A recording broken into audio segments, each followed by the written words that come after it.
Notre pays, terre de dialogue et d'hospitalité, guidé par une vision éclairée et fier de son africanité, notre pays, qui relève les défis du futur et qui voit en sa jeunesse une force, s'apprête une nouvelle fois à réunir le monde. 189 délégations officielles et plus de 12 000 personnalités. Du 9 au 15 octobre, le Maroc accueille les assemblées annuelles du groupe de la Banque mondiale et du Fonds monétaire international à Marrakech. Pour vos déplacements en Afrique, Inouï Business est à vos côtés avec le nouveau pass roaming le plus large sur le continent, valable dans 39 pays africains. Profitez de 3 gigas d'internet, 20 minutes de communication et 20 SMS à 300 dirhams TTC, valable 14 jours. Rendez-vous sur l'application MyInouï ou contactez votre service client pour profiter de l'offre pass roaming Afrique de Inouï Business, le partenaire de votre croissance. بلادنا أرض الحوار والضيافة اللي الرؤية السامية منورة طريقها واللي فخورة بأفريقيتها. بلادنا اللي كتشوف التحديات مستقبلها وفي الشباب قوتها، كتستعد مرة أخرى باش تجمع العالم تحت سماها. 189 وفد رسمي وأكثر من 12,000 شخصية. من 9 إلى 15 من أكتوبر يستضيف المغرب الاجتماعات السنوية لمجموعة البنك الدولي وصندوق النقد الدولي في مراكش.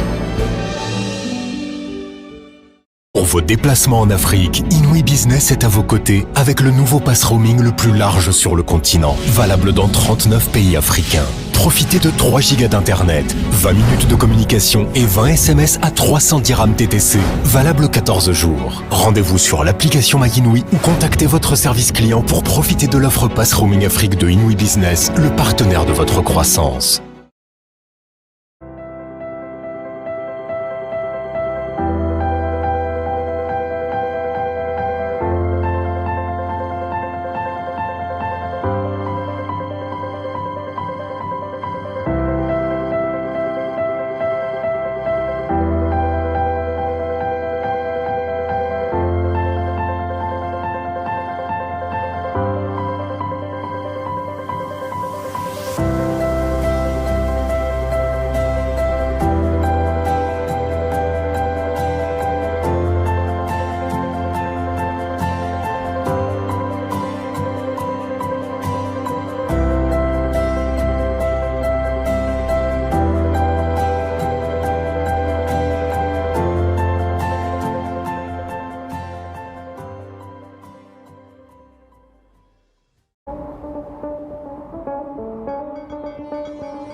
Bonjour à tous ceux qui nous regardent actuellement sur notre web TV, Média 24, et en cœur à Marrakech, à Beberly, où se déroulent du 9 au 15 octobre les assemblées annuelles 2023 du Fonds monétaire international et de la Banque mondiale. Avant de dévoiler le programme de notre couverture pour cette deuxième journée, je vous propose de revenir sur les moments forts d'hier. Le FMI a présenté un livre intitulé « La quête du Maroc d'une inclusion plus forte et plus inclusive ». On présente d'éminentes personnalités comme le chef du gouvernement Aziz Ghannouch, Kristalina Georgieva, directrice générale du FMI, et Nadia Fattah Alaoui, ministre de l'économie et des finances. Ce livre retrace les progrès économiques réalisés au Maroc durant les dernières décennies. Selon le chef du gouvernement, le livre a présenté des idées très importantes et une critique très constructive. Le ministre de la Culture Mehdi Ben Saïd a par ailleurs procédé à la réouverture des monuments historiques à Marrakech qui ont été impactés par le séisme du 8 septembre. Après un mois, il semble que Marrakech se remet petit à petit de ce drame. L'ONMT a par ailleurs dévoilé en marge des assemblées le pavillon Maroc d'une superficie de 900 m². Le pavillon est une vitrine de la richesse culturelle du royaume. Dans une interview accordée à Média 24, le ministre de l'Investissement Mohsin Jazouli nous a révélé en primeur qu'une circulaire est en cours de préparation pour le déploiement de l'offre Maroc pour développer l'hydrogène vert. Voici le programme de cette journée. Nous avons d'abord prévu la diffusion de 3 live streaming sur 3 conférences. Les conférences sont les suivantes. Cette leçon tirée de son choc inflationniste, la résilience des entreprises et transition verte à l'ère de la récente crise énergétique, les défis climatiques dont les États fragiles et touchés par un conflit, et finalement l'autonomisation économique de l'Afrique face à des chocs multiples. Nous avons également prévu une visite guidée au sein du site de Beberly avec notre journaliste Samir qui interviewera plus tard le directeur général de la RAM, Hamid Addou. Bon visionnage. It's the second day of the annual meetings. Here are yesterday's highlights. The IMF presented a book about Morocco that has the following title, Morocco's Quest for Stronger and Inclusive Growth. The Minister of Culture, Mehdi Ben Saïd, reopened the historical monuments affected in Marrakech by the earthquake.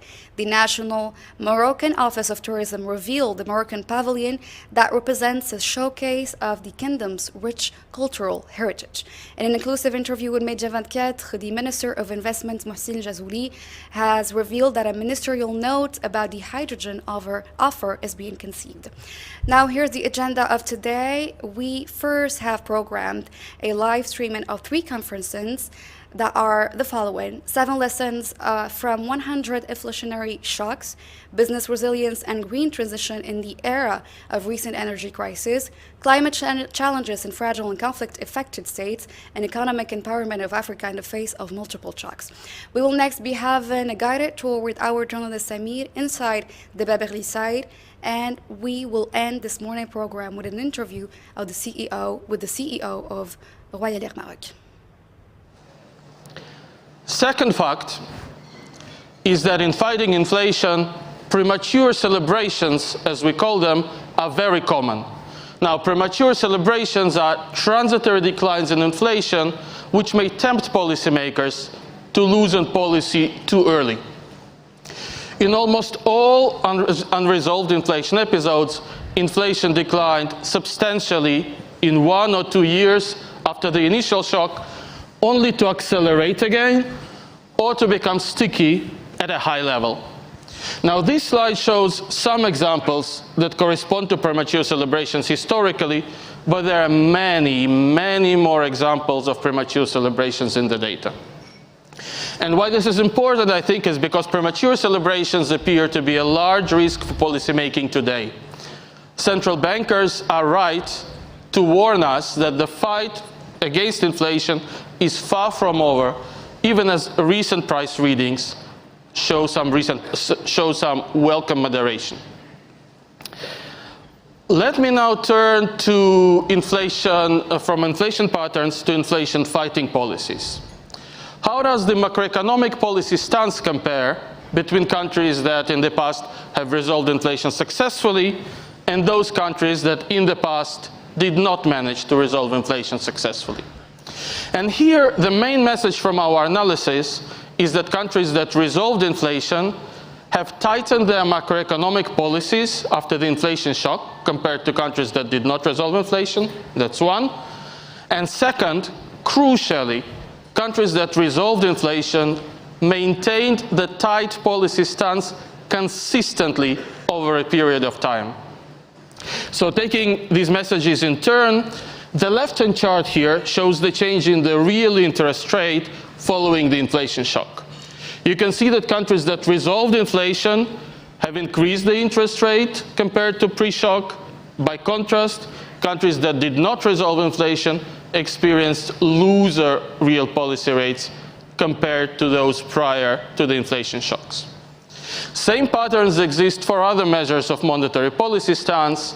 For example, very similar to these, countries that resolved inflation have suppressed their broad money growth, while countries that did not resolve inflation had accelerating money growth. And moving now to the second observation, in addition to tightening macroeconomic policy more, countries that have resolved inflation also maintain the tight stance of monetary policy more consistently over time. We capture this concept of consistency by looking at the variance of the first change of the measures of the policy stance. Essentially, this allows us to see whether the stance was stable or constantly increasing over time versus to situations where there was a repeated tightening and loosening pattern of the policy stance. And you can see on the right-hand chart that the variance of the policy stance was lower for countries that resolved inflation and higher for those that didn't.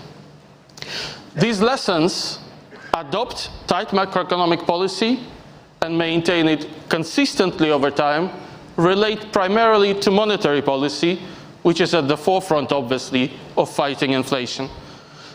But these messages are also important for fiscal policy, which should not add to price pressures and should be clearly targeted to the vulnerable in order to do so. This paper also offers several sectoral policy results. Some of them, for example, those on the external sector, I will not discuss now, and for those results I refer you to the full paper, and I will show you the link at the end of this talk. Rather, I would use this time to focus on something that is at the very core of economic and social policy, which is on labor markets. Our starting point is that countries that resolved inflation had lower nominal wage growth compared to countries that did not resolve inflation, and those countries have experienced accelerating nominal wage growth. You can see this on the left-hand side of this chart. Having said this, a very important observation is that this difference in nominal wage growth did not translate into a similar difference in real wage growth. As the right-hand chart shows, real wage growth declined similarly across the two groups of countries, the resolved countries and the unresolved countries. And this is because lower inflation in countries with successful inflation-fighting policies has offset the impact of nominal wage moderation on the public's real incomes. Now, the policy lesson from this is nuanced. We should be cognizant, obviously, that inflation affects primarily the incomes of the most vulnerable. Having said this, policymakers should focus on real wages while striving to reduce the risk of potentially very dangerous wage price spirals.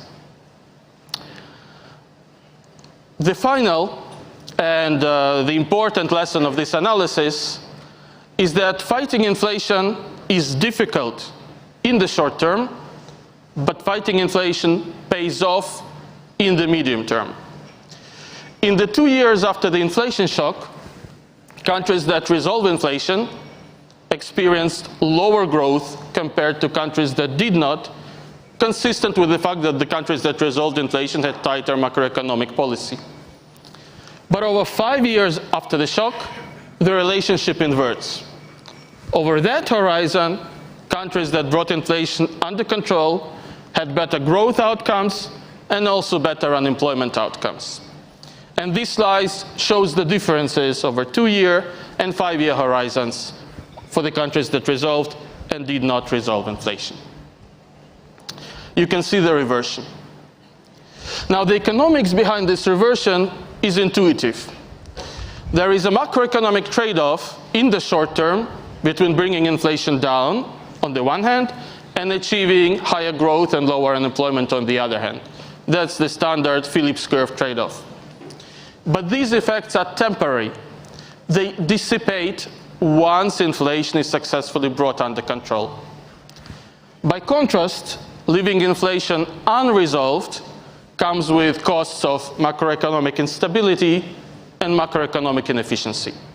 Now, these costs of instability and inefficiency are essentially permanent. They accumulate for as long as inflation lasts.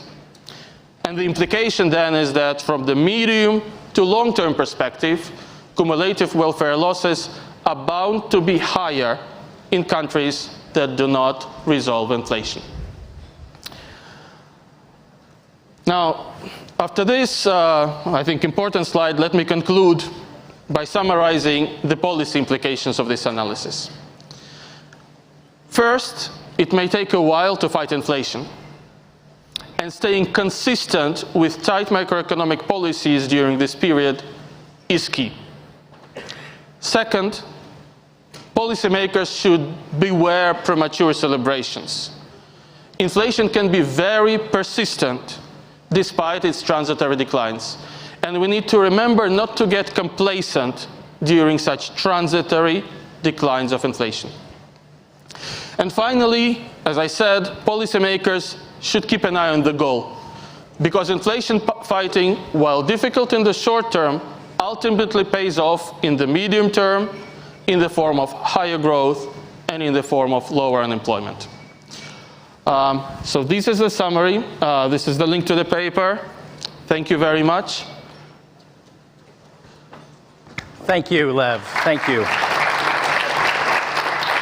Lev, thank you very much for this very important presentation. By the number of cell phones I saw in the air, I think you're going to have a number of downloads of that paper coming from this. Okay, so now it is time to hear from you. We're going to open up the Q&A. Great, I already see some hands in the air. So we have some colleagues with microphones. They'll be circulating. If you have a question, raise your hand. When you ask your question, let's have your name, your affiliation, and let's try to keep our questions short so we can get as many voices as possible. And there, yes, please, right there. Thank you. Thank you. Thank you very much. I'm Najat Al-Mikawi from University Paris Dauphine, and also from Central Bank, Moroccan Central Bank. So thank you very much for your presentation. In this paper, it will be great if you can give us a little bit more information about how you calculate inflation. So, as you know, the situation that we are dealing today in many countries is completely different from the situation that we had during the 1970s until the beginning of 2000. So we have all this mega risk, climate risk, demographic risk. So, and all these risks, of course, have a great impact on inflation. So do you consider also this kind of trend when you calculate your index about prices? Thank you. So I think you asked about whether, changes in the economy. You mentioned demographic risk, if I heard you correctly, whether they affect how we think about inflation. Am I summarizing well?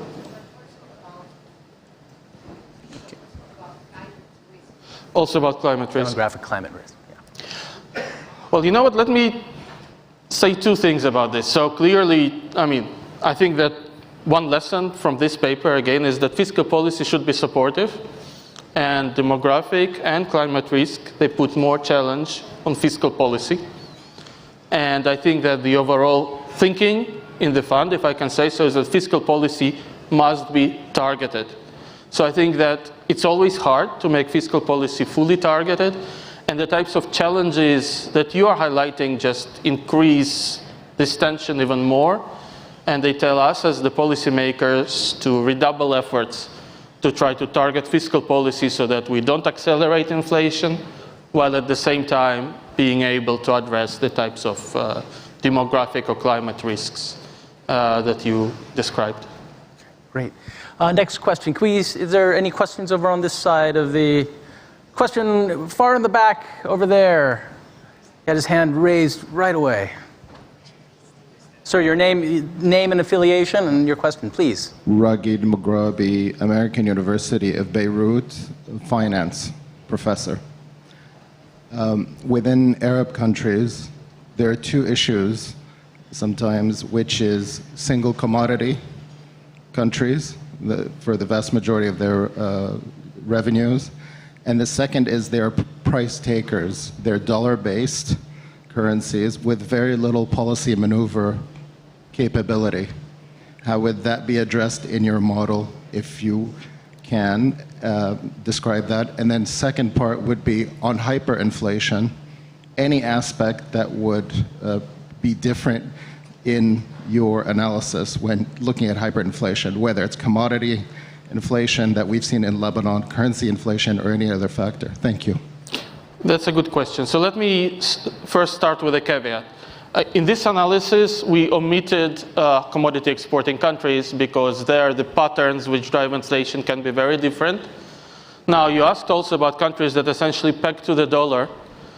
And again, I did not discuss it in this presentation, but in the full paper, you will see essentially we document that countries that did successfully resolve inflation managed to maintain their peg better.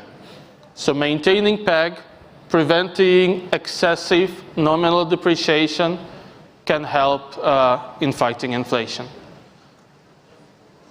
Okay. Can we have... Okay, we'll have a brief follow-up. Can you bring the microphone over here? It's a very brief follow-up to the question, but we're going to keep this brief because we want to get as many topics as possible. Keeping the peg to the dollar. I'm sorry. I'm Jean Saldaña from Timor-Leste. What is the variation if you are fully dollarized in that sense? So you peg, but then also, what about the variation on the full dollarization in terms of fighting inflation? I think it's a good question. I don't think we have enough of dollarized countries in the data to fully answer your question, unfortunately.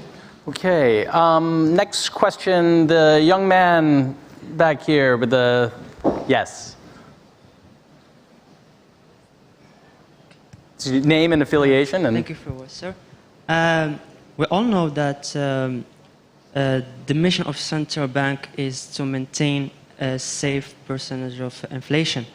However, in some Arab countries, due to some bad decisions, the inflation increased to 30%.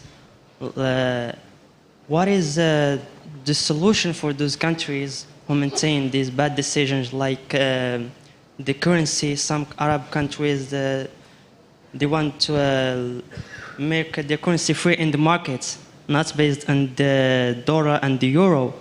And the currency is free 100% at the first step, not like our central bank of Morocco. They have like a flexible system. To those countries who have this bad decision, what is the solution for them to maintain and resolve this inflation? Thank you. Well, I cannot comment on specific countries, so let me just kind of make it a broader point. I think another part of this analysis is that central bank credibility is important. So we have other results which I also didn't show, is that central bank credibility better anchored inflation expectations. Better historical experience of a particular central bank being able to manage inflation historically. This all helps. So again, I'm not entirely in the context of your question, but I think essentially the history teaches us that, you know, good monetary policy making during normal times makes fighting inflation during inflation shocks easier. Great. We had a question here in the second row. Great. Over there, if you could. And sir, please, your name and affiliation and a short question. Yeah, thank you. Sokotwane from Zambia. One of your conclusions was do not celebrate too early. But I didn't hear you provide insights as to when easing off should take place. You remember the old arguments of Milton Friedman, maintain monetary stability so that you avoid cycles and bursts. Now, you are saying take action. When should action be reversed? Thank you. Okay, this is obviously the big question. When do you know? Go to your crystal ball. Well, I think it's obviously a very valid question, and I think, again, it's hard to say the very precise thing, but I think you really want inflation to come back firmly to your target, to come back firmly to where it was before the shock, and at that point you can consider easing as would be appropriate. I guess the message here is just to say that what we are seeing today is that inflation has declined. Inflation has declined very substantially.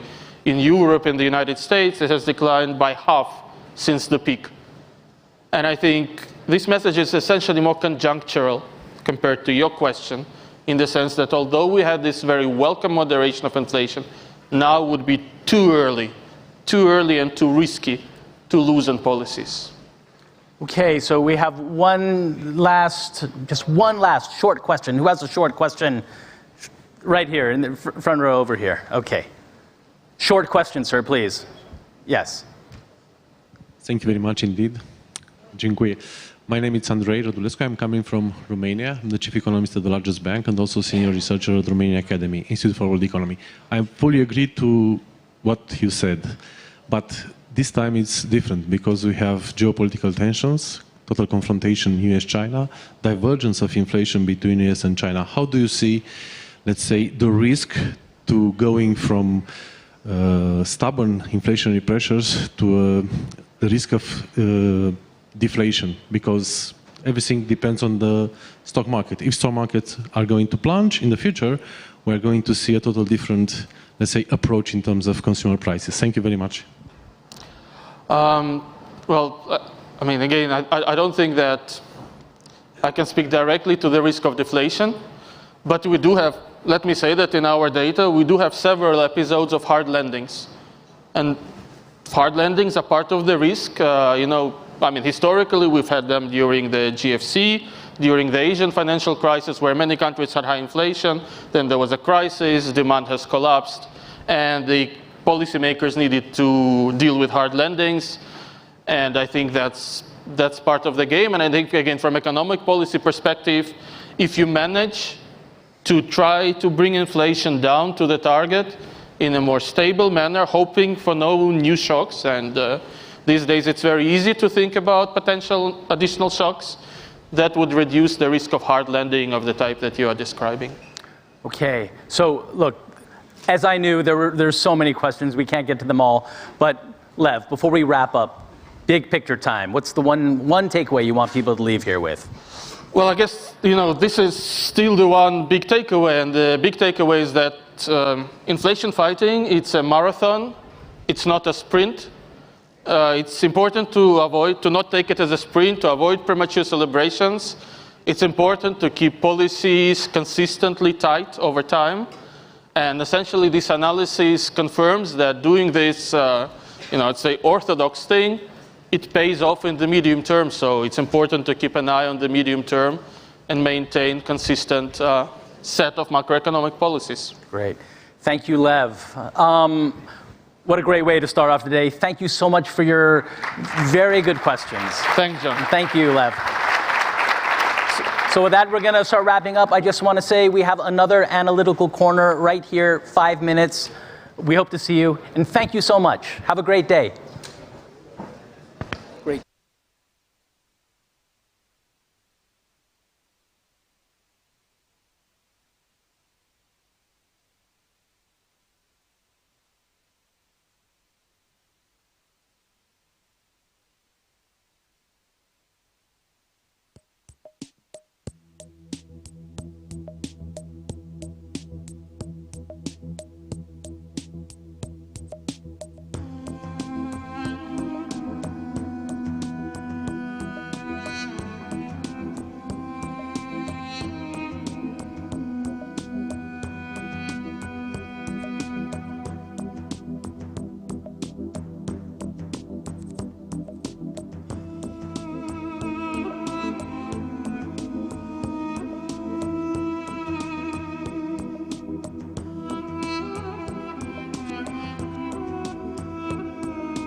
Ladies and gentlemen, the analytical corners will be starting shortly. Please take your seats.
Good morning.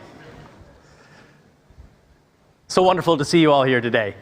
And welcome to our analytical corner on firm resilience and the green transition. My name is John Bishop. I am with the Secretary's Department in the IMF. And before starting the session, just a couple quick housekeeping notes. Please silence your cell phones. My colleague Samir Jahan is going to present for about 10 minutes, and then we're going to open up the floor for Q&A for about 15 minutes. All right, so no more delays. Let's get to the main show. Samir, please, round of applause for Samir, please. Yes. Okay. Thank you, John. So, February 2024, Russia invades Ukraine. The resulting disruption to energy supplies is a large shock to the global economy. Energy prices skyrocket, raising fears of macroeconomic instability. While energy prices would fall later in the year, government's immediate reaction was to provide various forms of support amidst great uncertainty.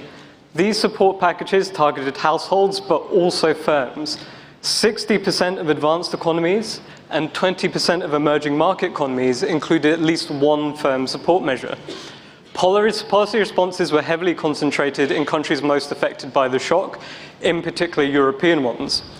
But although the size of the shock may have warranted policy support, the case for supporting firms remains less clear when compared to the strong economic and policy arguments for supporting households.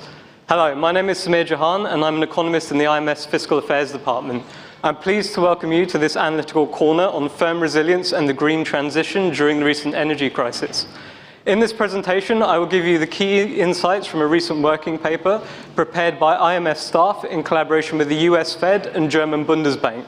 Specifically, we investigate how firms were impacted by the energy crisis, how they responded to the shock, and how firms have reacted to recent large subsidy schemes introduced in the USA and the EU. To do so, we partnered with the US Fed and German Bundesbank to design questions for inclusion in the Fed's BIE and CFO surveys and the Bundesbank's BOPF survey. These nationally representative surveys cover hundreds of firms in the US and thousands in Germany.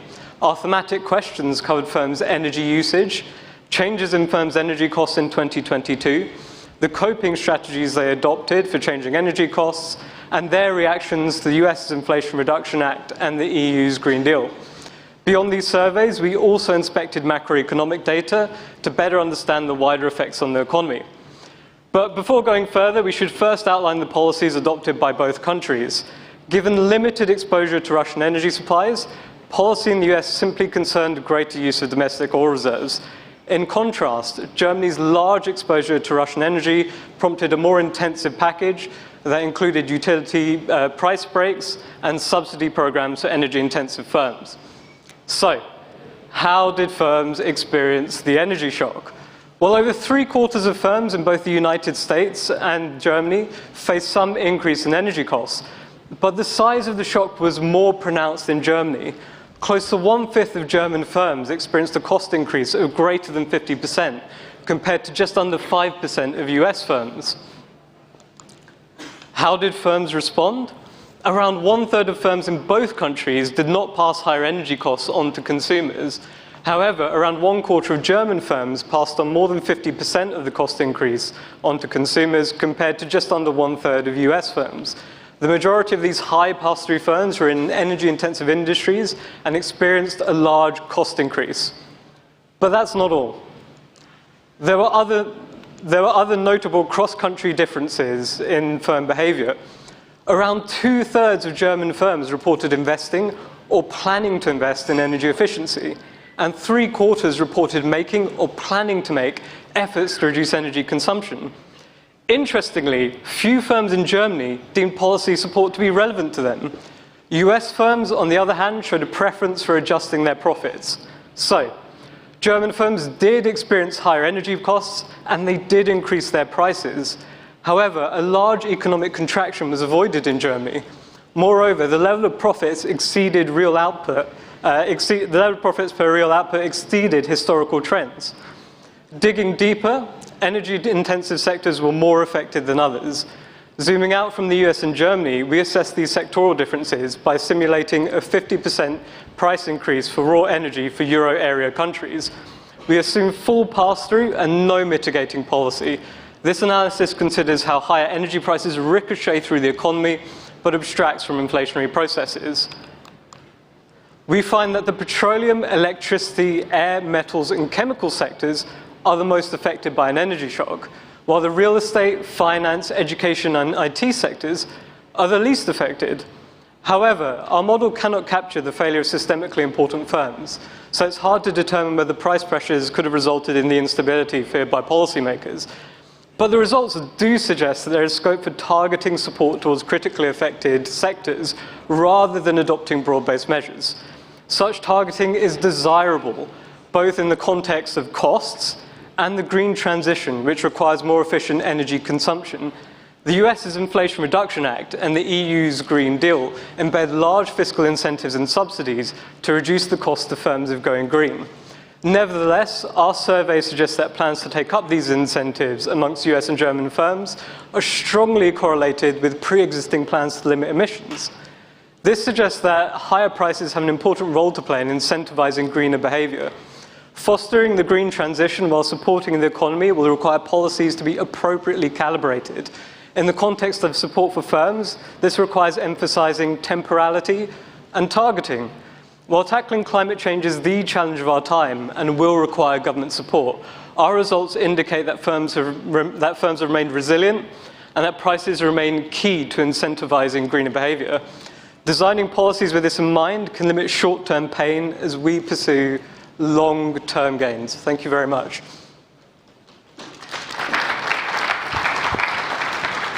Thank you, Samir. Thank you very much. Okay, so my friends, it's time to hear your voices, hear your questions. We have some colleagues in the audience with microphones. So if you have a question, please raise your hand. We'll bring a microphone to you.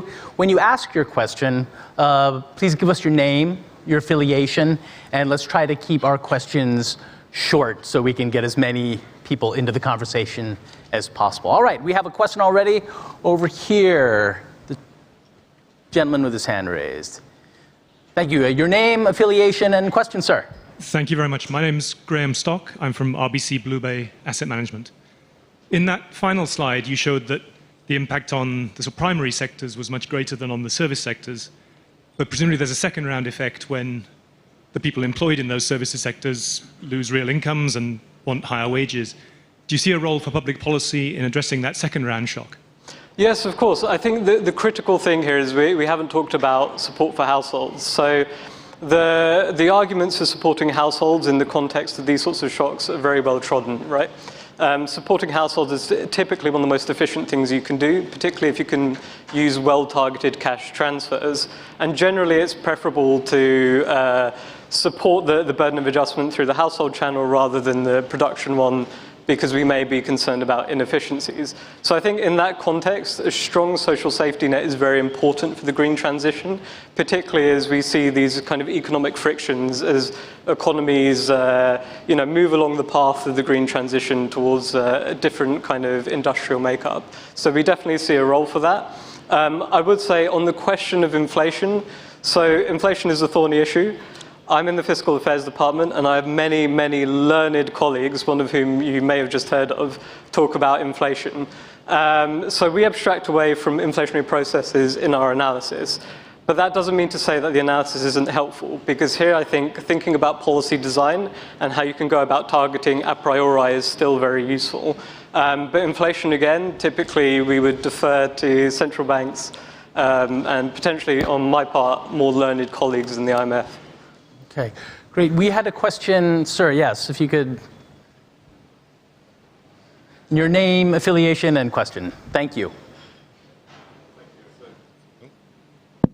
Thank you. It's a great presentation. Nick Mabey from E3G, which is a climate change think tank in Europe and US, so this is close to our heart. You talk about putting in a priori policies to deal with this. We certainly think there'll be several large energy price shocks, even in our best scenario of getting net zero. So you're talking about some kind of automatic stabilizers for the economy that would kind of pre-anticipate this and be there rather than kind of rushing into windfall taxes. What kind of policies are you thinking about in terms of preparing for shocks as opposed to responding to shocks? Is that your main message? No, well, I think my main message here is that in the context of foreseeable shocks, it's useful to undertake some of this analysis to understand which sectors may need support. The Fiscal Monitor, which I believe is released today, will actually have a lot on the green transition, so I do really encourage you to read that.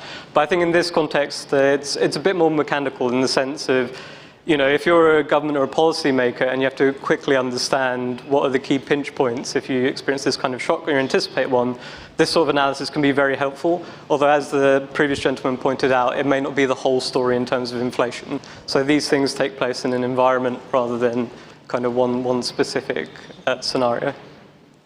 Okay, other questions? I think we had a question way in the back.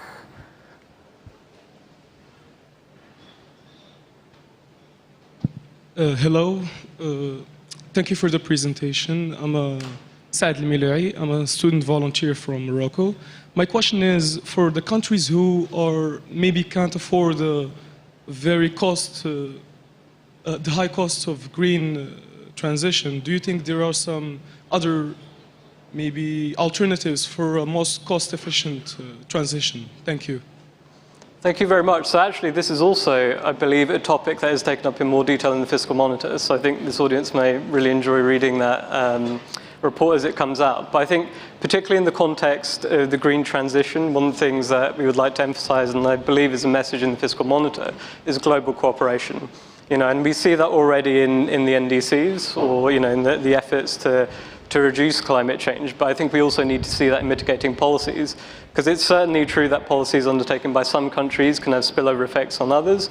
And equally, the access to the technologies and so on that could hasten the green transition in all countries, to an extent may not be shared as freely as it could. So I think that's an extremely important point. Thank you very much. Great. Other questions? Let's see. We have a question up here in the front. Yes. And sir, if you could stand up and give us your name, your affiliation, and your question. Thank you. Thank you. Thank you very much for the presentation. My name is Sandeep Jain from Africa. Yeah. My question is, governments have been selling the benefits of green transition.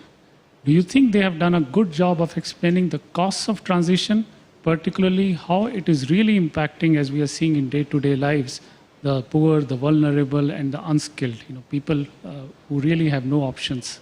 Thank you. Thank you very much. So I think I'm probably not best placed to comment on the commentary amongst economists. However, what I would say is I think something that we try and get to in this presentation in particular is, the green transition and particularly subsidy-based policies may have costs. So in the context of support for firms, that's why we're emphasizing temporality and targeting, because there are real costs to that, costs that obviously will have to be financed somehow, and that could create a variety of trade-offs. However, climate change is important, and we see the effects of climate change every day nowadays.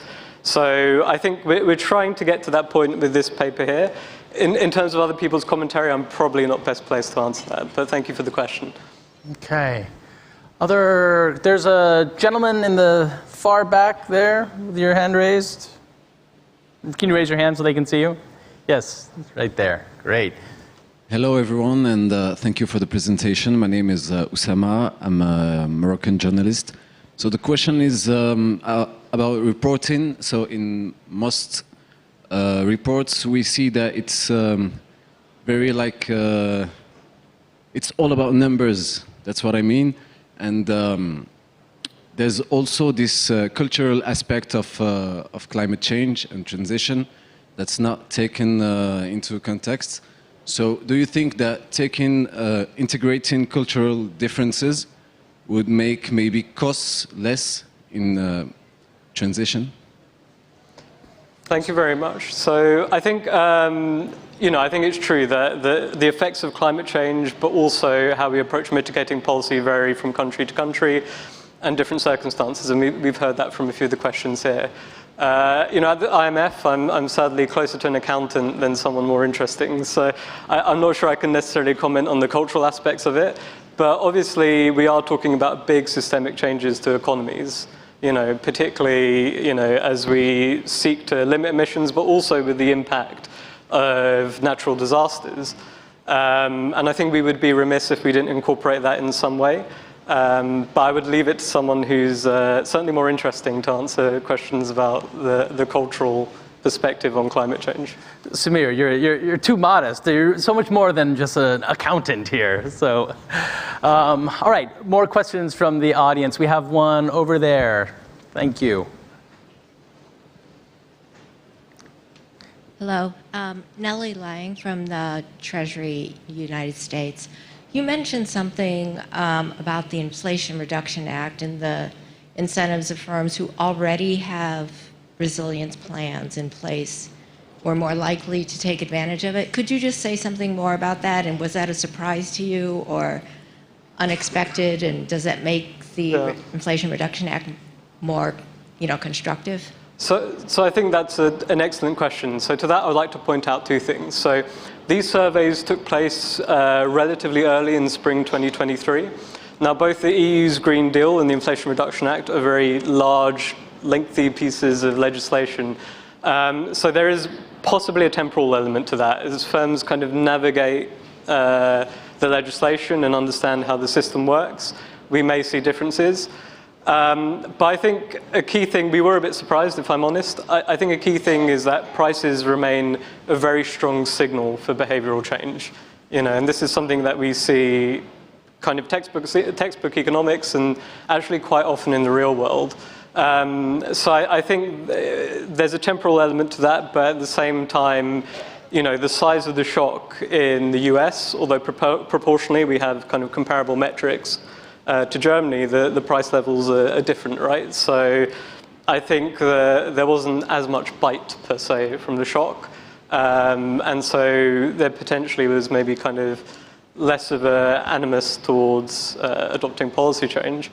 But again, I think prices are very key, and that's something that we find unavoidable. Great. I think we've got time for another one or two questions. The lady here with the, yes, please. And if you could give us your name, affiliation, question. Thank you so much. I'm Susanna Brixiva-Shvidrovsky. I'm with the Economic Commission for Africa. It was very interesting. Are there any plans to extend it to other countries, so let's say to emerging markets, South Africa or Turkey? And could we see such mechanism there that prices are so important because the markets work less well in these economies? Thank you. Thank you for that question. I think certainly for surveys, we're always in the market for collaborators. So we had an excellent collaboration with the US Fed and the Bundesbank. I think this will continue to be an important issue. And certainly it'd be useful and I think interesting to see what the survey results would look like in other countries. And I think we've heard that from a few audience members as well, that climate change is a multivariated thing. So currently no plans, but we would certainly love to scale up the analysis at some point. Thank you. Great, great. Another question. We have a question here in the front row. Could you raise your hand so they can, yes, there we are. Hello, thank you so much. Do you mind standing up and give us your name and affiliation? Thank you so much for your presentation. So I am Reda Hashimi, I am CEO Capital Quant. So I have just a basic question, is how the roadmap, IMF roadmaps, in order to solve the global energy crisis. Just if you don't mind, some highlights or insight about the strategy, if possible. Thank you very much. So I think it's probably a bit beyond the paper to give a full roadmap, but we do hope that the take-homes on the policies for firms can be useful as part of a broader roadmap on how to navigate a kind of turbulent energy market, and particularly the green transition. But again, the fiscal monitor, which was released today, is very detailed in a lot of the analysis, and certainly fiscal policies in the context of climate change. So I do encourage you all to read that. Some of the results from this presentation are actually in the report, so there'll be something familiar there as well. All right, any further questions? Okay, we have a gentleman who's been waiting so patiently. I saw you. All right.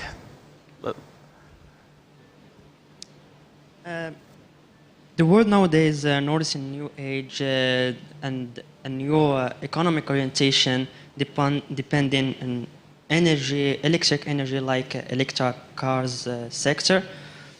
Is that going to be an absolute solution to replace the future energy sectors? Because one of the latest World Bank article informing that in some Gulf countries in the Middle East, that the petrol there will be done in the last 2030s.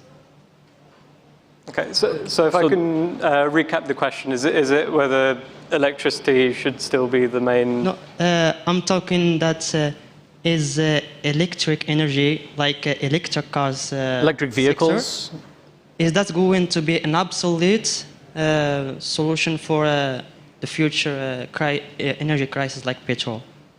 Well, I'm afraid, again, in my role as IMF economist/accountant, I'm probably not best placed to answer that. Not an expert on the electric vehicle No, sadly not. Industry. But if you need something as a share of GDP, I'm your man. So sorry for that. Okay, so we're getting to the moment where we need to start wrapping up the discussion. But before I do, Samir, big picture, big main message time. What do you want to leave the audience with? One big thought. I think there's a few things. So prices are key. Support for firms should be temporary and targeted. I think those are the three. Thank you very much. Great. Thank you so much. Okay, so friends, round of applause for Samir. Thank you. Thank you so much for coming today. We have another analytical corner here in just a couple minutes. So please stay or leave and come back. And thank you so much for coming. Thank you.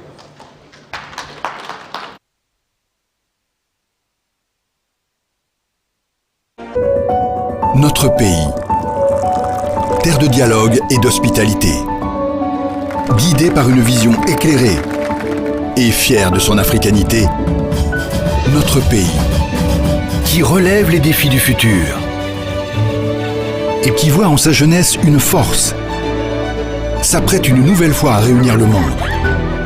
189 délégations officielles et plus de 12 000 personnalités. Du 9 au 15 octobre, le Maroc accueille les assemblées annuelles du groupe de la Banque mondiale et du Fonds monétaire international à Marrakech. Pour vos déplacements en Afrique, Inouï Business est à vos côtés avec le nouveau pass roaming le plus large sur le continent, valable dans 39 pays africains. Profitez de 3 gigas d'internet, 20 minutes de communication et 20 SMS à 300 dirhams TTC, valable 14 jours. Rendez-vous sur l'application MyInouï ou contactez votre service client pour profiter de l'offre pass roaming Afrique de Inouï Business, le partenaire de votre croissance.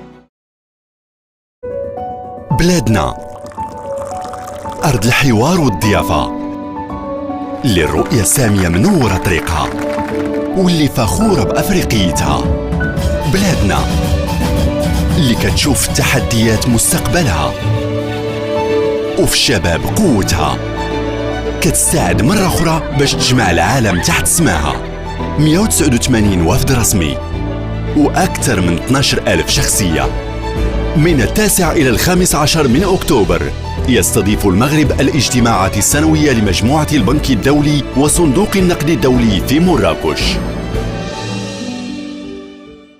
Pour vos déplacements en Afrique, Inouï Business est à vos côtés avec le nouveau pass roaming le plus large sur le continent, valable dans 39 pays africains. Profitez de 3 gigas d'internet, 20 minutes de communication et 20 SMS à 300 dirhams TTC, valable 14 jours. Rendez-vous sur l'application MyInouï ou contactez votre service client pour profiter de l'offre pass roaming Afrique de Inouï Business, le partenaire de votre croissance.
Good morning, and welcome to our analytical corner on climate challenges in fragile and conflict-affected states.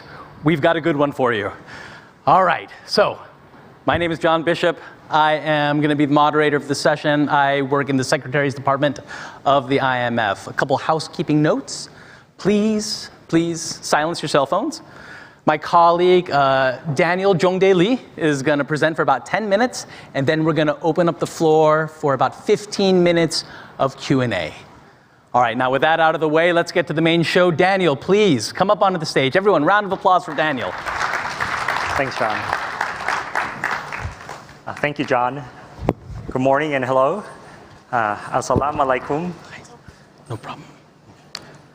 According to NASA, last summer was Earth's hottest since records began in 1880. That's about a century and a half ago. Heat waves in Europe, wildfires in Canada and Hawaii made headlines. I was visiting Korea, family, and my phone kept ringing with alerts telling me to refrain from outdoor activities. But the most dangerous and harmful effects of climate change are taking place somewhere else, in countries already grappling with conflict, forced displacement, and rising poverty. Countries heavily relying on rain-fed agriculture. Countries without widespread air conditioning and advanced healthcare systems. I'm Daniel Lee.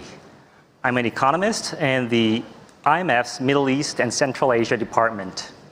My colleagues and I wanted to understand how climate and fragility interact with each other. We asked ourselves, do climate shocks worsen conflict? Do they affect fragile states differently from other countries? Our findings are worrying, and they call for urgent climate adaptation measures and international support. 1 billion people live in fragile and conflict-affected states. They're among the most vulnerable populations in the world. Think of humanitarian hotspots: Afghanistan, Somalia, Sudan. Close to 95% of refugees globally originate in a fragile state. And this leads to spillovers to neighboring countries, which are also often in a difficult situation. Although fragile states are not large carbon emitters, they're bearing the burden of climate adaptation, climate change. The median fragile state faces extreme weather events in 1 out of 4 years, with little time to fully recover before a new disaster hits.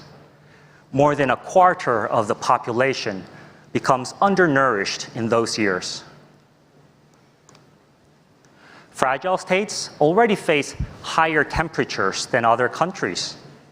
And by mid-century, they could face 61 days or 2 months in a year of temperatures higher than 35 degrees Celsius, which is 4 times more than other countries. Such extreme heat kills and particularly affects workers in sectors like agriculture. Against this backdrop, we examine the relationship between climate and conflict. To overcome severe data challenges, our analysis uses an innovative data set. It is created by using georeferencing to match weather and conflict data at the regional level on a monthly frequency. There are complex factors behind conflict, such as governance, historical conflicts, and socioeconomic conditions. And we do not find that climate shocks affect the onset of a new conflict. What we do find is that climate shocks exacerbate conflict intensity where it already exists. Our estimates indicate that by 2060, conflict fatalities as a share of the population could increase by close to 10% in fragile states. These lend support to what we have long observed. In the Sahel region, shifts in rainfall patterns and desertification have intensified competition for resources. This in turn reinforces long-existing rivalries and communal violence. Climate adaptation efforts are becoming essential in the wider peace-building efforts. In fragile states, the impact of climate change is amplified also by weak infrastructure. Take the case of rain-fed farming. Agriculture represents a quarter of economic output and half of total employment in fragile states. But only 3% of cultivated areas are irrigated with canals and reservoirs, leaving rain-fed farming highly vulnerable to droughts and floods. Here, we use satellite imagery to estimate crop yields in 30 fragile states in the recent decades. Our analysis shows that vegetation in rain-fed farms are significantly affected by volatility in rainfall and groundwater, as well as the frequency of floods. In comparison, irrigated farms are much less affected. We also find that where irrigation infrastructure exists, it is often poorly designed, left to crumble, or damaged by conflict. In central Mali, floods along the Niger River are partly caused by farmers fleeing fighting and drainage ditches falling into despair. Sudan's Gezira irrigation scheme once covered 8,000 square kilometers of fecund farmland, but it has shrunk to less than half that area owing to poor maintenance. Based on current trends, climate change will severely undermine growth and worsen poverty and hunger in fragile countries. We find that climate change inflicts more lasting macroeconomic costs in fragile countries. Faced with extreme weather events, fragile states lose on average 4% of their GDP within 3 years, compared to 1% in other countries. Over time, this could widen income divergence between fragile states and other countries. It could set back efforts to reduce global poverty and hunger. Our estimates suggest that drought alone would push an additional 50 million people in fragile states into hunger by 2060. Our research highlights the urgency of climate adaptation. Yet, governments in fragile states encounter tough choices in the face of multiple shocks and limited resources. Our staff climate note offers measures that policymakers could consider to facilitate response to climate shocks in the near term and build climate resilience over time. Linking climate adaptation and conflict prevention could reap a double dividend. What's clear is that financing needed for climate adaptation is well beyond what countries can afford on their own. This calls for sizable and sustained support from international development partners. Understanding the scale and urgency of these problems, the IMF is stepping up support to fragile states dealing with climate challenges through policy advice and capacity development. We're also adapting our lending tools, including through the new Resilience and Sustainability Trust. These efforts are still a drop in the big effort needed across the entire international community. Allow me to end with a proverb that says, if you want to go fast, go alone. If you want to go far, go together. Thank you very much. Thank you for your attention. Shukran. Daniel, thank you so much for that very important presentation, and especially that final message. I mean, it's hard to imagine anything more important than that. Okay, it's time to hear from our friends in the audience, your voices. If you have any questions, this is your time. We have microphones out there in circulation. If you have a question, please raise your hand. Someone will bring a microphone to you when you ask your question. If you could give us your name, your affiliation, and then a short question, because we want to get as many voices as possible into this conversation. Okay, first question right over here. Your name and affiliation and your question. Thank you very much. Ahmed El Maghribi, expert in international trade, import-export consultant. My question to International Monetary Fund, do you have a plan or strategies to help and support countries who have this problem, conflict or fragility with climate change impacts? Thank you. Thank you very much for the question. If I understood correctly, you were asking what is the IMF strategy and plan to help these countries. So I can tell you that in 2022, the IMF introduced the strategy to scale up our support for fragile and conflict-affected states. And last year, we also had a specific staff guidance note to operationalize it.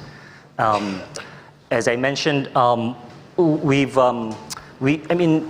fragile and conflict-affected states are 1 out of 5 IMF member states. So they're a very important part of our membership, and we have a long-standing engagement. But we also want to do better and engage further, including in this context of climate challenges. Thank you. Okay, great. Another question, sir. I'm sorry, we don't have a translation on stage right now. I'm very sorry about that. We have a question here. Right here in the early row, yes. Name, affiliation, thank you. Hi everyone, I'm Kazaya. I'm the CEO of Dalakya Foundation, which is basically the philanthropic arm of one of the world's largest diamond companies. Recently moved from New York to India to serve the local communities. And the Dalakya Foundation, our major work is to tackle water scarcity in drought-prone areas across India. And by far, we've developed 140 lakes, currently benefiting 200,000 farmers. So a lot of our work has been through multi-sectoral partnerships in that now we're scaling our work in partnership with the government to rejuvenate 2 other rivers in the region. So my question is, what role do international institutions, those that are holding the money in climate finance, how can we effectively mobilize these resources to people on the ground? Thank you very much for that question. As you're well aware, including yourself, there are many actors and stakeholders in helping these countries deal with climate challenges. There are development actors, humanitarian actors, even peace and security actors. Now, the IMF has its mandate, which is to help countries achieve macroeconomic stability. And from that perspective, we view that climate and fragility is macro-critical. So where we can contribute is to help these countries, for instance, didn't have a chance to share all the findings, but you can see that in many countries, many fragile states, including, have to import food because of low agricultural yields, and without climate adaptation, this could worsen. And you can see the clear link with balance of payments there. Also, in case of droughts especially, it tends to also affect inflationary pressures. So we go there, diagnose this, and try to help the authorities handle this, and also in terms of how to address from the fiscal side, from the fiscal planning side, for instance, or to help the authorities build better climate-related infrastructure through our programs such as the Public Investment Management Assessment, which now also has a clear climate element. Thank you. Great, thank you. Another question. We have a question there. Yes, the gentleman waving his hand there, yes. Yep. Yeah, my name is Farid. I am an advisor at the World Bank in one of the executive director's office. Yeah, I'm from Afghanistan, one of the countries in the top fragilities list. So after the collapse in 2021, then the economy contracted 26%. And then you see the climate change shocks and the earthquakes, floods, everything. And then coming to your proverb that we can't go too far if you're not walking together. And then there are these issues like sanctions and obstacles that prohibits you to walk together. So in such situations, in many fragility countries, that you cannot walk with them together. So how IMF advise or recommend actions that could help those situations and also control the spillover effect? Thank you. Thank you for your question. Yes, indeed, there are sometimes bigger political and security factors and events that affects our work. And as you pointed out, in case of Afghanistan, it's been difficult for the last 2 years. And we're very concerned about the humanitarian situation there and the people suffering. Afghanistan just also experienced another major earthquake. Also went through a severe drought over the past 3 years. So we do monitor these events very closely and try to work with the rest of the international community, including the World Bank and the UN, especially the UN since it's on the ground. But at the same time, at this point, our engagement with Afghanistan is paused due to government recognition issues, as you pointed out. Thank you. Yes, we have a question right here.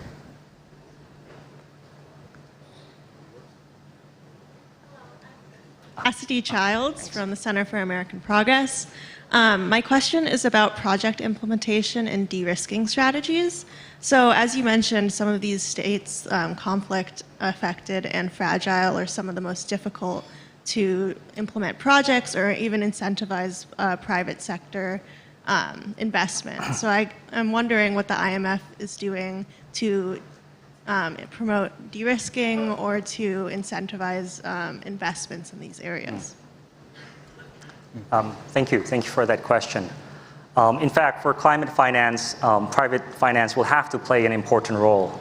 But in many low-income countries and fragile states, at that moment, it's not readily forthcoming.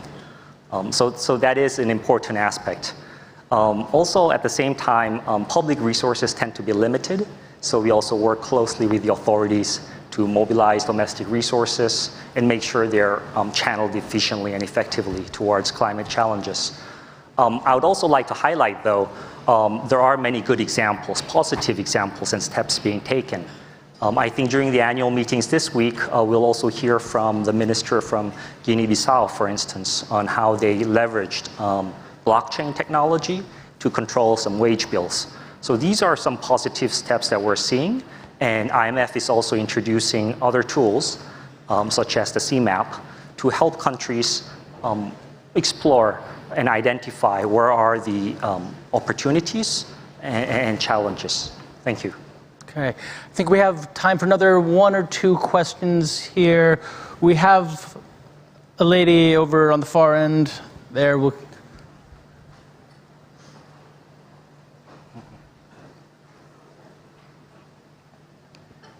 Thank you.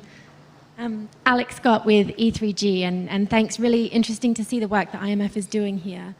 As you noted, the fiscal capacity in many of these states to invest in responding to impacts is extremely limited.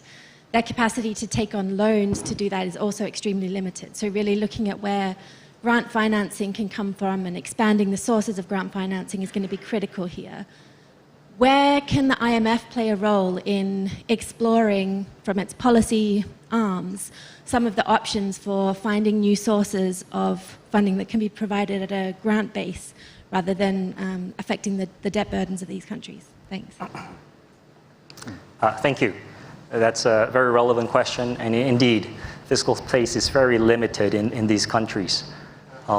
Since between 2010 and 2021, I believe the IMF supported about 20 billion worth of financing to fragile states through its programs. Many of them are called ECF, Extended Credit Facilities. And in addition to the financing, we provide a lot of capacity development, because even when there are resources, if you're not able to spend it well, we're not achieving the purpose.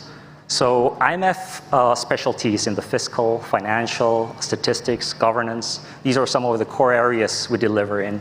So we're in the business of strengthening economic institutions and human capital in those countries so that financing can be effectively channeled to where it's needed. On your question, I can also highlight that with the Resilience and Sustainability Trust, which is new to the fund. And I think this week we also have a special event to take stock of the 1 year's experience. We have 11 countries' programs already approved. And so these are aimed at dealing with long-term structural challenges, including climate change. And these are very affordable long-term loans. So I hope that answered some of your questions. All right. We're supposed to be wrapping up, but there's so many questions. We're going to have one more question. It's got to be a short question. Who has a short question? Sir, short question? I love it. All right. My name is Jawad Kardoudi. I am the president of Moroccan Institute of International Relations. You know that Morocco had taken many measures against climate change. I just want to know what the percentage of your credits, your IMF credits, are affected to climate change. Thank you. If you have this. What percentage of IMF credit? The percentage of IMF credit to climate change. I think that might be a little... I don't have the exact breakdown. I wouldn't be able to answer or give you an exact number, but I can say that, especially in recent years, we're mainstreaming climate change into all of our operations, including policy advice, capacity development, and lending. And so I think you'll see a lot more coming as well, and including for Morocco, which also recently just embarked on the new Resilience and Sustainability Facility program, and to support specific sectors, including areas such as renewable energy. And that's relevant for many fragile states too, because while they're not large carbon emitters and we duly focus on climate adaptation, they also have mitigation efforts going on. And for them, it's even more challenging because even basic things like access to electricity, there's still more work to be done. So if you actually invest in these key areas like renewable energy, where some countries have good endowments, you can actually reap double dividend. Thank you. Great. So as I suspected, there were so many questions. This is such a rich conversation, but we're going to have to start wrapping it up. But before we do, Daniel, big picture time. What's the one thought you want to leave people with as they go about their day? So thank you. Thank you, John. Conflict. Well, first of all, climate change, big challenge of our time. Fragility and conflict, another big challenge. We try to explore the interlinkages between them. So both are macro critical, especially when they come together. What we find is that in many countries, climate shocks exacerbate fragility, and we have to get out of this vicious loop. And there are good examples, policy measures that we can take, both in the short term and over time. We do acknowledge that there could be, policymakers will have to grapple with some trade-offs, but we're trying to look at each country's more specifically according to their circumstances and help them. And the IMF is already working closely with many of our partners and other stakeholders in this direction. So that would be my takeaway. And again, this is an issue where we have to go far, so we have to go together. Great. Thank you. Thank you. Thank you. Everyone, round of applause for Daniel.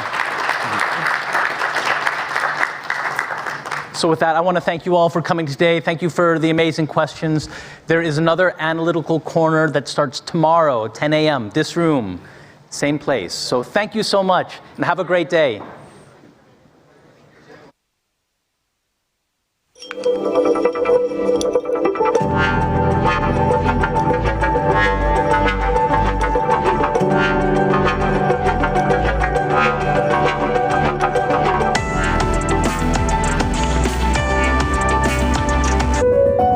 Notre pays, terre de dialogue et d'hospitalité, guidé par une vision éclairée et fier de son africanité, notre pays, qui relève les défis du futur et qui voit en sa jeunesse une force, s'apprête une nouvelle fois à réunir le monde. 189 délégations officielles et plus de 12 000 personnalités. Du 9 au 15 octobre, le Maroc accueille les assemblées annuelles du groupe de la Banque mondiale et du Fonds monétaire international à Marrakech.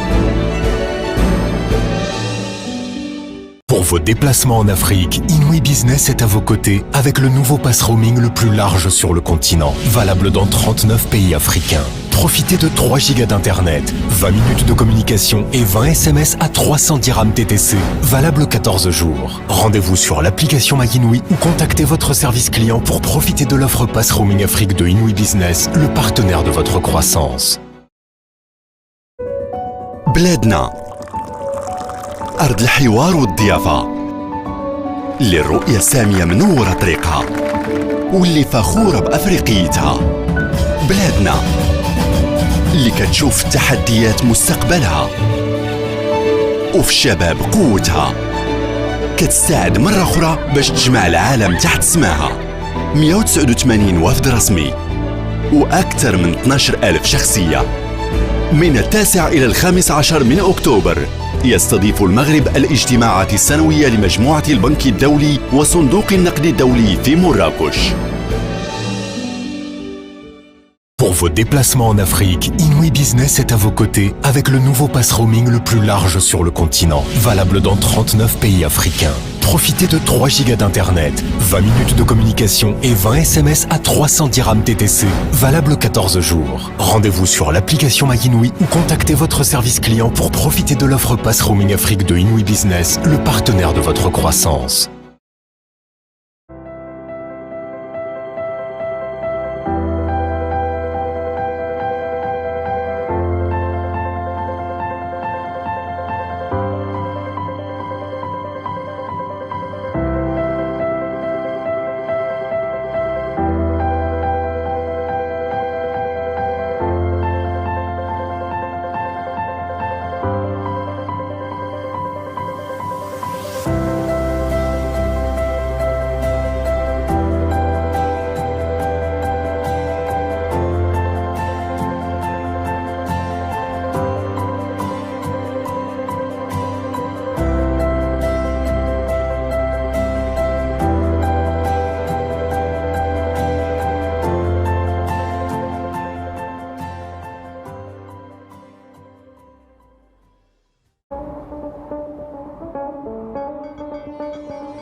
Bonjour à vous toutes et à vous tous. Nous sommes à Marrakech. Média vous emmène à l'Assemblée générale, aux Assemblées générales du FMI et de la Banque mondiale qui commencent lundi 9 octobre pour s'achever dimanche 15 octobre. Alors nous sommes à l'entrée, comme vous le voyez. L'événement commence aujourd'hui, ce matin. Comme vous le voyez, le site est énorme. Il est sur 23 hectares, sans compter les parkings. Avec les parkings, on est sur 45 hectares. Donc là, on est à l'entrée. On va vous faire une petite visite guidée. Nous n'avons pas le droit de filmer à l'entrée parce qu'il y a les forces de sécurité qui filtrent. C'est tout à fait normal.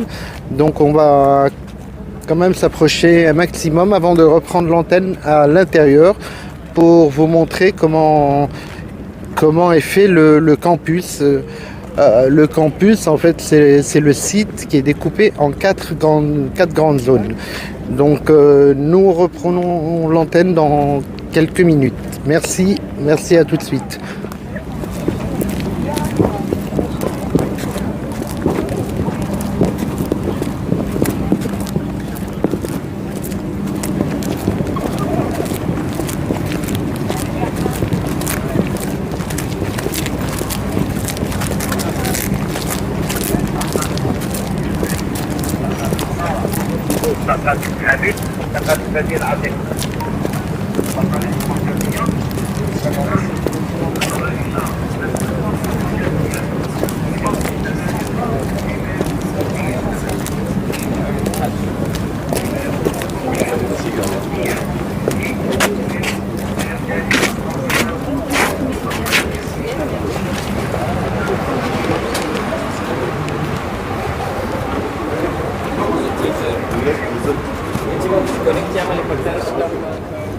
Alors rebonjour à vous toutes et à vous tous. Nous sommes à l'intérieur du site de Babirli. Nous allons donc vous faire une petite visite guidée. Alors le site de Babirli qui accueille les assemblées générales du FMI et de la Banque mondiale a déjà accueilli la COP22 en 2016 ainsi que le sommet des migrations. Donc c'est un site qui est, on va dire, habitué à accueillir des événements planétaire, parce que c'est vraiment un événement planétaire. On s'attend à plus de 20 000 participants avec au moins 14 000 personnes étrangères, 189 délégations étrangères. Comme vous le voyez, l'architecture est très particulière. C'est d'ailleurs Tariq Walalou qui avait conçu le même site pour la COP22, qui a dessiné le campus, ce que les organisateurs appellent le campus. En fait, c'est un grand cercle de 950 mètres, un grand cercle qui est découpé en 4 grandes zones. Une qui s'appelle Al-Gharb, tout comme le Maroc, Al-Bahr, l'Atlas et le désert. Donc comme vous le voyez sur les images, nous allons faire le tour de ce cercle pour vous donner un aperçu de l'architecture du site. Je vous laisse donc découvrir avec nous l'architecture du site.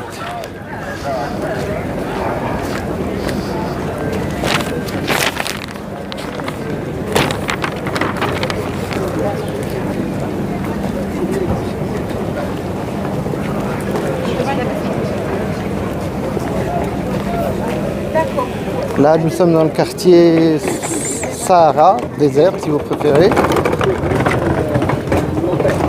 Il commence à y avoir beaucoup de monde. L'événement commence véritablement à 11h avec une première plénière dans la salle Koutoubia. La salle Koutoubia, c'est la plus grande des salles. Elle peut recevoir 4300 personnes.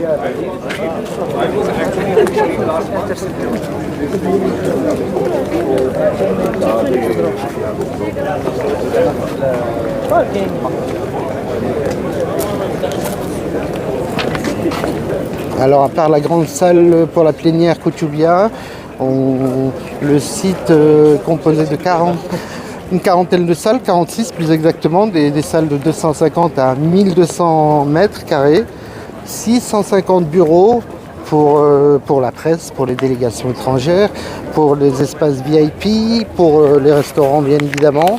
Tout a été prévu. Il y a au milieu un pavillon Maroc, le pavillon de l'ONMT, un pavillon de près de 900 mètres carrés que nous vous ferons découvrir dans une deuxième vidéo.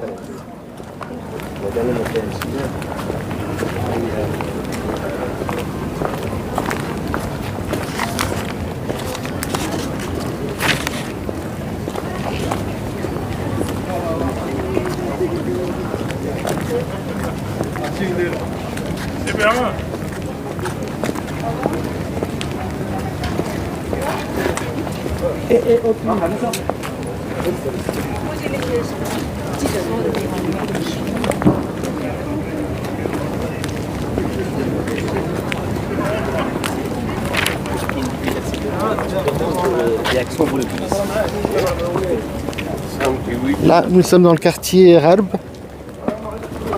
le deuxième donc, quartier. Comme je vous disais, il y a 4 grands quartiers, donc Rarb, Sahara, Atlas et Rarb.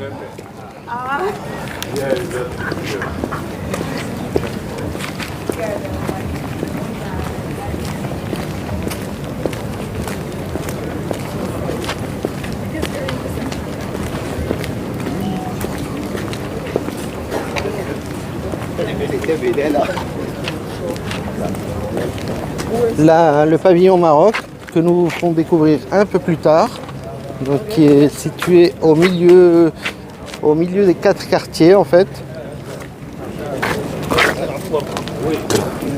C'est un énorme pavillon de 900 mètres carrés.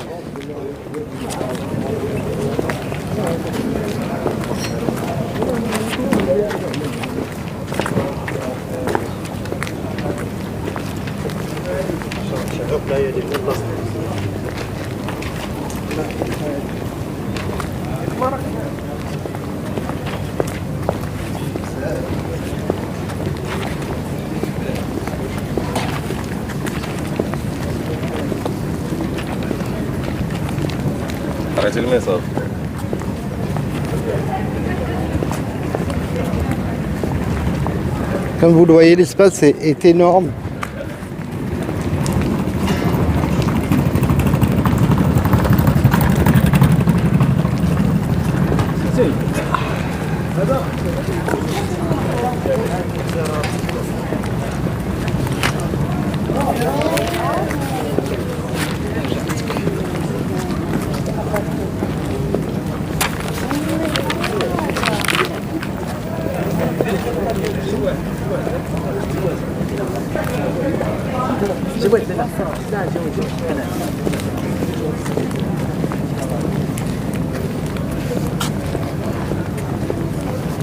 Voici donc la méga salle dont je vous parlais, la salle Kouchoubia, qui peut accueillir 4000 à 4300 personnes. Ça va ? Très bien, merci. C'est d'ailleurs elle qui va accueillir la plénière qui démarre à 11h, qui vient de démarrer.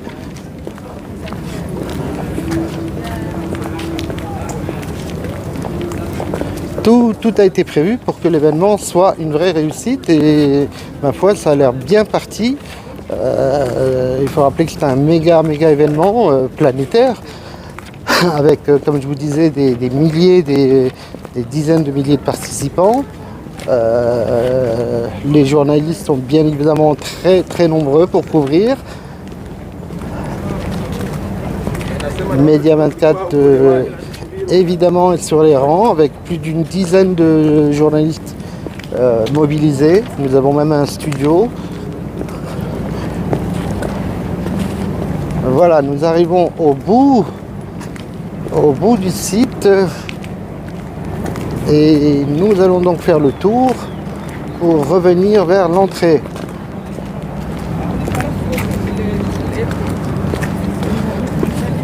Cette visite guidée vous permettra en tout cas d'avoir une idée de l'architecture, de l'organisation de cet événement.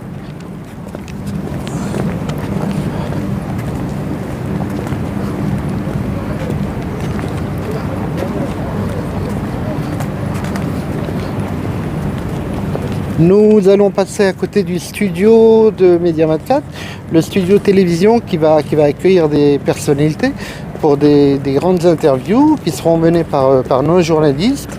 Donc voilà, vous pouvez voir à l'image notre studio.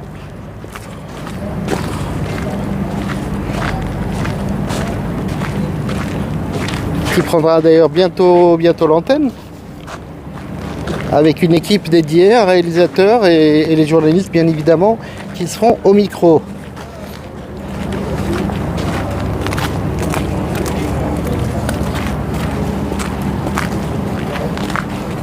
Voilà, nous sommes en train de faire le tour pour revenir donc à l'entrée où nous avons démarré.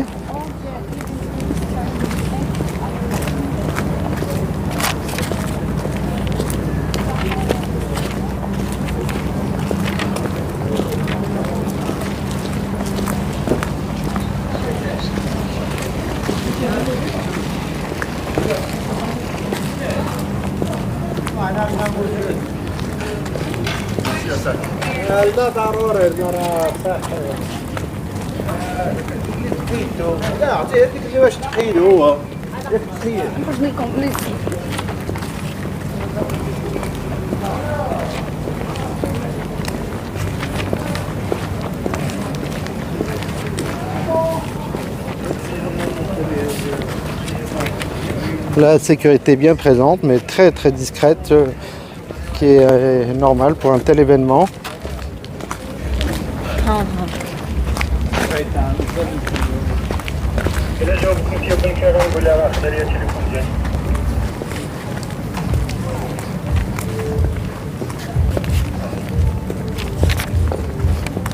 Il commence à faire chaud à Marrakech. Une journée assez chaude s'annonce.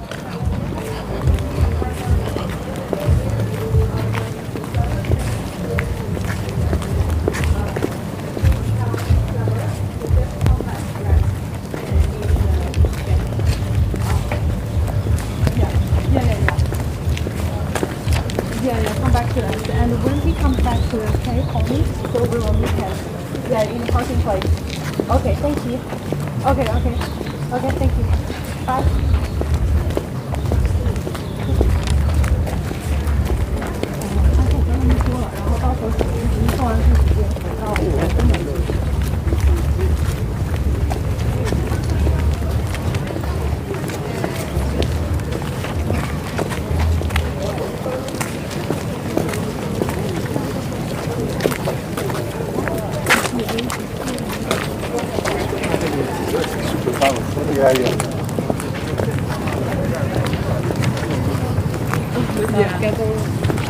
Voilà, nous sommes en train de boucler le tour du site.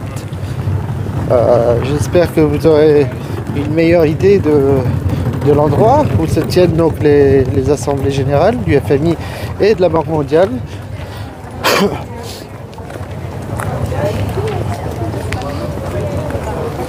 L'organisation est parfaite. Il commence à y avoir de plus en plus de monde. Ce n'est que le début, bien évidemment. Les délégations officielles sont en train d'arriver. Bon, elles ont un endroit spécial où rentrer. Le chef du gouvernement, plusieurs ministres sont attendus. Ainsi que les délégations, les gouverneurs des banques centrales, les ministres des Finances étrangers. On attend près de 189 délégations étrangères.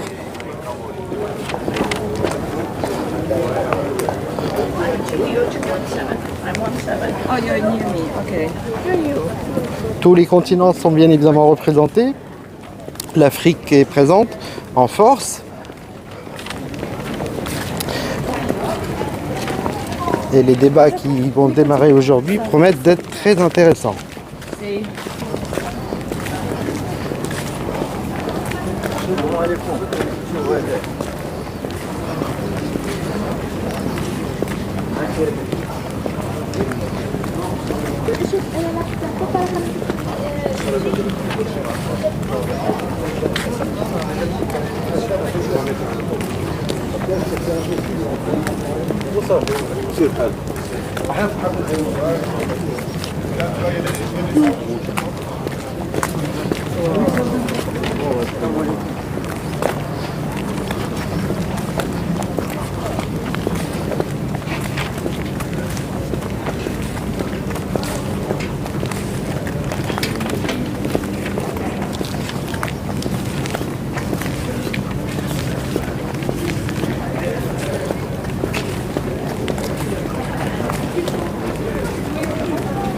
Voilà, nous sommes en train de boucler la boucle.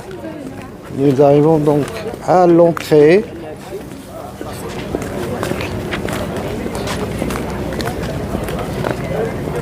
J'espère que vous aurez une meilleure idée de l'endroit, de l'organisation. C'est une première vidéo pour vous habituer au site, pour le découvrir en tout cas. Donc voilà, nous allons rendre l'antenne et je vous retrouve dans une autre vidéo qui reviendra sur chacune des 4 zones. Comme je vous disais, la zone Al-Bahr, Al-Atlas, Sahara et Al-Gharb. Voilà. A tout à l'heure avec Média 24. Voilà, on termine avec une image du plan du site et je vous retrouve tout à l'heure. Merci.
Notre pays, terre de dialogue et d'hospitalité, guidé par une vision éclairée et fier de son africanité, notre pays qui relève les défis du futur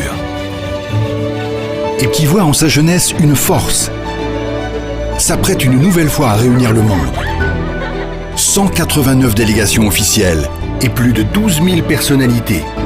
Du 9 au 15 octobre, le Maroc accueille les assemblées annuelles du groupe de la Banque mondiale et du Fonds monétaire international à Marrakech.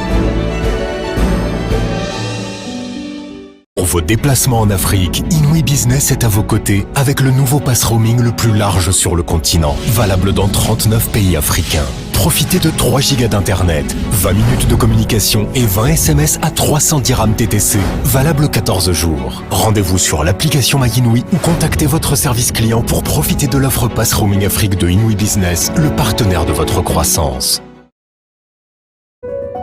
بلادنا أرض الحوار والضيافة اللي الرؤية السامية منورة طريقها واللي فخورة بأفريقيتها. بلادنا اللي كتشوف التحديات مستقبلها وفي الشباب قوتها، كتساعد مرة أخرى باش تجمع العالم تحت سماها. 189 وفد رسمي وأكثر من 12,000 شخصية. من 9 إلى 15 من أكتوبر يستضيف المغرب الاجتماعات السنوية لمجموعة البنك الدولي وصندوق النقد الدولي في مراكش. Pour vos déplacements en Afrique, Inouï Business est à vos côtés avec le nouveau pass roaming le plus large sur le continent, valable dans 39 pays africains. Profitez de 3 gigas d'internet, 20 minutes de communication et 20 SMS à 300 dirhams TTC, valable 14 jours. Rendez-vous sur l'application MyInouï ou contactez votre service client pour profiter de l'offre pass roaming Afrique de Inouï Business, le partenaire de votre croissance.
Notre pays, terre de dialogue et d'hospitalité.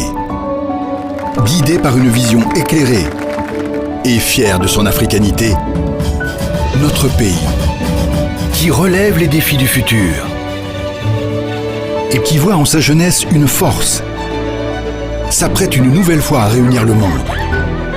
189 délégations officielles et plus de 12 000 personnalités. Du 9 au 15 octobre, le Maroc accueille les assemblées annuelles du groupe de la Banque mondiale et du Fonds monétaire international à Marrakech. Pour vos déplacements en Afrique, Inouï Business est à vos côtés avec le nouveau pass roaming le plus large sur le continent, valable dans 39 pays africains. Profitez de 3 gigas d'internet, 20 minutes de communication et 20 SMS à 300 dirhams TTC, valable 14 jours. Rendez-vous sur l'application MyInouï ou contactez votre service client pour profiter de l'offre pass roaming Afrique de Inouï Business, le partenaire de votre croissance. بلادنا أرض الحوار والضيافة للرؤية السامية منورة طريقها واللي فخورة بأفريقيتها. بلادنا اللي كتشوف التحديات مستقبلها وفي الشباب قوتها، كتساعد مرة أخرى باش تجمع العالم تحت سماها. 189 وفد رسمي وأكثر من 12,000 شخصية. من 9 إلى 15 من أكتوبر يستضيف المغرب الاجتماعات السنوية لمجموعة البنك الدولي وصندوق النقد الدولي في مراكش. Pour vos déplacements en Afrique, Inouï Business est à vos côtés avec le nouveau pass roaming le plus large sur le continent, valable dans 39 pays africains. Profitez de 3 gigas d'internet, 20 minutes de communication et 20 SMS à 300 dirhams TTC, valable 14 jours. Rendez-vous sur l'application MyInouï ou contactez votre service client pour profiter de l'offre pass roaming Afrique de Inouï Business, le partenaire de votre croissance.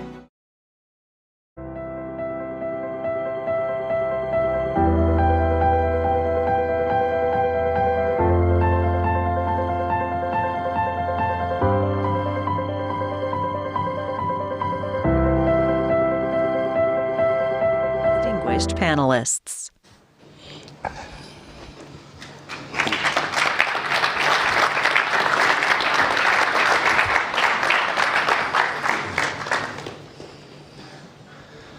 Thank you. All right. Salam alaikum, Mohammed, welcome, bienvenue.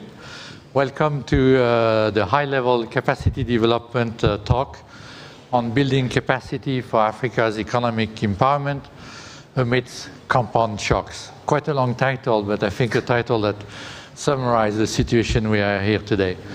This event launches our capacity development event series here at the annual meeting. I am Dominique Derrel, I'm the director of the IMF's Institute for Capacity Development.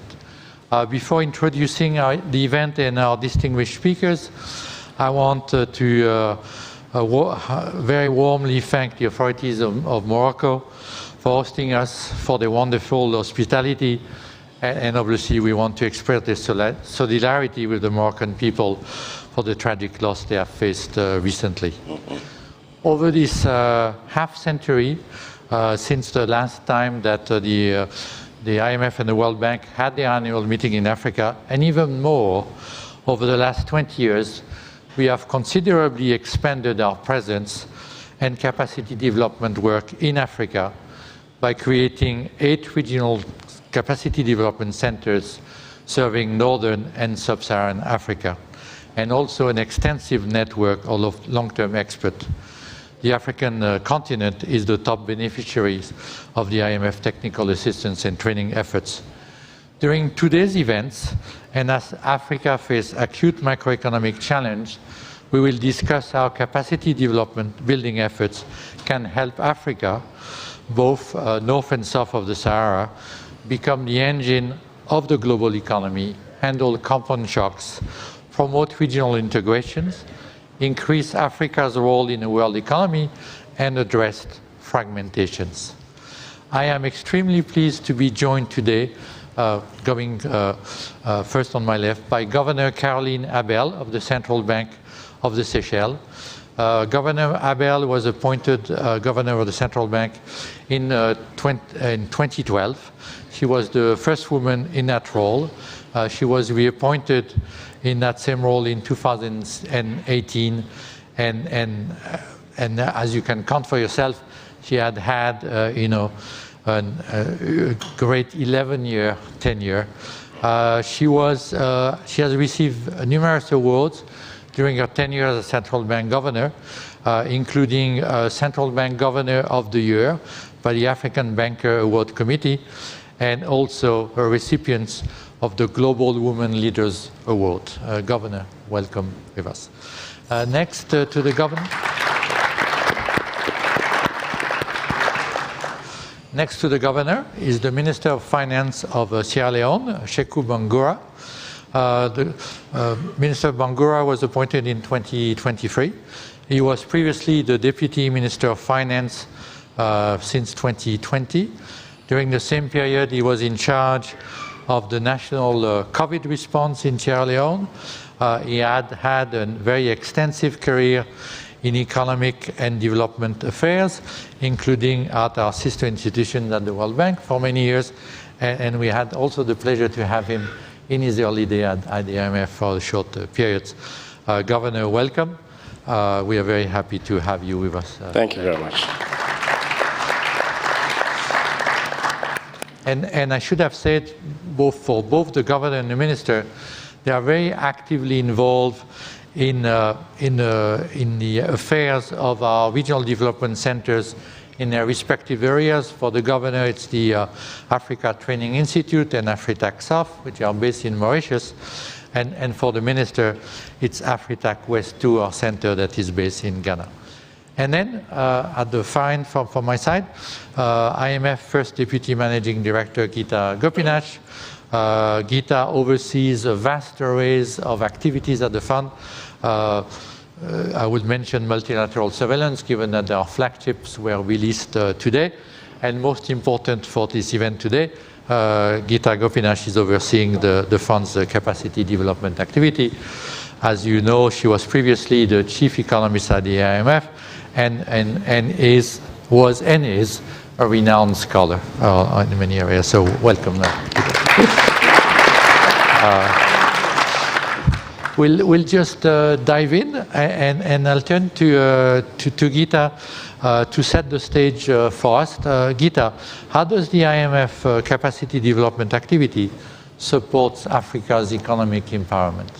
Thank you, Dominique. It's a real pleasure to be here and a real honor to share this stage with the governor and the minister, whose views I'm very keen to hear about. And so this is a special event for us.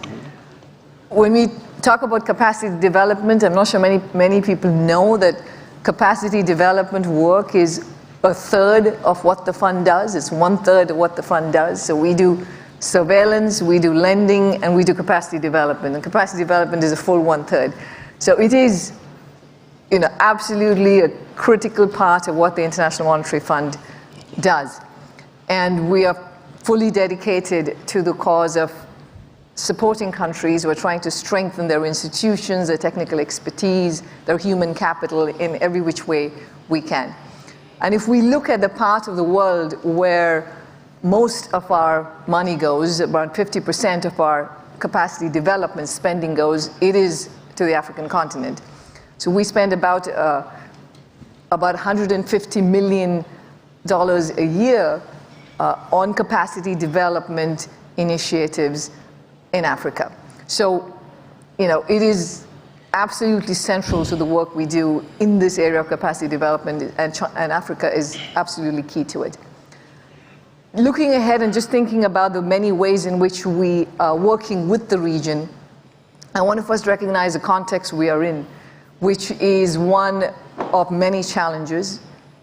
The world has faced shock after shock. You had the pandemic, Russia's invasion of Ukraine, climate disasters, and these have created additional challenges for countries that are on the development path.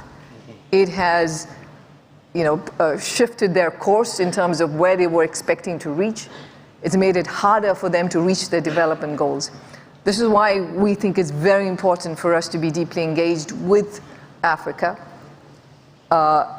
Given the many demands that are going to be there in terms of spending on the African continent, I think it's very important to recognize that it's not going to be a problem that can be solved only through international money. Domestic resource mobilization is going to be a very important part of the solution.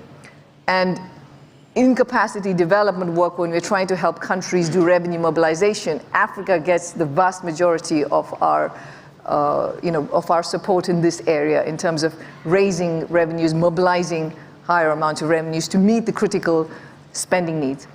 I should also mention that we are in the process of launching a global public finance initiative where we hope to raise around $200 million over the next 5 years to help strengthen the ability of governments to be able to realize the revenues that they will need for the development goals that they have to meet. And again, Africa will benefit from that tremendously. So in addition to this particular work streams, we're also very present on the African continent. If you look at what Dominique already said, it's just we have 8 centers in Africa, technical training centers in Africa. We just reopened the training center that we have in Lebanon, METAC. Morocco is a member of that center.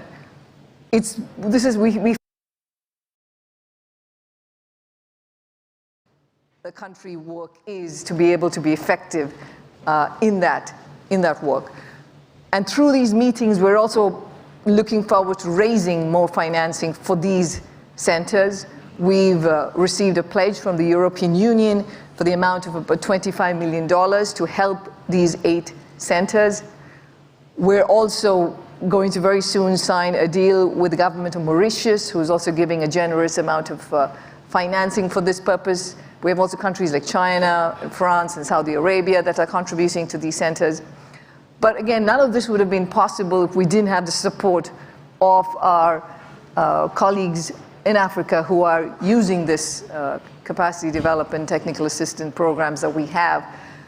The strong support that they provide to it, the encouragement they give to donors to support these activities plays a very, very important role. So I thank you for that. Thank you very much. Thank you, Gita, to set us up.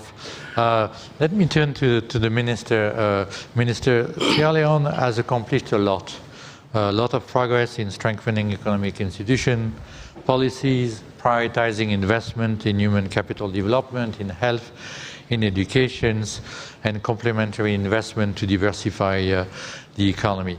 How did Sierra Leone's efforts on capacity building help the country achieve this important milestone? Thank you very much. So we've been receiving a lot of capacity development assistance from the fund, but not even only the fund, even the bank and other partners as well, broadly touching on large areas of economic and public financial management more broadly. And they range, like you have said, especially in the space of the Ministry of Finance and the Central Bank, whether it has to do with tax issues, whether it has to do with expenditure management, whether it has to do with central banking, but also even legal frameworks that are covering these areas to be able to ensure that we're able to strengthen our institutions. And I must say that in the current context where we are, it's becoming more important for this kind of support to our countries. And I will veer very quickly into areas of taxation. One of the problems we've been receiving in our country is that we do tax policies on an annual basis. And most of our engagement with our corporate businesses is that does not provide room for predictability. So as recently as our engagement with the fund had evolved into us looking medium term into designing tax policies and tax measures so that it provides predictability for businesses who will be able to ensure that they can plan effectively into the way the government is thinking of mobilizing the revenues required to be able to respond to our development needs. So that's one big area that I think. But another area that we have seen difficulties has to do with expenditure management. Okay, and in expenditure management, I think it's not just beyond planning the budget and the like, but ensuring that you have efficiency, measures in ensuring that there's efficiency and effectiveness in utilizing existing resources within limited constraints, limited space, and ensuring that we understand how to utilize the limited resources that we have to be able to respond to the bigger demands that are out there. On the financial sector side, for example, much of the problem that we have in the financial sector has to do with ensuring proper forecasting for monetary policy purposes. But beyond that, most of our banks have been experiencing a lot of shocks, and they have to accede to basic principles. So prudential standards and banking supervision strengthening have been a lot of area of risk, which will require a lot of support. And I think the fund has been out there helping us very deeply. But the capacity building issues go beyond this. Like I said, laws have to be reviewed to ensure that they match up with recent developments. We've been talking recently as well on climate. And I must say climate change and the impact of climate and other issues bring problems to us. And so how do you build the institutions to ensure that we are resilient enough to do what? Use the opportunities that are out there, whether in the fund or other institutions, for doing what? Making sure that we are ready to develop the systems, policies, institutional framework, guidelines, or regulations to be able to tap into the new systems that are out there for mobilizing resources for climate finance. So there's a lot that is happening in the space, both on the monetary side, but also on the fiscal side, and other institutional architecture that I think the fund has been helping us with greatly over time. Thank you. Thank you, Minister, for these fantastic examples. Turning to the Governor, Seychelles has been investing a lot of time and efforts in capacity building. You have been a very active member of the Regional Center for Southern Africa and the Africa Training Institute I was saying earlier. How do you see these efforts paying off in terms of meeting your very own economic and development objectives, including in the context of the reform adopted in a new extended fund facility and the resilience and sustainability facility program? Thank you, Dominic. For us in Seychelles, it has been a journey. Actually, this journey started in 2008 when we had to undergo major reforms across the board, central bank, Ministry of Finance, and also to build our statistical capacity.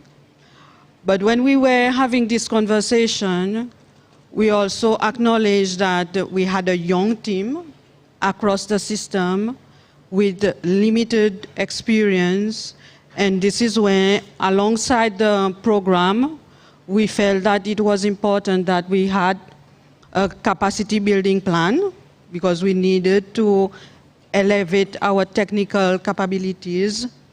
And this is where the significant engagement on capacity building with the fund and also with the bank accelerated. And we've had numerous programs. We are now on the 7th one. And each time we've elevated our capacity building needs, and that also remains across the whole system. And what I would say is that what we've seen is not just an increase in our technical ability. One other positive result of having the capacity building plan was also we've seen improvements in getting new leaders.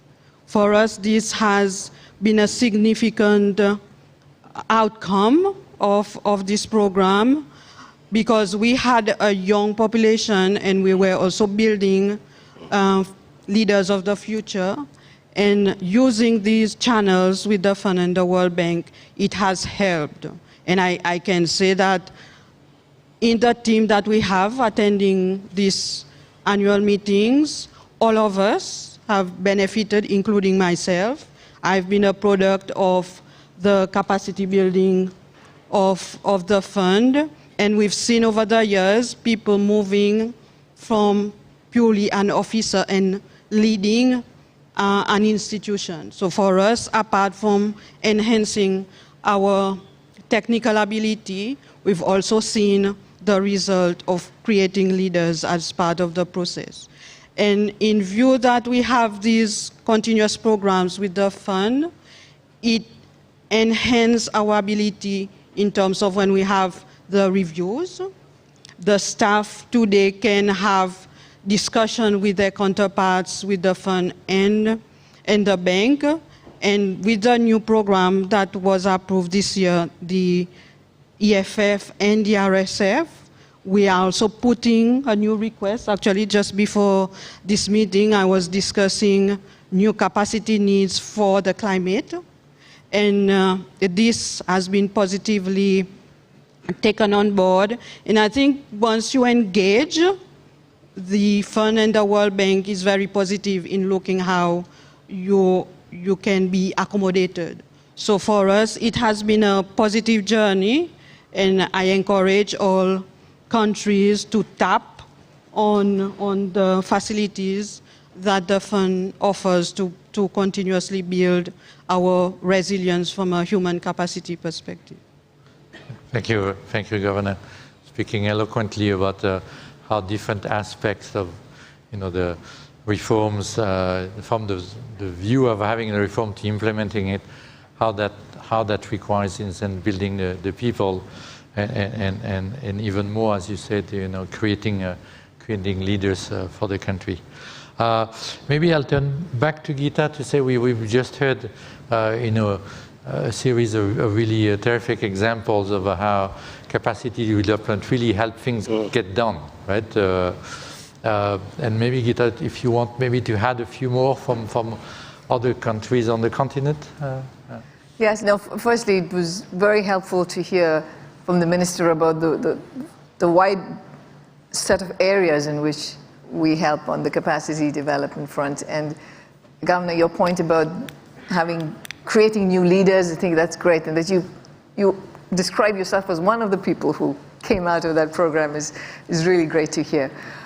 In terms of effectiveness and where we feel like we are, that we're seeing great outcomes, there are many examples, but since we're in Morocco, let me start with the example of capacity development that we've done with the Central Bank of Morocco, the Bank Al Maghrib, where we provided capacity development on how to improve supervision of banks, so banking supervision. And that obviously is critical for financial sector stability. This was a multi-step process. It was very involved. But thanks to the very close collaboration with the authorities, this was completed in a record time. So I think it's really congratulations owed to Morocco in completing this so quickly. So this, I would say, is one big, an example of an achievement. More generally, and I talked earlier about domestic resource mobilization and being able to raise enough revenues for your spending needs, and that's something that we've actually seen happening in several countries. We have examples here of Uganda, Senegal, Benin, Cameroon, and Rwanda. These are countries where we've seen revenue their yield on revenues having gone up thanks to the engagement we've had both from them and from us, of course. Another big block of work that we've been doing, which is more recent, is on helping fragile and conflict-affected states. I think that is challenging work. We're working with authorities where, of course, the capacity to be able to implement is not that large. And therefore, we've tailored our programs to be able to work with these governments to do that on a long-term basis so that we can help them. So that's another area where I think we're making good progress. We've also helping many officials, including in Africa, on the more, the newer topics, which is on climate, on gender, digital services. These are, again, new areas that we're doing work on. For instance, on climate, we've worked with many countries in terms of how to do public finance management when you have climate goals. One of the points that was made also by the governor was this fact that, we get programs, we have lending facilities to countries, And usually with those programs, we're able to complement capacity development, and that combination can be very powerful. So I think our experience, Dominique, at least in terms of when is it that we find that our engagement works out to be effective, I think there are like 3 factors that matter. One is ownership, when the authorities own this and that you get the ownership from it. The second is continuous engagement, when this is not a one-off thing and we remain continuously engaged. And the third factor we find is quite important is proximity, which is that we're actually close. We're there on the ground working with the officials, close to where they are. I think these 3 factors, I believe, play a very important role. But I would very much like to hear from the Minister and the Governor on what they see as what makes our capacity development efforts effective. Thank you, Gita. Well, that's a perfect link. Then you posed exactly the right questions to the Governor, the Minister. You're kind enough to say things in which we have been helpful, but we always look to the next things. You have, as the Governor was saying, you have sort of this spiral of, ever more ambitious objectives. What can we do better? In which way, more different, what would help you achieve your goals, and how can we support you? And maybe also directly the question that Gita was asking, what do you think makes the capacity development successful? Right? If I may start with the second part, I think the proximity increased the extent that we could access those facilities, because for us, I remember when we started the first program, to send staff to DC was becoming a problem. So having the center close to us in Mauritius, that was really helpful because we could send more staff. And also with the virtual channel now, also that also helps a lot. One other aspect that I've found over the years, the fund has become more engaged in terms of understanding the realities on the ground. Because I remember when we started in 2008, that was a critical component that at times the country authorities felt that the fund was not understanding the issue on the ground, and it was making discussion difficult. But over time, having that continuous engagement and having the team come on site, and even the team members, when they came on site, they say, oh, being in Seychelles, we understand the realities better. So that then they can tailor the program even better when we have the conversation. I think this is an element that we need to continue, because at times understanding the specificities is important, and especially for small economies, given that shocks really hit us very hard.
La couverture spéciale de Média 24 des assemblées annuelles se poursuit. Voici le reste du programme de notre couverture. Une interview depuis la maison des phosphates au Policy Center for the New South avec l'économiste Fathallah Lalou, avec Aziz Bousta. Une autre interview depuis notre studio avec Monsieur le ministre de l'Inclusion économique Younes Khoury.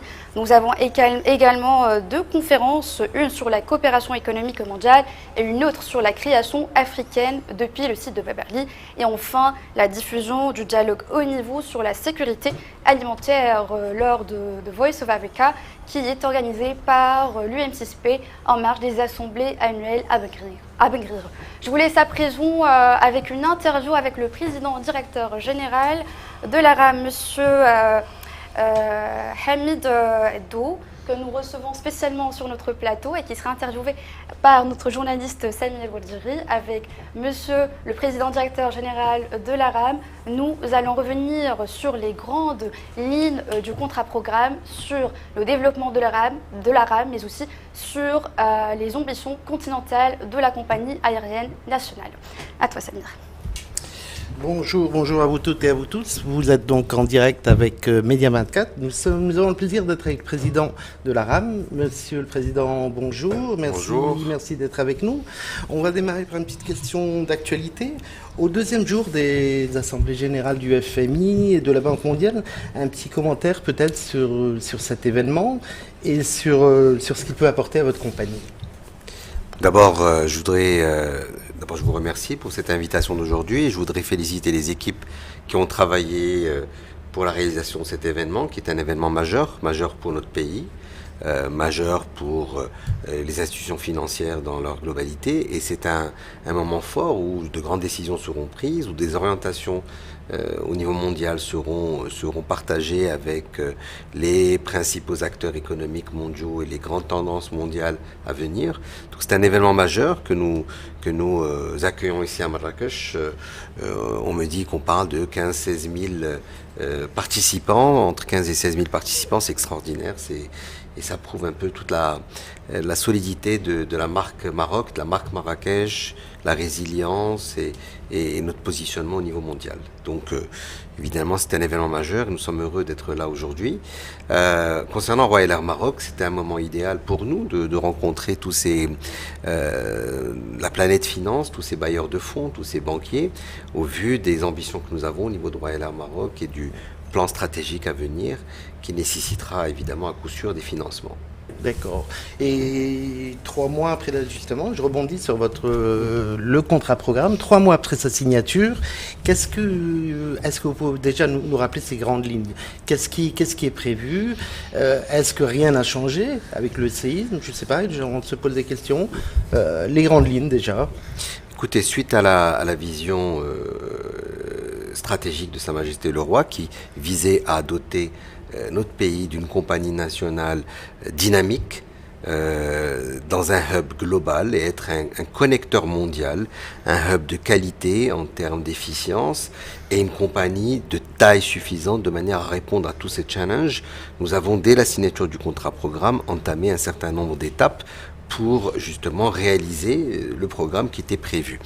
Alors la première étape a été déjà de sécuriser quelques avions pour livraison rapidement, c'est-à-dire dès 2024. Comme vous le savez, dans l'aérien aujourd'hui, quand vous placez une commande d'avion, il faut attendre des années, 4-5 ans avant d'être livré.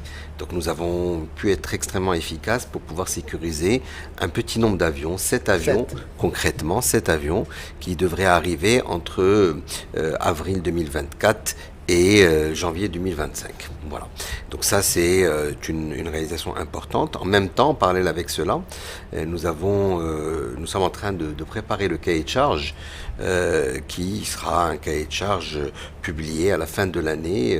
À la fin de l'année en cours? À la fin de l'année en cours, pour répondre justement à ce besoin de doter notre compagnie de 200 machines sur les 12-13 prochaines années. Donc tout cela sera prévu dans un cahier de charge où dans ce cahier de charge, nous détaillerons tous nos besoins, quelle route nous allons ouvrir, quelle fréquence, combien de passagers nous souhaitons transporter, et donc inviter les constructeurs à nous faire des propositions, aussi bien en termes de coûts que de délai de livraison, puisque les deux sont extrêmement importants. Ça, c'était le volet, acquisition d'avions. L'autre chantier qui est important est le chantier capital humain, suite aux orientations royales qui visaient à permettre aux jeunes cadets qui souhaitent devenir pilotes de ligne à Royal Air Maroc, donc leur permettre de se former gratuitement à l'Académie militaire de Marrakech, dans cette ville, donc à l'ERA. Nous avions entamé, la décision royale a été prise en août 2020, nous avons entamé dès le mois de septembre 2020 la première promotion avec à peu près 20 jeunes cadets qui ont démarré leur formation, qui seront prêts donc 4 ans plus tard, c'est-à-dire en début d'année prochaine. Cette année, avec le plan de développement, nous sommes passés dès la signature du contrat programme, donc dès le mois de septembre 2023, nous sommes passés d'une moyenne de 20 cadets par an depuis 2020 à 100 cadets par an. Donc cette année, nous avons accueilli 96 jeunes cadets qui sortent soit des classes prépa, soit qui ont déjà eu des diplômes d'ingénieur, ou qui étaient en pleine formation master, ou dans certains cas qui étaient déjà, salariés et cadres dans des entreprises, avec des prérequis bien précis, et qui ont passé les concours pour rentrer à l'académie. Ces concours, je suis très heureux, même vraiment très fier de voir que le métier de pilote attire énormément. Nous avons eu plus de 1500 candidats, desquels nous avons sélectionné 96, qui était la capacité maximale que nous pouvions avoir et qui correspondait à notre besoin. Et dans ces 96, nous avons l'honneur et le privilège d'avoir 32 jeunes femmes. Donc c'est un métier qui continue à attirer les jeunes femmes aussi. Et donc voilà, ces jeunes sont rentrés en septembre et ils sont en formation. Donc, capital humain, nous avons aussi accéléré la cadence. La prochaine étape, puisqu'il n'y a pas que les pilotes, c'est aussi former les techniciens de demain, les mécaniciens de demain. Et là, nous devons absolument monter en charge. Et donc, nous sommes en discussion avec le ministère de l'Emploi et de l'Inclusion et des petites entreprises, M. Skouri, pour voir dans quelle mesure nous pouvons accélérer la cadence. Nous avons besoin, pas seulement Royal Air Maroc, mais toute l'industrie aéronautique marocaine a besoin de techniciens et de mécaniciens. Donc là, il va falloir que nous accélérons à ce niveau-là. Nous allons aussi investir sur tout ce qui est formation transverse de différents métiers au sein de la RAM. Donc c'est un segment important qui est celui du capital humain dans le cadre du plan de développement. Il y a d'autres sujets évidemment, puisque qui dit investissement en flotte dit aussi investissement sur tout le reste de l'infrastructure. Le hub de Casablanca. Le hub de Casablanca, évidemment, donc avec l'ONDA. Il y a des discussions en cours pour faire les études qu'il faut pour éventuellement doter Casablanca d'un terminal dédié à Royal Air Maroc et qui sera beaucoup plus dynamique et beaucoup plus moderne et donc à même de répondre à tous nos besoins. Il y a aussi s'équiper au niveau du catering, augmenter la taille, je dirais, au niveau du catering, au niveau de la maintenance des machines. C'est tout l'écosystème autour de Royal Air Maroc qui devra s'adapter et vivre une vraie expansion. Et voilà, ce sont les différents chantiers que nous suivons en ce moment et ma foi, nous avons accéléré. Alors, vous avez aussi posé la question par rapport au séisme de Marrakech. Est-ce que ça a réduit notre ambition? Non. Bien sûr que non, je pense qu'il faut qu'on garde le cap. Il y a eu un petit moment de flottement quand même? Il y a eu, oui, évidemment, ce qui est normal, avec une catastrophe naturelle pareille, évidemment. Nous sommes d'abord là pour analyser, nous avons pris le jour même, enfin la nuit même, nous avons inspecté nos locaux, nos moyens à Marrakech, les pistes d'atterrissage. Très vite, tout est rentré dans l'ordre et nous avons pu fonctionner normalement. Pendant une semaine, il y a eu un peu d'appréhension au niveau des clients qui devaient venir sur Marrakech. Le reste des destinations marocaines n'ont pas du tout été impactées. Et après une semaine, l'activité a repris son cours normal et nous avons clôturé le mois de septembre quasiment en ligne avec nos objectifs initiaux. Donc je pense que oui, évidemment, l'impact est là. Maintenant, nous devons reprendre une activité normale et nous avons repris une activité normale. D'accord. Qu'est-ce qui va changer concrètement ce plan de développement? Est-ce que vous avez un modèle, par exemple, de, je ne sais pas moi, Emirates, je dis n'importe quoi, Ethiopian Airlines, c'est quoi le modèle de la RAM pour l'avenir? Alors, nous sommes aujourd'hui une compagnie de taille moyenne qui fonctionne avec un hub plus ou moins efficace, mais de taille moyenne, et qui connecte bien la majorité des pays africains, avec quelques pays en Europe et un peu l'Amérique du Nord, un peu le Moyen-Orient. L'objectif, c'est d'aller encore plus loin. Nous sommes convaincus que le marché africain est un marché très porteur, donc il faut continuer à investir sur le continent et couvrir davantage de pays subsahariens, connecter davantage de pays européens de manière beaucoup plus densifiée, et aussi beaucoup plus l'Amérique du Nord et l'Amérique du Sud. Sur l'Asie, le Moyen-Orient évidemment sera priorisé. Ensuite, l'Asie... Vous êtes très peu présent. Nous sommes très peu présents. Nous investirons dans quelques destinations majeures. Nous reprendrons Beijing. Nous prévoyons Guangzhou, Shanghai, Tokyo, Séoul, quelques capitales. Mais nous ne pouvons pas nous positionner comme un acteur majeur sur l'Asie. Je pense qu'aujourd'hui, il y a suffisamment de grands players comme Emirates, comme Qatar Airways, comme Turkish qui sont très forts en Asie. Absolument. Ça ne sert à rien d'aller, je dirais, se battre sur un marché qui est déjà très bien couvert. Par contre, le potentiel est ailleurs et donc nous allons y aller.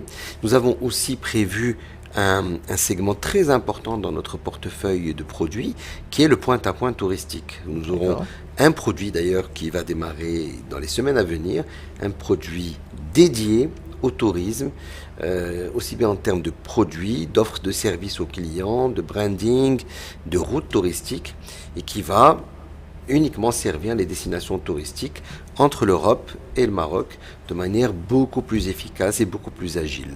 Et donc cela, on fera les annonces le moment venu, mais nous sommes très très motivés de doter notre pays d'un outil dédié au tourisme qui sera là en permanence pendant les moments d'euphorie en termes business et en termes de tourisme ou pendant les moments durs où pas question qu'on quitte le marché marocain, on est là, on est chez nous et donc on sera toujours là comme on va dire un matelas de sécurité pour notre tourisme. Hier, vous avez parlé de devenir un connecteur global. Vous considérez que vous êtes toujours un connecteur, comme vous avez dit hier, local, pardon. On est régional et de taille moyenne. Et pour devenir un global connector, il faut de la taille, il faut plus d'avions. Une taille critique, vous voulez dire ? Une taille beaucoup plus importante, une taille critique plus importante, plus de fréquences, de manière à mieux connecter tous nos vols. Donc c'est ce qui fait aujourd'hui certains modèles que vous avez cités un peu plus tôt, qui sont des grands connecteurs et qui ne l'étaient pas 20 ans plus tôt. Certains n'existaient pas, d'autres étaient de taille moyenne et au bout de 20 ans, ils sont où ils sont aujourd'hui. Donc c'est un modèle qui fonctionne. D'accord. Vous avez enchaîné les bonnes nouvelles, le renforcement de la flotte, enfin les objectifs, partenariat stratégique avec Air Sénégal, renforcement du réseau domestique international. C'est quoi la suite ? Vous positionnez comme le futur Ethiopian Airlines, par exemple ? Non, nous avons un produit complètement différent. Ethiopian Airlines est une très belle compagnie, une grande compagnie. Elle est première en Afrique, je crois. Qui est en taille première en Afrique, qui connecte très bien l'Afrique, surtout l'Afrique de l'Est et l'Afrique du Sud, et qui est très présente sur l'Asie. Je pense que c'est peut-être l'une des compagnies les plus présentes en Chine notamment, avec énormément de vols tous les jours.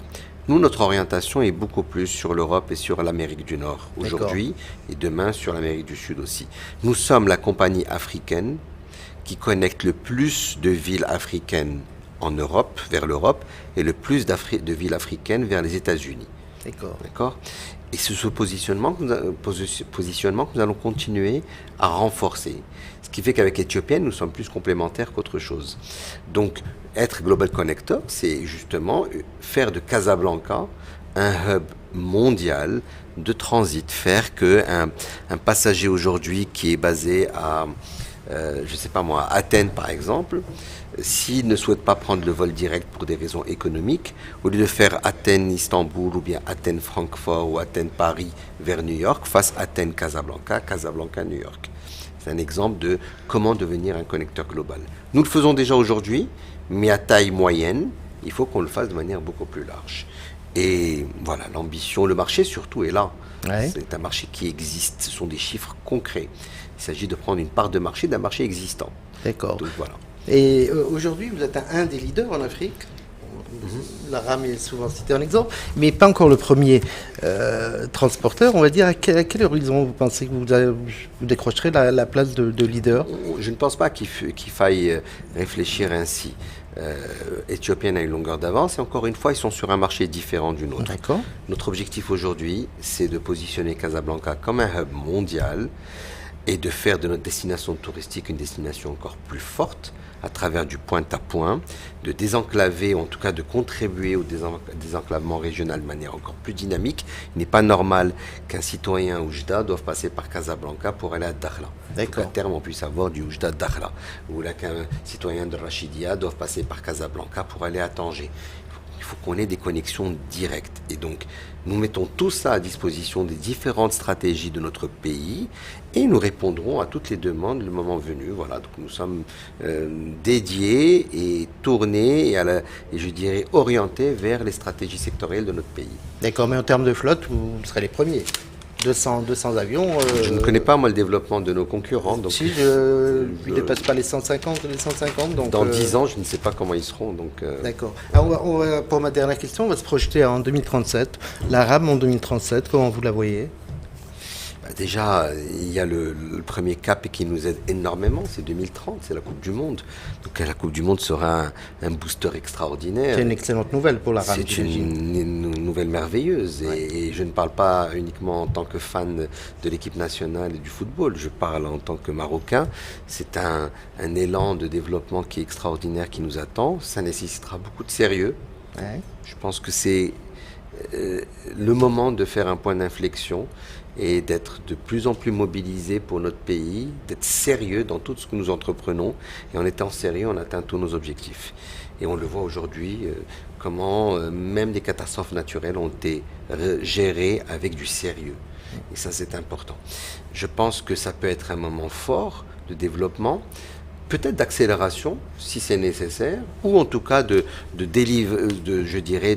d'accomplissement des différentes étapes que nous avons déjà prévues dans notre plan de développement, pour qu'en 2037, nous soyons vraiment une compagnie leader au niveau mondial, que nous ayons, la place que personnellement, je pense, notre pays mérite à travers cet outil de souveraineté qui est Royal Air Maroc. Donc, voilà, the sky is the limit, et après il faut mettre la définition de sky, mais réellement nous sommes extrêmement motivés. Quand je dis nous, je parle de toutes les forces vives de Royal Air Maroc, extrêmement motivés pour relever ce défi. D'accord. Vraiment, dernière question, dernière remarque. Vous avez connu la grève des pilotes, vous avez connu le Covid, vous avez connu le séisme. Finalement, l'avenir s'annonce rose. Après tout ça, je veux dire, il ne peut rien vous arriver de pire. Non, je pense... Pardonnez-moi, même la première feuille de route que vous avez présentée était beaucoup plus modeste en termes de flotte, en termes de développement. Là, ça a surpris tout le monde, cette feuille de route. Donc, encore une fois, l'avenir est plutôt rose. Je pense qu'aujourd'hui, nous avons la chance d'avoir une compagnie aérienne avec un ADN extrêmement solide. Notre ADN, c'est d'être une compagnie marocaine, africaine, avec un marché qui aujourd'hui est là, avec une notoriété de la marque qui est très forte et qui nous permet d'envisager beaucoup de choses en termes de développement. Nous avons une entreprise, une compagnie qui est faite de femmes et d'hommes d'une compétence unique sur le continent. Vraiment, c'est tous les jours un plaisir de travailler avec les équipes. Oui, il y a évidemment de temps en temps des incompréhensions, on va appeler ça comme ça. Mais c'est normal dans un organisme vivant. Et Royal Air Maroc est un organisme vivant. Donc, ADN fort, ressources humaines fortes, marché qui est là, une orientation, une vision du développement, et surtout une orientation, une vision royale et une stabilité. Et ça, vous n'avez pas idée de la chance que nous avons. C'est une chance unique parce que ça nous permet de nous projeter. Nous savons que nous pouvons travailler sereinement. Vous avez le temps pour vous? On a le temps, oui et non, puisqu'il faut gagner des parts de marché, ramener du business et y aller. Mais nous travaillons sereinement. De quoi avons-nous besoin aujourd'hui? D'être encore plus efficaces et plus sérieux. Nous tous. Et c'est tout l'écosystème qui doit se mobiliser vraiment derrière cette unique ambition. Je parle de l'écosystème de l'aérien, faire de Royal Air Maroc un outil mondial, un connecteur mondial de qualité mondiale avec un hub efficace et de qualité mondiale. Il n'y a rien d'autre qui, je parle dans notre domaine à nous, qui devrait nous faire diverger de cette direction. Et tout est, je dirais, réuni pour nous permettre de réaliser cette mission, justement grâce à cette vision royale qui est très forte. D'accord. Merci beaucoup, Monsieur le Président. Merci pour ces précisions. Merci à vous toutes et à bientôt sur Média 24.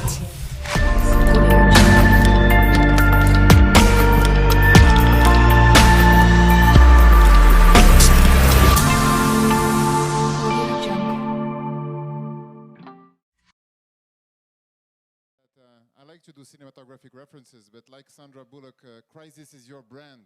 And you've been through all of these crises in the last decade. How do you see, with those two parameters that Managing Director gave, which are speed and knowledge, how do you see the role of the ECB as being this buffer when those huge crises arrive and when these cyclones are hitting and those black swans are coming? Well, thank you so much, and I'll come to the ECB in a second. But, you know, as I'm looking around this room, and I'm seeing all of you very attentive, I think to myself, we have to be grateful to the two ladies who just spoke. One, of course, is representing the government of Morocco under the leadership of His Majesty, which has actually managed for us to be sitting around in this comfortable setting, listening to very smart ladies and gentlemen as well. I'll come to you in a second. So that's number one. But number two, if it hadn't been for this very courageous lady who just spoke, my colleague and friend Kristalina Georgieva, we would not be here. Because Kristalina will remember that about 3 weeks ago, so very shortly after the horrible September 8th, there was a lot of doubt. And there were lots of people who were saying, well, you know what, let's just stay away. It might be a bit dangerous. We might be running some, you know, sort of reputational risk. And no, we are all here, and you are all in this room thanks to them.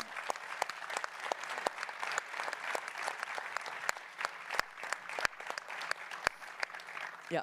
We owe you a great deal, and the pleasure that we will enjoy in the next few days is largely attributable to these two ladies and the persons who work around them, and of course His Majesty the King. Now, back to your question.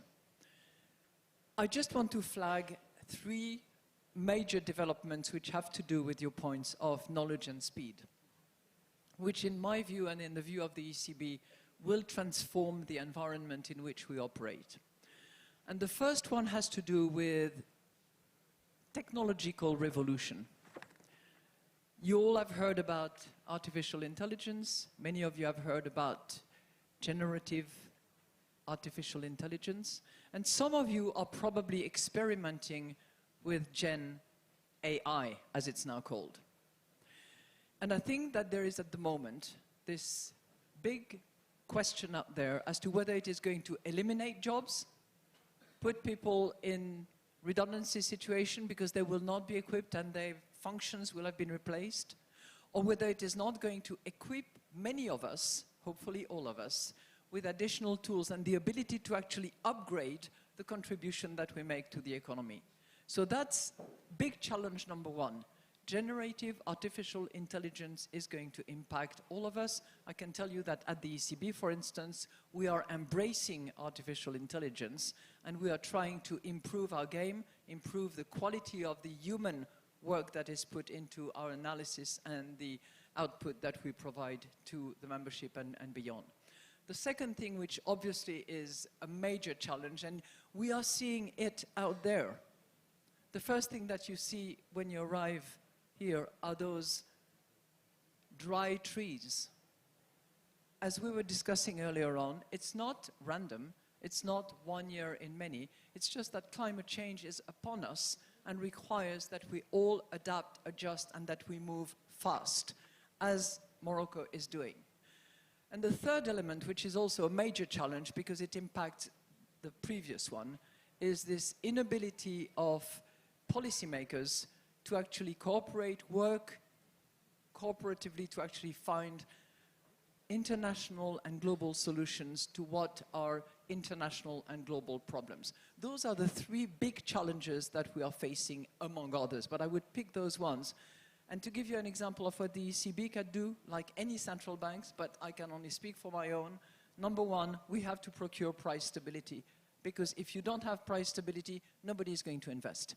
And in particular, when it comes to climate change, you want to make investment that will provide a return in the long run, and you need to know where prices will be. Second thing, all international institutions can embrace climate change and the fight against climate change and to protect biodiversity in their day-to-day life. That's what we do at the ECB. We tilt our corporate purchases programs and reinvestment to take account of that. We make sure that the collaterals that we get in order to provide funding are actually integrating the externalities that have to do with climate change. And third, we can also be a participant in offering not a forum like the IMF does very well, but at least a place where there is a little bit of certainty in this universe of complete uncertainty. So that's very quickly, in a nutshell, what we can do. Thank you very much, Mrs. Lagarde. And this has been actually very helpful because you give me the ideal transition to turn to your neighbor. Because basically what you're saying, when it comes to taking immediate actions when markets are going crazy, there is no love, there is just proof of love. So we need to take action and to act very fast. So, Michael, I turn to you and turn to your expertise in this domain. You know, Warren Buffett used to say, it's only when the tide goes out that we know who's been swimming naked. And everybody's like, okay, this is an unprecedented level of crisis. We've never seen that much crisis, but you've seen a lot of crises during the 3 or 4 last decades, and you understand the great shocks, the strength, the strategy. Are we looking at the world with biased eyes, with binacles that doesn't work, or did something really change in the nature, the speed, and the might of the crisis that we see in financial markets? Thank you. I would like to start by expressing my gratitude, our gratitude, collective gratitude to the 3 ladies who are on our right, on my right. It is because of them and people like them and women like them that the world is a better place, and we will continue to make it a better place. On your question, I would like to give the audience a little bit of historical perspective. Maybe not 40 years, but 30. And beyond that, I think we have a tendency in today's world to forget history or ignore it. And as a result, as we all know the famous quote, we condemn to repeat it. And what I'd like to say is that financial crises are nothing new. And it's important to go back to the past and to learn from past experiences. I remember, you probably all do, October 2008. This is the beginning of the great financial crisis. Lehman Brothers had gone bankrupt a few weeks earlier. Markets had been closed, which was unprecedented. I think the prior time was 9/11. And the world was sinking fast, fast, fast. I was at Harvard for my 25th reunion.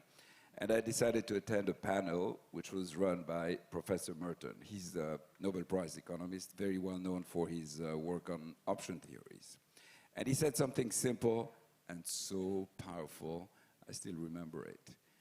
Crises are bound to happen. They are in the nature of capitalism. They will happen again and again and again. And if you hear any smart, young money manager who tells you he found an asset class which is uncorrelated, meaning will not move up or down with the rest of the market, just run. and he was so right. He put things in perspective for me and for many other people. The illusion of the prior 20 years of steady economic growth were shattered in just a few weeks. This is not something I hadn't seen before. I started on Wall Street in late 1986, so I've had my first crash in October 1987. It was Monday, 19 October 87. I still remember this. I'm a young associate at Morgan Stanley. I decided to go down on the trading floor, and I see the world collapsing. 20%, 22%. The drop was absolutely phenomenal. Incidentally, this will be the only reference I will make to M&A, mergers and acquisition. I went back together with my colleagues up to our phones, and we started calling the companies saying, we know you're interested in this target. You were looking at it at $38. How do you like it now, $30? No one took. I learned then and there that M&A volume drop with the equity market is probably the wrong thing to do for most buyers, but there you go. Anyway, back to Professor Merton and the lecture. What he said was essentially in line with what many academic and well-known economists said over time. There is, I will make perhaps a couple of quotes, or give a couple of quotes. Minsky did a great piece of work in 1986 on the cyclical nature of financial market. And he said, he expressed a tendency, he highlighted the tendency for stability to breed instability. When there's gradual accumulation of risks, because people are comfortable, investors, lenders, borrowers, then you take on more risk, until there's a crisis. And this was not the first time. John Kenneth Galbraith earlier did a great piece of work on the crash of 1929. And he wrote something which is very, very important. The financial memory is very short. This is the invariable lesson of financial crisis. It's a simple argument, we just forget. And we are, I would support the thesis that we are in a classic, although heightened, manifestation of cycles right now. We love to find out new explanations for things. We love to trash the old. We like to find new paradigm. I hear something called perma-crisis. There's a book about it. There are articles all the time about it, etc. This is not true. Why can't we just accept that we've had extended periods of stability, and also we've had prolonged states of crisis before? I know it feels worse because some of the things you mentioned earlier are accumulating, but I just want to give you one example. In 1929, when the market collapsed by about 23%, do you know how long it took for the index to go back to where it was before the market, before the crash? 25 years. In the great financial crisis, which we'll remember, 2008, how long did it take?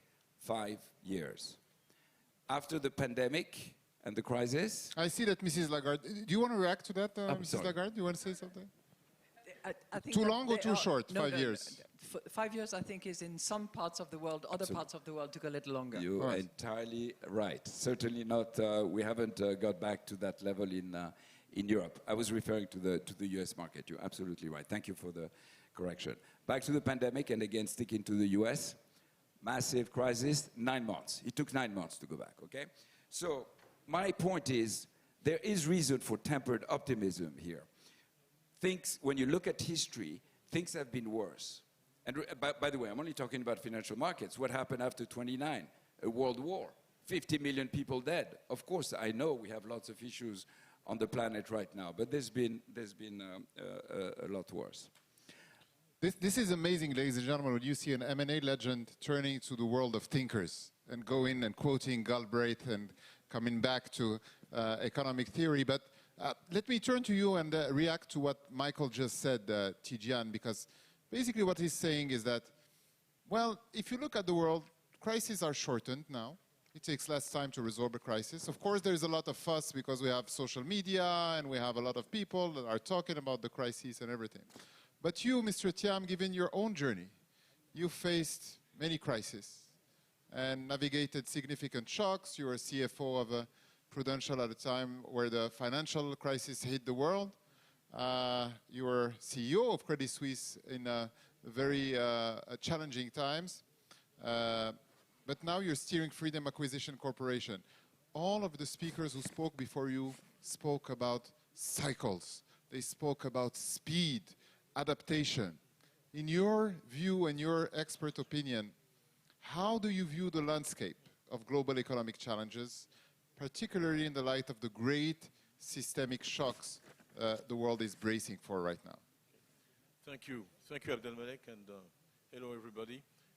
Before addressing the question, I'd just like to devote a few seconds and have a word for Morocco, which is a country close to my heart. And I just want to say that the recent tragic events have once again proven to the world the strength of Morocco, the strength of its society and its leadership, and it's just something to be, it cannot be overstressed.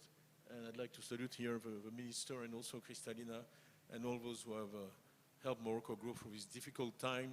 Only those who don't know Morocco have been surprised, and we can come back to that later.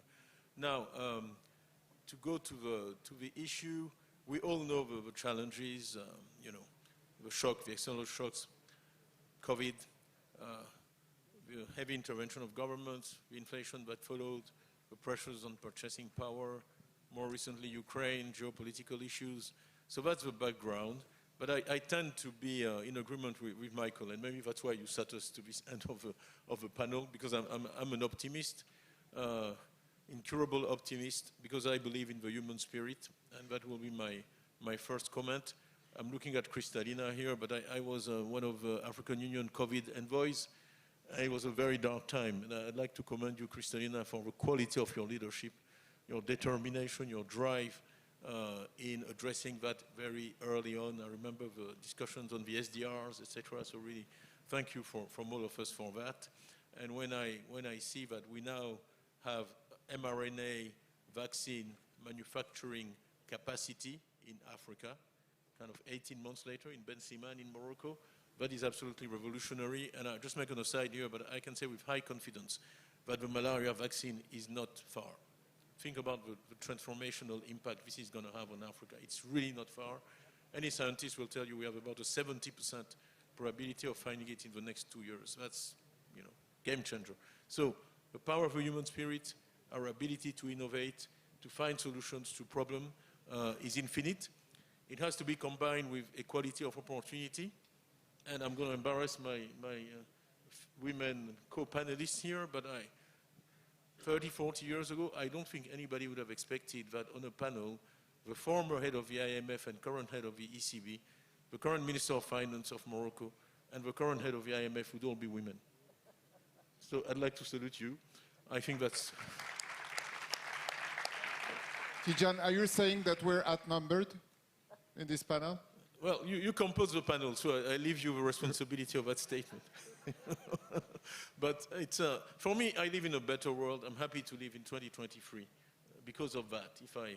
Not to get all romantic, but my father used to tell me how he was arrested in Côte d'Ivoire when he arrived because he didn't step down from the curb to let a European pass. So, you know, the world is definitely a better place in 2023 than 50 or 60 years ago.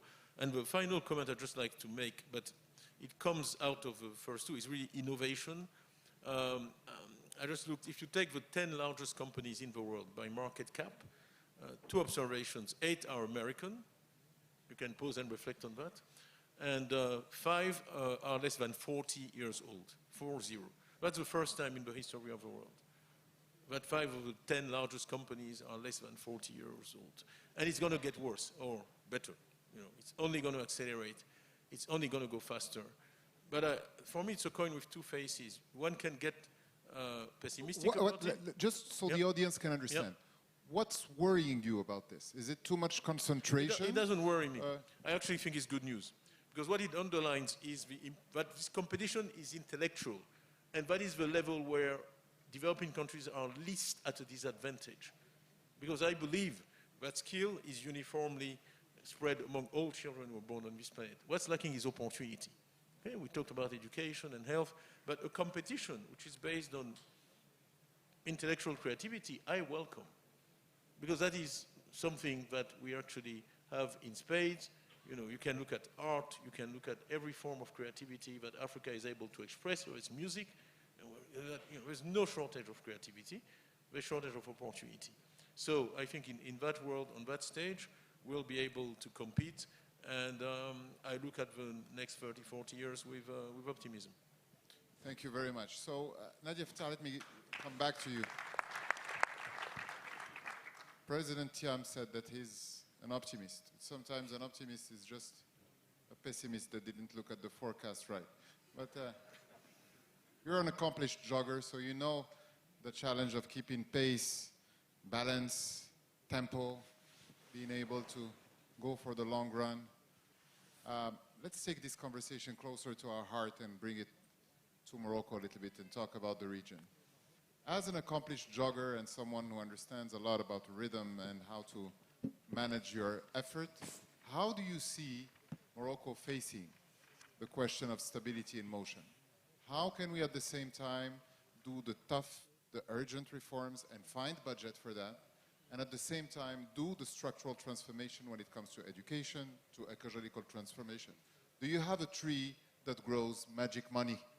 That's the question. How do you solve this economic trilemma for a country like Morocco? First, I hope that my performance in my job is better than my performance in jogging, otherwise it will be scary. Before answering directly your question, 3 weeks ago, just after the earthquake, one financial partner, neither of IMF and World Bank, told me, look, we'll be ready the moment you would like to restart. And I said, we're not restarting, so surprised. We're not restarting because we are not stopping. We cannot afford it. I thought 2 years ago that the worst case scenario was there. And when I was discussing in Article 4 with the team of IMF, what's planning next, I said, we're done. But unfortunately, and I agree, crises are there. And this is why in the first communique of His Majesty the King, it was about safety, assistance to people, and also a message, don't stop. We cannot afford it. We have so many challenges. On the other hand, I would like to say that we're blessed in Morocco because we have a long-term vision. It's important because we are not changing priorities. And you know, all of you, that you need time to implement, to execute. You cannot afford to stop. And this is why our priorities are clear and not changing. The social state, education, healthy, safety nets. This is very important, but also allowing for economic growth. This is very important. And because we are having this disciplined, very committed and dedicated strategies, I think we have built the confidence, the political, the social confidence that allow for this dynamic. And this is why we are now moving to another pace of reform that is very important. Maybe one example, we were discussing it with my fellow colleagues before the panelists, water, scarcity of water. We are no more in the mindset of saying what we do a year when we have a drought. We need to have a comprehensive, permanent plan for water scarcity. This is why within 5 years, all the drinkable water will be coming from alternative. And we will no more have to decide, shall we give water to drink or to the farmers for agriculture? We need both, and this is why we are having this solution. You're looking at me, I just want to say one thing. I'm happy that we are having this conversation with very talented ladies and men from the financial world. When you have strong and reliable portfolio of projects, you find the money and you find the solutions and you find the partners. And I want to convey this message and thank the strong partnership with the institution that helps Morocco in this dynamic. Thank you very much, Minister. Actually, to be frank, I feel a little bit left out because I'm the only person who didn't thank you, Managing Director Kristalina. So thank you for everything, and thank you for having me as a moderator. Let me just maybe ask you one question before we bring this conversation closer to home and to Morocco. Are you wearing a Moroccan jacket? So thank you very much. Can you please just... So you fulfilled completely your role as a citizen of honor of Morocco. in this day in honor of this plenary session. But let me bring this close to our hearts. We know Morocco has a very close and strong relationship with the IMF. How do you see Morocco evolving in this region? How do you see our trajectory, our role? Minister Fattah said, basically, we have a king with a vision, we're a country with a plan, and we're laser focused on execution. How do you see us from DC, from your institution, and how do you want to move forward with Morocco? Well, since we talk about fashion, the most fashionable thing I had on my back was the Atlas Lions jersey on Sunday. I can tell you that what you see on the soccer field, the men and the women of Morocco playing, is a symbol of the dynamism, the unstoppable energy of this country. I also should tell you, I scored. Proud of it. What we have just presented a book on Moroccan experience in this quest for growth. Very appropriate to look into the potential for the country to grow, because global growth is slow and it would remain so. We simply don't have the growth we need to recover from the shocks everywhere and to build prosperity for the future. So what is the recipe that works here and would work even more? One, strong fundamentals. It is like building houses so earthquake cannot tear them down. Morocco has done it, but it doesn't stop, as the minister said.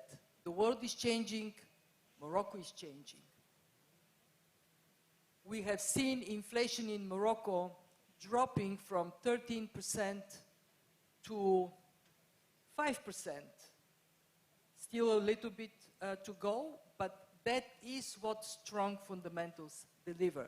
When a shock hits, you're more resilient. Two, Morocco recognizes the importance of diversifying the economy for tomorrow. I had an interesting conversation. As you know, Morocco is a tremendously important source of renewable energy. And I was asking our partners in the government how they see the future. And what they're saying is they want Morocco to be on the cutting edge of the green economy. We heard from the minister in terms of what is being done on water, because not only it is necessary for the survival of people and businesses, but it is also a competitive edge, and constantly seeking this competitive edge, clearing obstacles for private investments to flourish is the second part of this recipe for success. And the third part, I cannot praise enough, is building solidarity in the Moroccan society, striving for more equitable growth, for more fairness in society. In a world of more frequent shocks, we need each other. We need to trust each other. And for that reason, I very much support the attention to social safety nets, to education, to giving equal opportunities to everyone. Big message for our meetings. Big message. We cannot solve problems one country at a time. We can only succeed in a world of more frequent shocks by working together. And we also need to give more power to women, with all my respect to men. For resilience for the future, women are a very, very important ingredient. Thank you very much, Managing Director, for your perspective on Morocco. Christine Lagarde, let me turn again to you. We know that every word that is pronounced by the President of ECB is with intense scrutiny, so I'll try to shape it very broadly about the Mediterranean. And I read your recent comments about the huge environmental challenges that we have in the south of the Mediterranean. But given what's happening right now in the Mediterranean and the fact that maybe this sea that used to reunite us will become once again an ocean of division, how can we reshape, reinvent, re-embrace a peaceful and a productive and fruitful relationship between Africa and Europe in order to build more prosperity and to tackle all of the challenges that are underlying, such as migration, economic migration, but also climate change migration? How can we have the tough and frank conversations between Africa and Europe with regards to the next economic model that would work in the region? That's a little loose question, huh? I think everybody around this panel and everybody would agree that the best economic response to the issues that we're facing is peace. It's peace everywhere there is war, everywhere there is conflict. And peace is vastly desired and expected from many corners of the world where violence is at play. And that's, I'm not making a philosophical statement or a political statement. It's a true fact that economic recovery can be, which takes forever, and the IMF knows that, Kristalina knows that inside out, can be destroyed in a matter of a week because of war, because of conflict, anywhere. So that's point number one. But point number two, if we focus on, let's focus on the Mediterranean, which is, as you say, a sea that brings us together, but can also be, as the Pope said recently, a cemetery for those who are aspiring to a better life and can't find the other side. If you look at it at the moment, if you look between the south and the north of the Med, you have per capita GDP, which is double that of the south in the north. You have water scarcity and water catastrophic shortfall, which put about 250 million people at risk in the next decade. Those are just, two of the economic issues that I wanted to flag. And then in the face of that, you will hear in the next few days a lot about fragmentation, about the geopolitical divide, about what actually separates us and creates more divisions. But at the same time, if you look at the upside, in this region, south of the Med, the intra-regional trade is only 5%.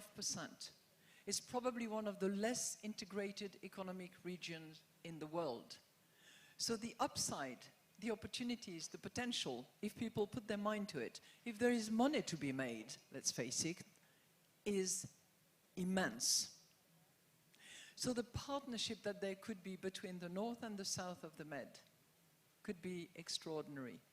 One, there are various ingredients that will be needed. Let me just finish two things. Number one, you need infrastructure, and that applies throughout Africa, but it's certainly the case. Good example, by the way, of that Morocco is demonstrating. If you invest massively in infrastructure over the course of time, it changes your economic situation and the output. The kingdom has invested almost more than 30% of GDP over the last 2 decades just in infrastructure. And as Kristalina was saying, the resources in renewable energies in this part of the world, you talk solar, wind, hydrogen. Tidjam will be much better than me to talk about solar. That's his life and his business now. It's enormous.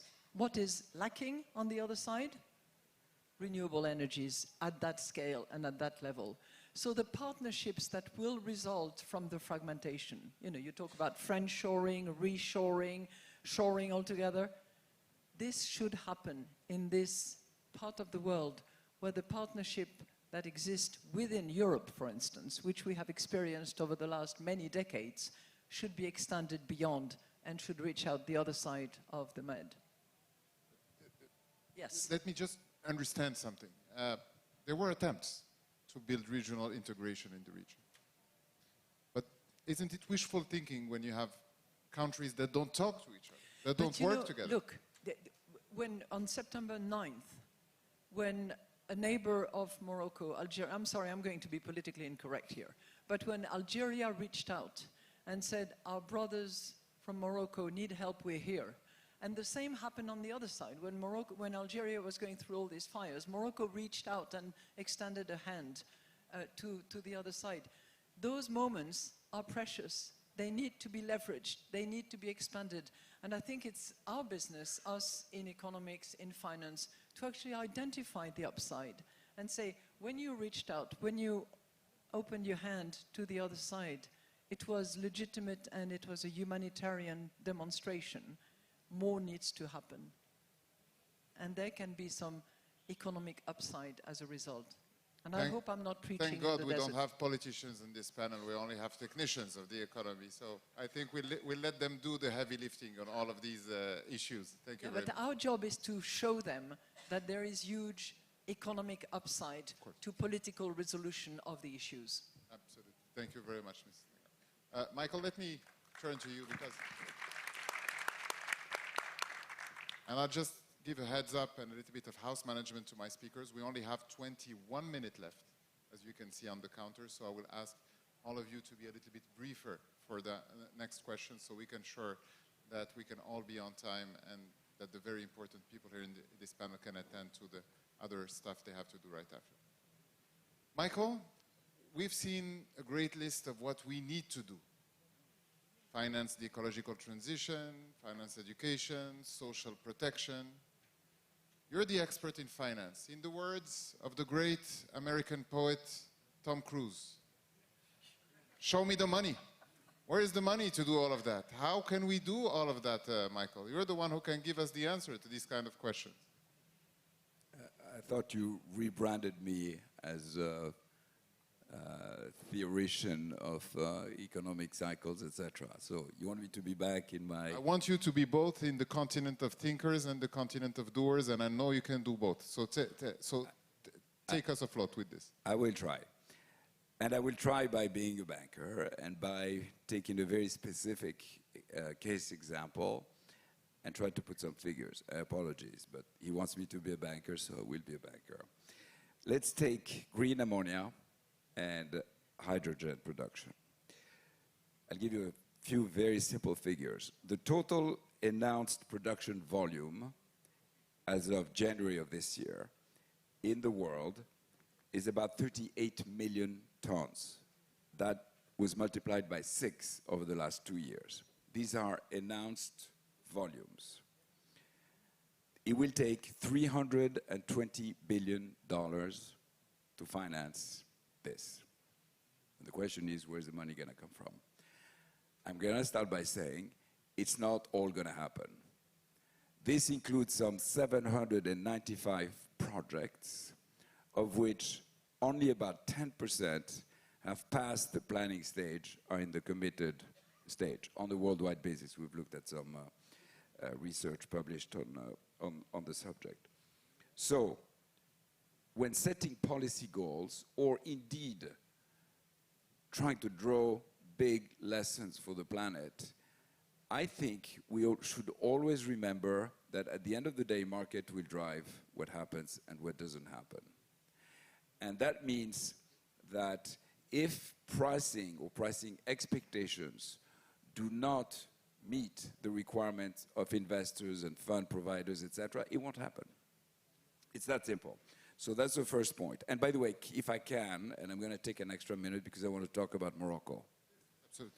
And I want to talk about Morocco. I just forget this in my question, but you were a member of the Royal Commission in charge of shaping the future, the Commission for the new development model. And this is, of course, one of the reasons we wanted to have your perspective on how can Morocco address these challenges. Indeed. I had the great honor to participate in the work of that commission.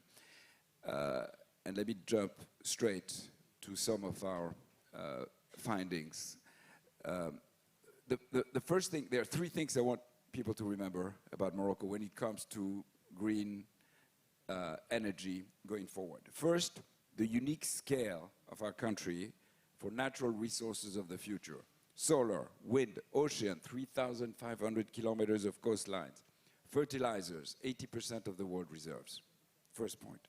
Second point, the connectivity with Europe and the Atlantic Basin for gas, electricity, carbon markets. This connectivity is unique. Third, and finally, the current and future infrastructure, pipes, desalinization, ports, which will enable us to leapfrog to hydrogen ready. And this is very, very critical altogether. Closing the parenthesis on, not a parenthesis, the major point I wanted to make about Morocco. Let's go to where the money is going to come from. I will not dare in front of the IMF and the World Bank to discuss public sources of funding. Let me just focus, and people don't expect me to do that, so let me just focus on private capital. Private capital, which we can define broadly as being neither public, such as state budgets, etc., or public in the sense of listed instruments on the public market, such as stocks, bonds, etc., has been increasing in a massive way over the last few decades. It now represents twice what it did about 20 years ago, I think, and it is about 15% of the total capital available. Soon, it will be 1/5 of the total. If you think about it, 20% of the world capital available is in private capital hands. Some examples, some numbers. You want it, you're going to get it. Private equity, estimated capital available is $2.5 trillion worldwide. You know what that could buy? That could buy the GDP of Russia and South Africa combined. US university endowments, let's take this example. The top 5 universities in America have $200 billion in endowment, which is absolutely spectacular. What could that buy? All the IPOs for last year and for this year to date. The combined net worth, I've sadly looked at the list of Forbes 400 billionaires. The combined net worth of those people is $4.5 trillion. You know what that could buy? Could buy Apple and Google together without a control premium, or much better, 10% of this could fund all of the hydrogen projects we discussed. All 800 of them could be funded by only allocating 10% of this private held capital. So what you're saying is that the problem is not finding money, but it's how to move money. It's channeling, it's exactly right. It's the channeling of money. It is channeling these enormous amounts and pools of capital. I just want to add one because it's also, again, relevant to our country. Sure. Sovereign funds. Take the 20 largest sovereign funds in the world. They have over $10 trillion in assets. Of course, those get invested in public securities, etc., but they fund infrastructure. And here in Morocco, we have Fund Mohammed VI, which is getting ready to deploy its very sizable capital for projects which are going to be relevant and important for the future economic well-being of this country. Michael, I cannot thank you enough for making the life of hundreds of consultants watching the show. I'm sure they're taking notes, and they're going to use your numbers in future presentation. Ladies and gentlemen, you will find them in some stuff. These are amazing and shimmering numbers. Tidjane Thiam, let me turn to you and maybe go down a few trillions to come back to your personal history with, you have a very, very special bond with Morocco. Your late father was buried in Morocco. You spent part of your youth and hopefully some of your very nice years as a teenager in Rabat, so you have a very special connection.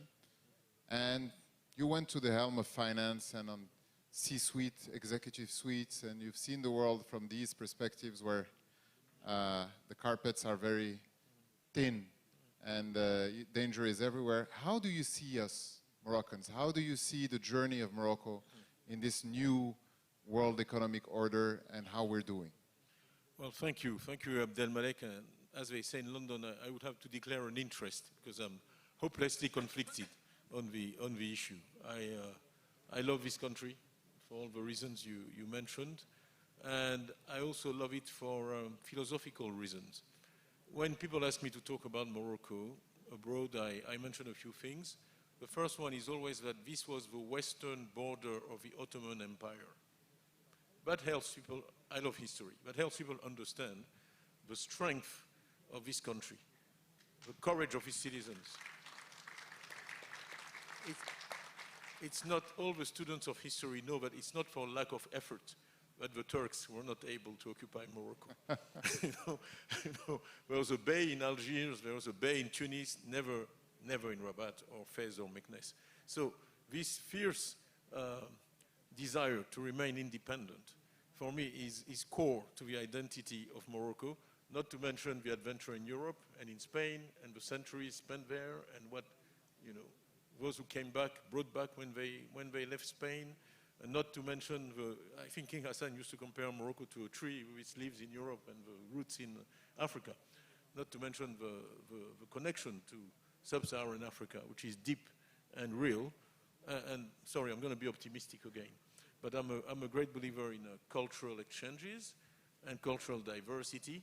And for me, the fact that Morocco is so successful is a message of hope. That if you mix a little bit of Africa with a little bit of Europe, with a little bit of the Arab world, and a tolerant religious approach, you get something that's pretty damn good.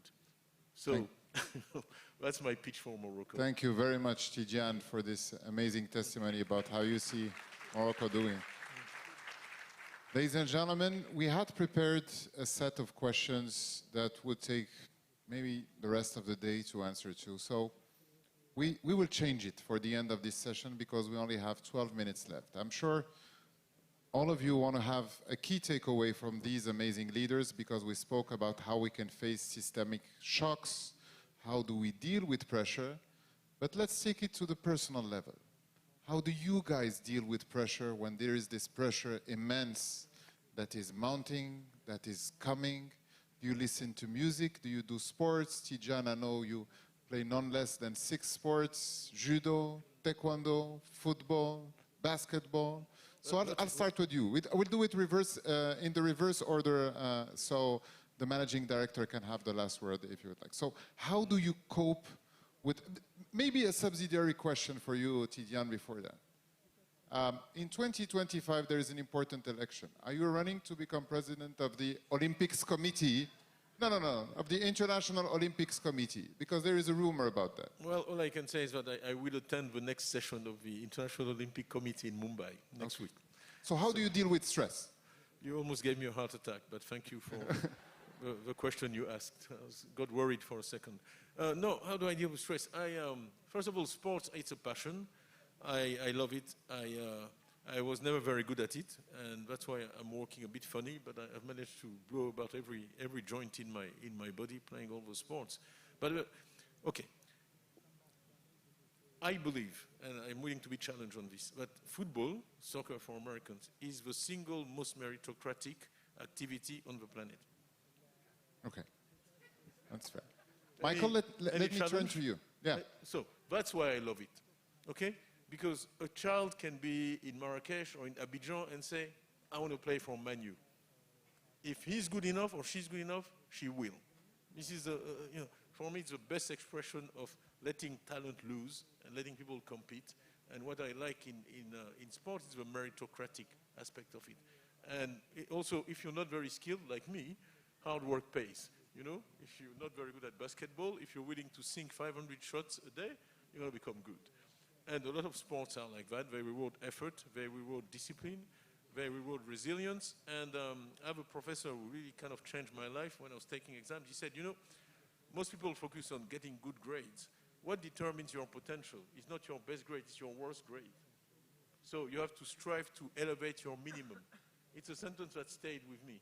So in sports, you play basketball, you can lose a game in 30 seconds. 10 points, boom, game lost. So really, this vigilance and being aware that it's when you are under pressure that you make huge mistakes is very important, because that's also a basis for resilience vigilance, and all those lessons you learn for sport, plus teamwork, etc. But I don't want to monopolize the time. But I think it's a great thing, and I encourage my children to practice sport. I encourage everybody to practice sport. It's a school of humility, because you don't want to lose. And that's a great quality in life, being able to deal with defeat and going to the next game and playing again to the best of your So you have to live up to your potential. Let me turn to you, Michael, because I think recently you experimented something that is maybe out of your comfort zone in order to address those stuff. So I think you conducted an orchestra, right? After 15 months of training.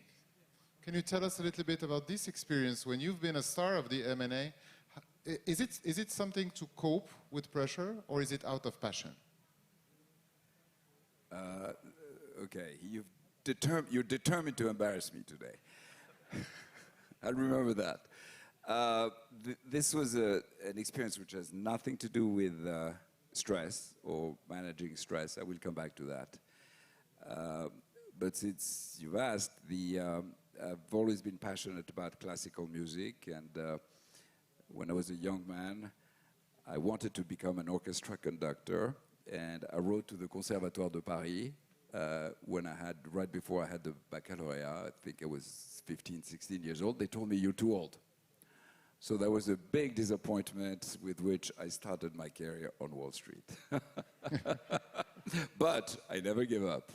So many, many years later, someone picked up in some interview that I would have loved to be an orchestra conductor, and gave me, and the Royal Festival Hall in London gave me this opportunity. So I managed to learn music for a period of 15 months, doing nothing else or hardly anything else, which was not fun for my business, but so be it. And learning a whole new world, because the musicians are just a magnificent part of the human species. And when you spend 20, 30 years on Wall Street dealing with, how do I put this, ruthless people, and suddenly you find yourself immersed in a group of highly sensitive musicians who understand your eyes, your gestures, your breathing. It's a very, very different experience altogether. And I enjoyed it, and I performed the concert, and it remains one of the most beautiful experiences in my life. So how do I relieve stress?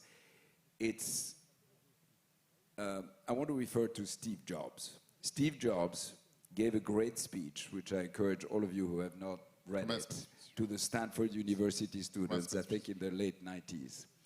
And he concluded the speech by saying 4 words: stay hungry, stay foolish. And that's what I do. I think we'll take it from Steve Jobs.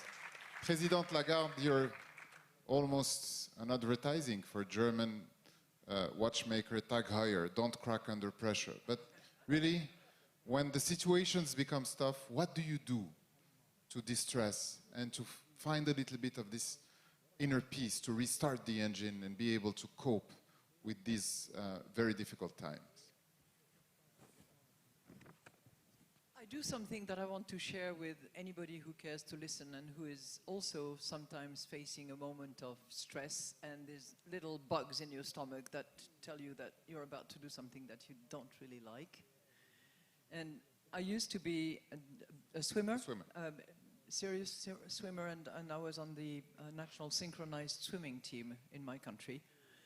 And as those of you who watch synchronized swimming know, you have to be underwater quite a lot. So what I do in times of high stress, I do something that is called apnea. And you can all do it. It doesn't require any skill. But it's a way to control your breathing, to hold it, to feel your body responding to the stress that you inflict upon it. And just the process of apneaing and doing it right, and it's super simple. There's lots of tutoring and ways to learn how to do it. I can assure you that all these bugs in your tummy that were being messy and were creating stress for you, and all this level of energy that you were concentrating, is just going to be relax. And you know, I'm not bragging about it, and it's dead simple.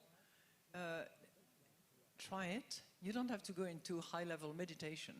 It's a very simple physical exercise. The other thing that I kept away from my synchronized swimming days is what my coach used to tell us. Yeah.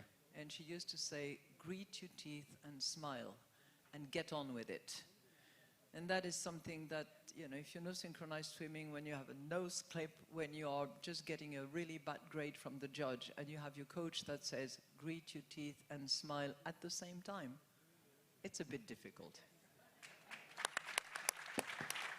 Minister Fita, how do you smile underwater? How do you relieve your stress? I was going to tell that I'm often underwater like Mrs. Lagarde, but it's definitely not artistic and synchronized.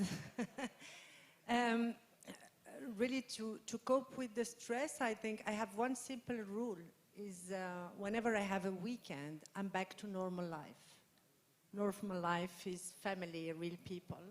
So as a consequence, I have a very interesting collection of selfies in the pasta shelves in my supermarkets. And the other bad news for my family is they have to pretend to like what I've been prepared for the Sunday lunch. But except for this, I think it's important in this position to live simply with real people, because it's our duty as in this position to serve their interest, and it's our mission. Thank you very much, Minister Fita. Managing Director, as our host here in Morocco, what do you do to relieve, when you have, you know, those guys from your staff coming to your office running, and they're like, oh, Managing Director, the world is about to end. We don't have any money in this country, and the finance minister is at the door with his ambassador. How do you cope with this kind of stress? Well, first, I am an optimist, and I look at every problem, as dramatic it may be, as an opportunity to do something that has never been done before. This is how we did the Resilience and Sustainability Trust, getting a dormant asset. The finance people here love it. A dormant asset, wake it up, make it work for countries. Second, I bring energy up, whether it is song or dance or talking to my grandchildren, who I so much love. And finally, I have a magic song that gears me up. I put the volume high. I hope the people in the back are scrolling right now and waiting for the name of this song, because maybe we'll hear it. I put volume as high as my ears would tolerate. So get ready for it. We will rock you. Thank you very much, Madam Director. Please rise up for the photo. Can you please rise up for the audience and applaud them? Please stay 1 second for the group photo. That will be at the end. And thank you very much to everybody for this amazing session.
notre pays.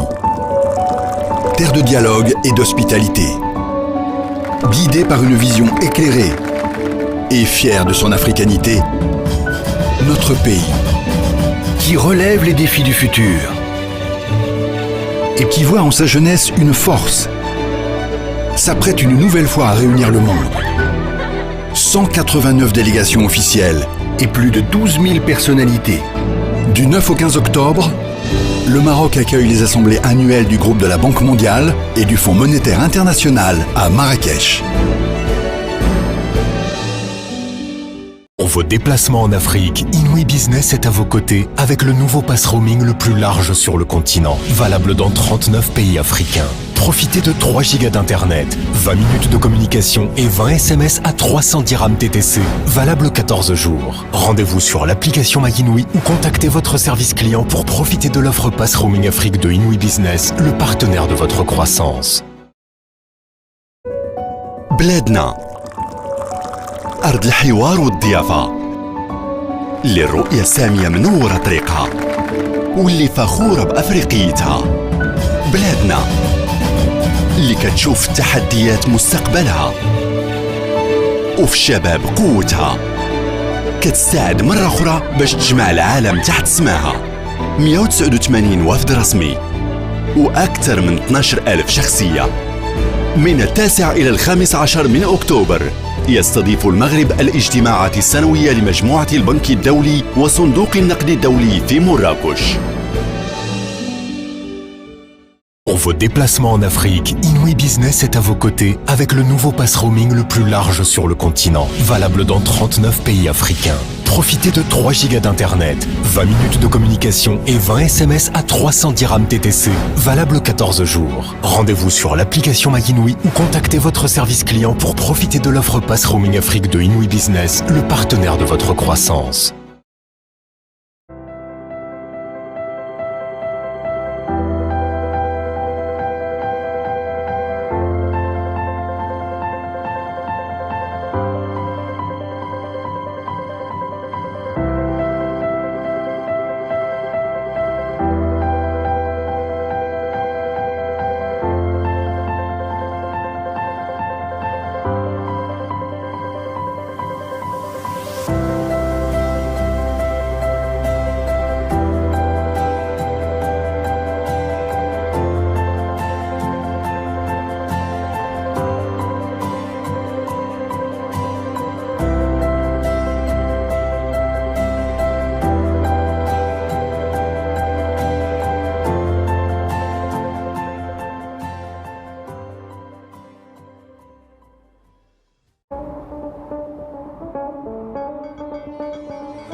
Monsieur le ministre, bienvenue sur le plateau de Média 24 et merci d'avoir accepté notre invitation. Bonjour Hayat, merci de me recevoir.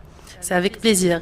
Monsieur le ministre, avant de parler de l'investissement et des opportunités qu'offre le Maroc, nous sommes aujourd'hui à un mois quasiment jour pour jour des événements tragiques du 8 septembre et pourtant Marrakech accueille aujourd'hui à bras ouverts des milliers de participants. Nous aimerions bien savoir quelles ont été les premières impressions et surtout quelle est votre première impression par rapport à cette journée. Écoutez, peut-être avant de vous donner mon impression, je voudrais d'abord commencer par présenter mes plus profondes condoléances aux familles des victimes et bien entendu souhaiter un prompt rétablissement à tous les blessés. Et effectivement, nous sommes aujourd'hui à un mois de ce terrible tremblement de terre qui a touché notre pays et cette région. Et nous sommes ici, je crois que nous pouvons être très fiers d'être tous là réunis ici autour des réunions annuelles de la Banque mondiale et du FMI, ce qui prouve une résilience de notre pays et c'est un vrai témoignage qu'on a reçu de solidarité, qu'on a reçu du monde entier et en particulier ceux qui arrivent du monde entier pour souligner notre résilience et la résilience du Maroc et des Marocains, tous derrière Sa Majesté le Roi Mohamed VI, que Dieu l'assiste, qui a tout de suite souhaité que les réactions soient très rapides par rapport au séisme et que la vie reprenne le plus rapidement possible aussi par rapport au développement socio-économique de la région. D'accord. Justement, en parlant de cette tragique soirée et de ses conséquences, il y a eu plusieurs impacts sur plein de secteurs. Et donc, mais peut-être qu'on n'a pas assez parlé du secteur de l'investissement plus particulièrement. Quelles ont été les réactions des investisseurs dans les premiers jours qui ont suivi justement le séisme? Écoutez, les investisseurs, ce sont soit des Marocains, soit des amis du Maroc. Et dans les deux cas, ils ont réagi le plus naturellement qu'on puisse faire dans ces cas-là, c'est qu'ils ont été solidaires avec notre pays. En particulier, on parle des investisseurs étrangers qui ont tous de suite proposé leur aide, qu'elle soit matérielle, financière ou logistique, également à l'image des investisseurs marocains qui ont tout de suite réagi. Donc on a eu un vrai élan de solidarité aussi avec des participations conséquentes au compte 126 de la part d'investisseurs marocains et également étrangers. Il y a eu aussi cette solidarité liée à la présence aujourd'hui de ces investisseurs à Marrakech, dans la mesure où ils continuent leurs projets, ils continuent leurs investissements et ils continuent de regarder le Maroc comme une terre privilégiée des investissements. Donc il n'y a pas eu ni de suspension de projet, Aucune. ni de report, Aucun. Et peut-être même d'autres manifestations, de nouvelles manifestations d'intérêt. Oui, je pense que ça nous a mis encore une fois au cœur de l'actualité mondiale, de par notre résilience, de par la solidarité que nous avons eue et l'élan de solidarité exceptionnel qu'il y a eu au sein du pays et de par l'unité que nous avons eue face, je dirais, aux instructions de Sa Majesté le Roi Mohamed VI, que Dieu l'assiste, pour prendre en charge les victimes et relancer la machine. D'accord. Et justement, on continue sur la séquence investissement et peut-être que, puisqu'on est au cœur des assemblées et qu'il pourrait y avoir énormément d'investisseurs intéressés, je vais troquer en fait ma casquette de journaliste pour celle d'un investisseur et vous demanderai, Monsieur le Ministre, de me convaincre aujourd'hui d'investir au Maroc. Pourquoi est-ce que j'investirais ici au Maroc et pas ailleurs dans une autre région du monde? Bon, déjà, je peux vous dire que vous avez déjà investi au Maroc, Média 24, et je tiens à vous féliciter. Vous avez déjà eu l'approche d'investissement, mais je vais vous convaincre de continuer d'investir.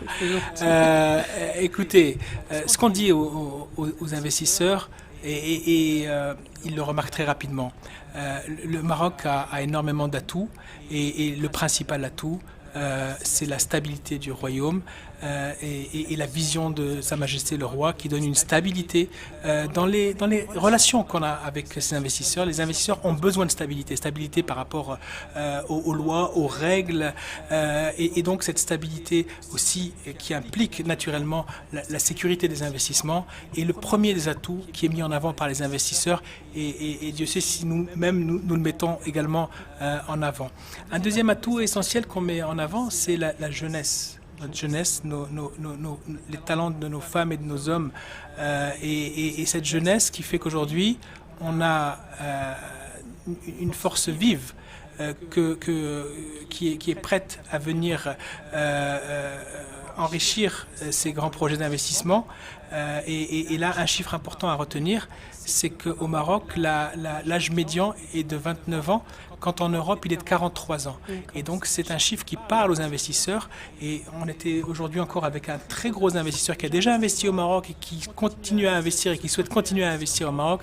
Et il faisait le comparatif entre justement cette jeunesse disponible au Maroc qui cherche à travailler et par exemple dans certains pays de l'Est où on a du mal aujourd'hui à trouver de la main-d'œuvre qualifiée. Donc, c'est un atout, un deuxième atout essentiel. Un troisième atout qu'on met en avant, c'est nos énergies vertes, grâce à la vision de précurseur qu'a eu Sa Majesté par rapport aux énergies renouvelables et qui fait qu'aujourd'hui, nous avons des énergies vertes à bas coût disponibles. Et dans un monde qui se décarbone, je crois qu'aujourd'hui, c'est vraiment un atout de taille.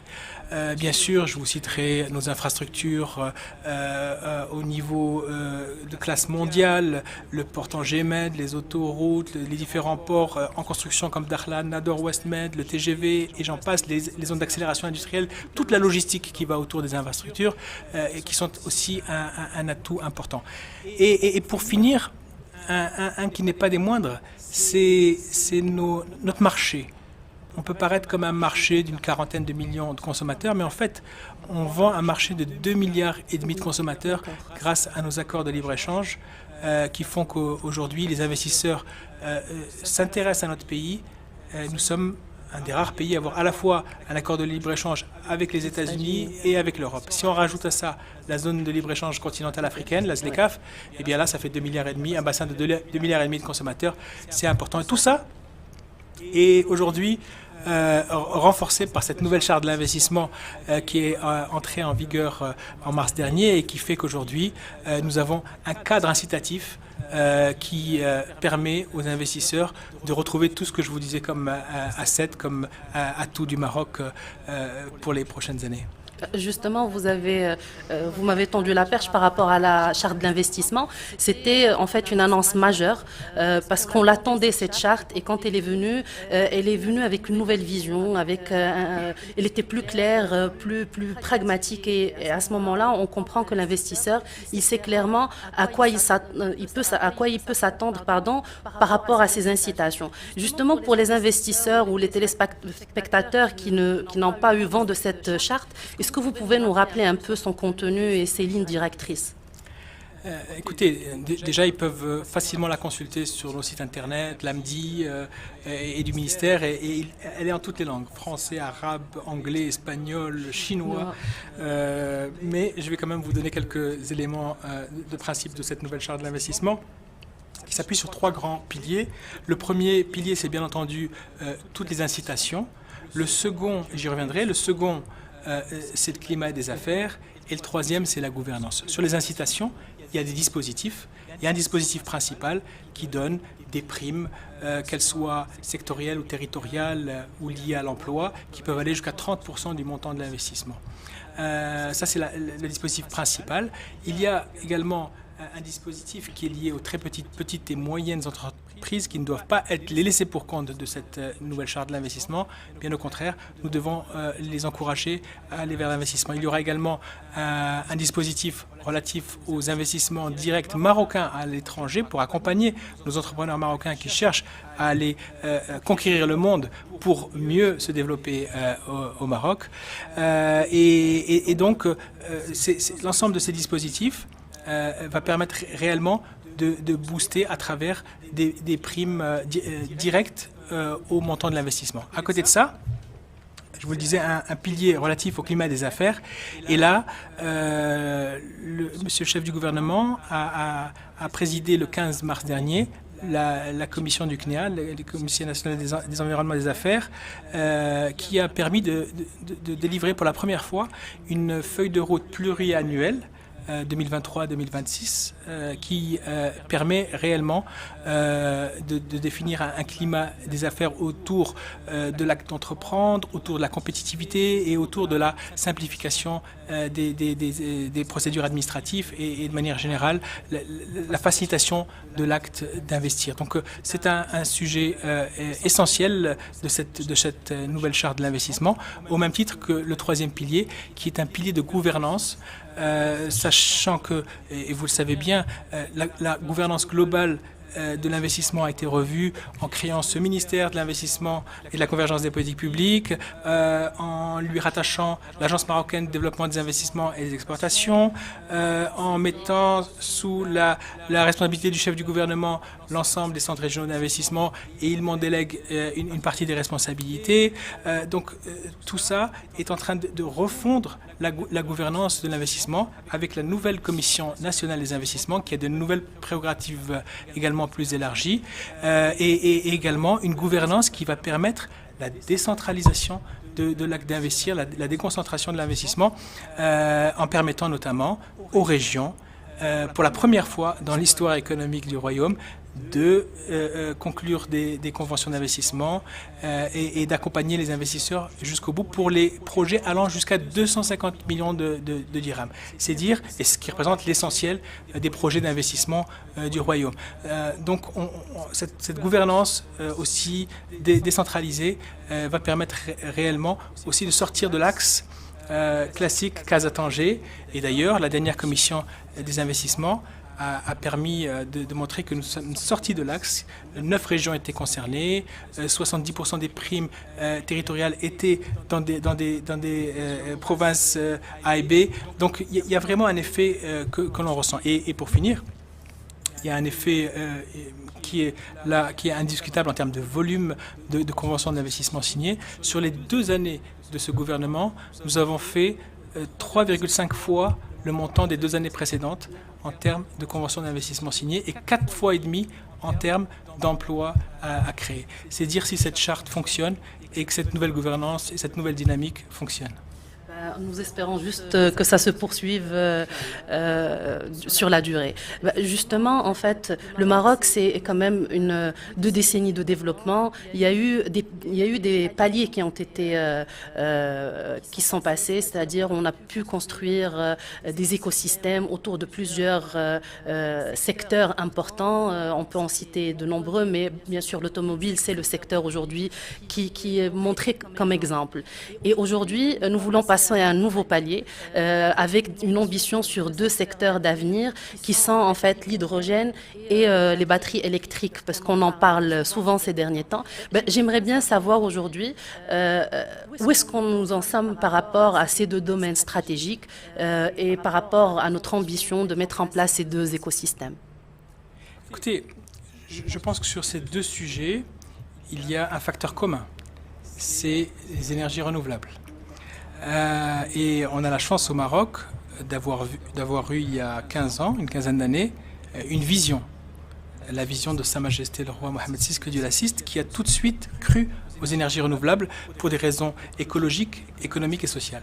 Et donc aujourd'hui, nous nous retrouvons avec un vrai track record en termes d'énergie renouvelable, qu'ils sont, comme par hasard, à l'origine aussi bien de l'hydrogène vert que de la production de batteries électriques pour toute la mobilité électrique. Alors, notre conviction, c'est qu'il y a vraiment aujourd'hui une carte à jouer. C'est un game changer aujourd'hui pour le Royaume que de miser sur ces 2 secteurs. Et c'est la raison pour laquelle nous avons travaillé sur les 2 dernières années à aller chercher des investisseurs dans la mobilité électrique. Et nous avons ramené des investisseurs qui sont les leaders mondiaux et qui font partie des leaders mondiaux dans toute la chaîne de valeur de la batterie électrique. La batterie électrique, c'est pas comme une petite batterie 12 volts des anciennes voitures. C'est vraiment toute une chaîne de valeur, depuis le raffinage des matières premières, les cathodes, les anodes, les cellules, et ensuite les packs de batteries. Donc c'est toute une chaîne de valeur. Ce sont des milliards et des milliards, pour pas dire des dizaines et des dizaines de milliards de dollars d'investissement pour toute cette chaîne de valeur. Et donc nous sommes en train de chercher des acteurs de premier rang dans chacun des maillons de la chaîne de valeur pour créer vraiment notre chaîne de valeur, sachant que toute cette industrie doit être alimentée par des énergies renouvelables. Et c'est là l'intérêt du royaume et qui fait sa compétitivité. De la même manière, pour l'hydrogène vert, qui s'appuie en grande partie, 70% à peu près, 60-70% des investissements dans l'hydrogène vert est effectué dans le renouvelable, que ce soit du solaire ou de l'éolien. Là aussi, grâce au track record que nous avons dans ce secteur, nous pouvons aujourd'hui aller chercher les meilleurs, et c'est même les meilleurs qui viennent à nous, puisque depuis 2 ans, on a fait un petit peu le tour de tous ces investisseurs, et ils considèrent le Maroc comme étant l'un des meilleurs endroits, si ce n'est le meilleur endroit en termes de coûts d'énergie combinée entre le solaire et l'éolien. Et ce matin même, un des panélistes citait une étude mondiale faite par le cabinet Deloitte Monitor qui place le Maroc dans le top 3 des meilleurs coûts. Il parle même d'1,10 $. On est en train de regarder le détail de cette étude, mais c'est intéressant. Et quand on rajoute à ça la distance à l'Europe par rapport aux 2 autres compétiteurs que sont le Chili et l'Égypte, le Maroc est de loin le plus compétitif pour décarboner l'Europe, elle qui a besoin de 20 millions de tonnes d'ammoniac à horizon 2035. On est là, on se prépare, et bien sûr, après que Sa Majesté le Roi ait donné son accord et marqué son accord par rapport à l'offre Maroc, nous sommes en train de déployer maintenant sur le terrain ce secteur qui est réellement prometteur pour le Royaume. Donc nous espérons des annonces prochainement sur ce sujet. Écoutez, on va en avoir très bientôt. Nous sommes en train de travailler avec certains secteurs comme l'énergie, l'économie et les finances, le ministère de l'Intérieur bien sûr, le ministère de l'Industrie, le ministère de l'Investissement, avec les équipes de Monsieur le chef du gouvernement, pour sortir une circulaire qui va préciser clairement justement l'opérationnalisation de l'offre Maroc telle qu'elle a été approuvée par Sa Majesté, que Dieu l'assiste. C'est une très bonne nouvelle, donc j'imagine que nous serons en attente de cette circulaire. Merci beaucoup, Monsieur le Ministre, d'être venu sur notre plateau, et je vous remercie d'avoir répondu à nos questions.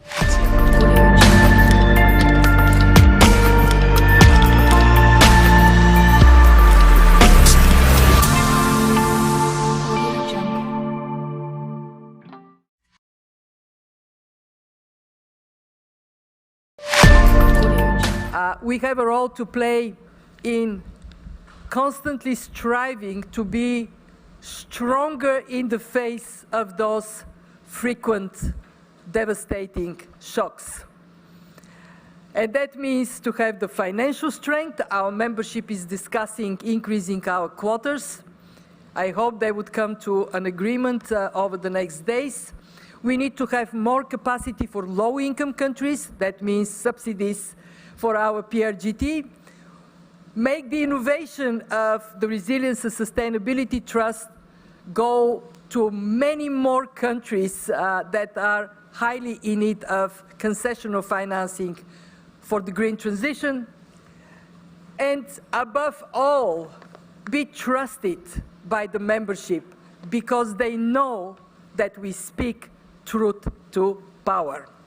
Thank you very much. Have a great discussion. Look forward to coming back with you, not, I think, what, in about an hour time? Let the fabulous panel begin its work. Martin?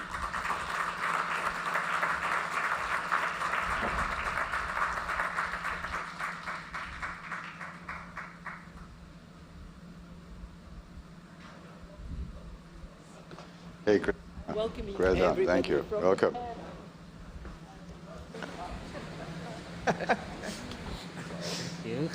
Thank you. Have great fun. Is that correct? Yeah. Your name's on there. You're here. Okay. You're there. So that sounds like a mobile phone somewhere. Please put it off or put it on silent. Thank you. So after this excellent introduction, we can proceed. I do have to say that as a journalist, I'm Martin Wolf from the Financial Times. It really worries me when people have in positions of great power and influence describe me as their favorite journalist. It immediately makes me wonder what I'm doing wrong. Yeah, much better. So before I introduce it, the speakers, let me just say a little bit about it. We're going to talk about strengthening international cooperation in a fragmenting global economy. I think that's just about the biggest issue there is right now. In a recent column, I'm sure I wasn't the only one, I defined what we need in the world in terms of global public goods as 3 Ps: prosperity, peace, planet. And we are going to be talking mainly about prosperity, though it, of course, is conducive to peace and has to be done within the constraints of the planet. And I think most of us would recognize the extraordinary stresses the managing director described, which are geopolitical and economic, and of course, profoundly environmental. Think about the pandemic or climate. These are enormous challenges which are putting extraordinary stress on the governance of our world. So the purpose of this panel is to discuss how we're going to solve these problems. And let me just introduce the panel, and then we'll start straight away with the questions. So immediately to my left is Masoud Ahmed, who's president of the Center for Global Development. To his left is Bo Li, who's deputy managing director of the IMF. To his left is Vera Songwei, who's founder of the Liquidity Facility and member of the high-level expert panel. In fact, she's done so much I won't even go beyond that, but it's a great deal already there. To her left is Axel Weber, who's professor at Frankfurt University, and I won't even begin on the rest of his CV. And finally, Danny Alexander, who is Vice President for Strategy and Policy at the AIIB, and had a modest political role in my own country at some stage. So let's start off with the first major question. So most current global challenges, as I've mentioned, center around the global commons, and international cooperation is by definition a necessary condition for solving them. So given where we are now, and given the political pressures we're seeing and the new attitudes to multilateralism in trade in other areas, how do we solve these problems? So Vera, start with you. Thank you again, and it's a pleasure to be here in Marrakesh. I think it's a sign of resilience by the Moroccans to have us here, and really a pleasure to be back here again, of course, to the meetings. I think 3 things really. The first one is we must look inside. We need leadership, and Kristalina just spoke about where is growth coming from, and you're right, and I take the African continent. When we had the 15-year period of uninterrupted growth, we were growing at 10%, 15% on average. Africa was growing almost at 7%. Today we're thinking Africa is growing at 3%, 3.4%. What is happening is we're seeing Chinese growth going to 5%, the US is down. And so essentially, the minute we talk about de-risking global growth in the ways in which we're talking about it, we are putting a lot more risk on emerging market economies, because as we know, when China contracts, emerging markets contract. Latin America, Africa, we all go into that. And so I think this context of sort of what does a de-risked economy mean, essentially may be an economy that contracts global trade. Today, Africa's global trade is about 2.8%. India, that is also hoping to sort of become maybe one of the large and fastest growing economies in the world, is also only its share of global trade is less than 3%. For any of us to be able to do better, You know, we must fix global trading rules. There are more trade barriers today than we have ever had in the history of global trade. You know, we're stopping chips, we're stopping drugs, we saw it during COVID. And now because of agriculture and the war in Ukraine, there are bans on food commodities. We cannot live in a multilateral environment with those many failures in governance. And finally, I think for the youth that we talk about, one of the, I would say, almost pandemics of the developing world and of Africa in particular is what we call the informal economy. The informal economy is condemned to not grow. And so until we are able to digitize those economies and make the labor force formal so we can translate that into productivity, measure it, and have it deliver something, we are going to be in a lot more trouble as we go forward. And so huge part of de-risking global growth in emerging and frontier markets is formalizing the labor markets and making sure that we can actually account for productivity changes within that. Thank you very much. Masood. Martin, I don't like the term de-risking that Vera just used for the reason that, you know, de-risking can cover a multitude of sins. And I think let's just get, if I can be a little more direct about it and say, look, there are two big issues going on right now. There's the obvious arguments for why we need to cooperate. Kristalina laid out the numbers, and you can make that case compellingly. And then there is a separate conversation going on, which is really a sort of geopolitical tensions, US, China, but it's got broader than that, about how we manage that tension. And I think the first thing that we need to do is to bring those two conversations together. Because you can come into this conversation today, you can have a long discussion about how great it would be in terms of international cooperation and how wonderful the outcome would be. You can probably find a large enough group of people like this sitting in another hall somewhere, having a conversation about how we need to find ways to protect ourselves in this geopolitical tension. We need to bring those two groups together and face the facts that both of these forces coexist. We do have these tensions and we do want to cooperate. And then the consequence of that is that instead of cooperating wherever we can, we need to start by cooperating where we must. And where we must is where, Martin, you started from, which is you can't solve climate without cooperating. You can't solve pandemics without cooperating. But you know, there are other things where it'd be nice to cooperate, but the world will carry on without the same kind of cooperation. So I guess my message is recognize the reality that we're going to live in a world of geopolitical tensions for at least a decade, maybe longer, and figure out in that world where we must cooperate, and then have a hard-nosed conversation about why it's a win-win in those areas for us to cooperate. So that would be my plea.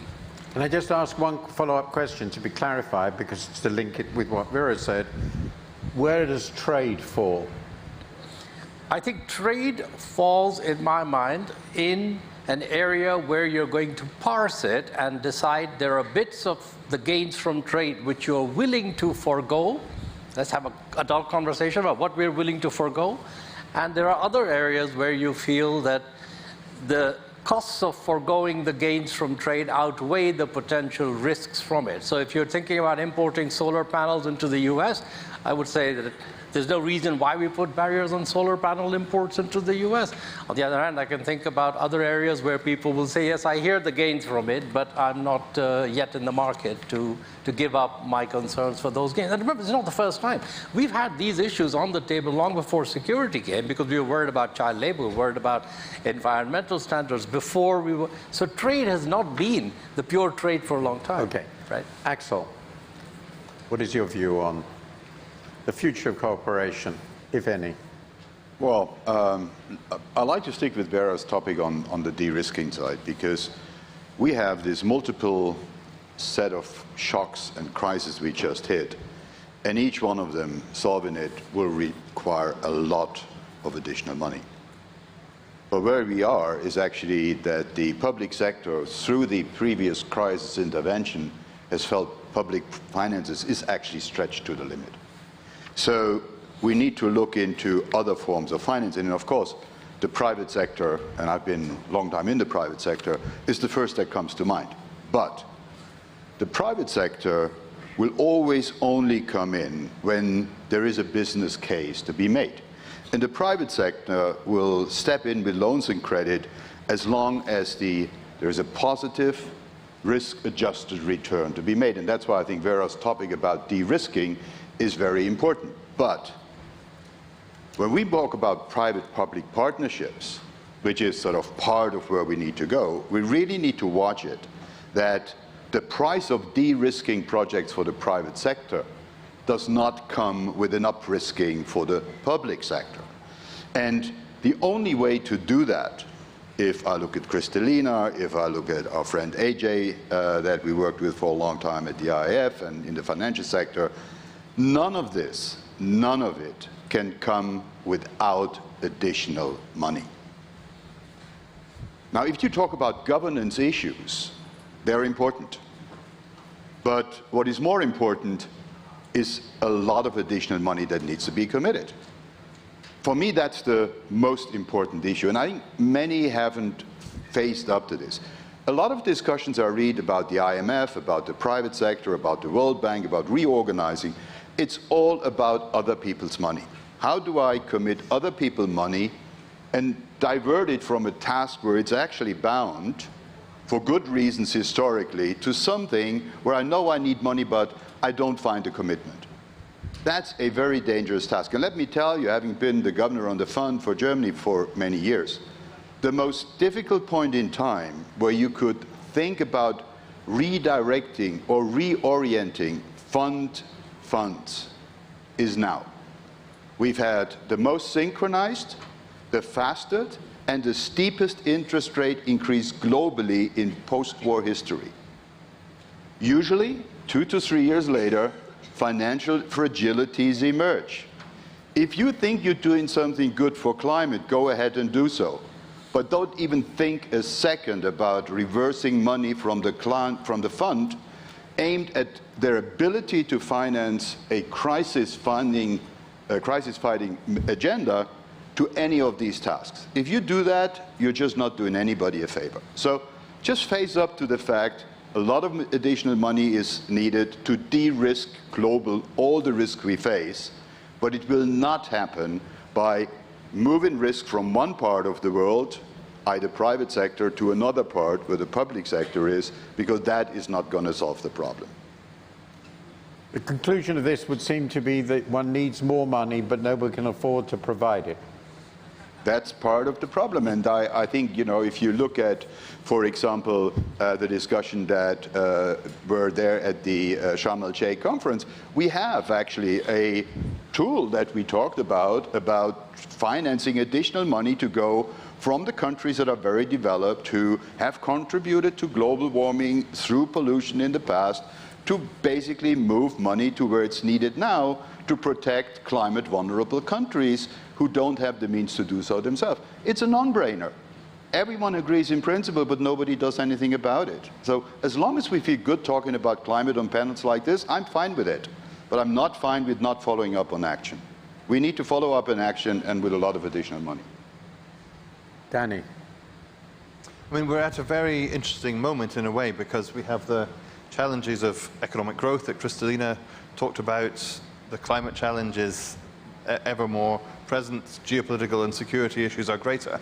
But at the same time, there is seems to be, Axel asked the right question about the money, but seems to be an emerging global consensus that this is a moment also when we have to strengthen multilateral institutions.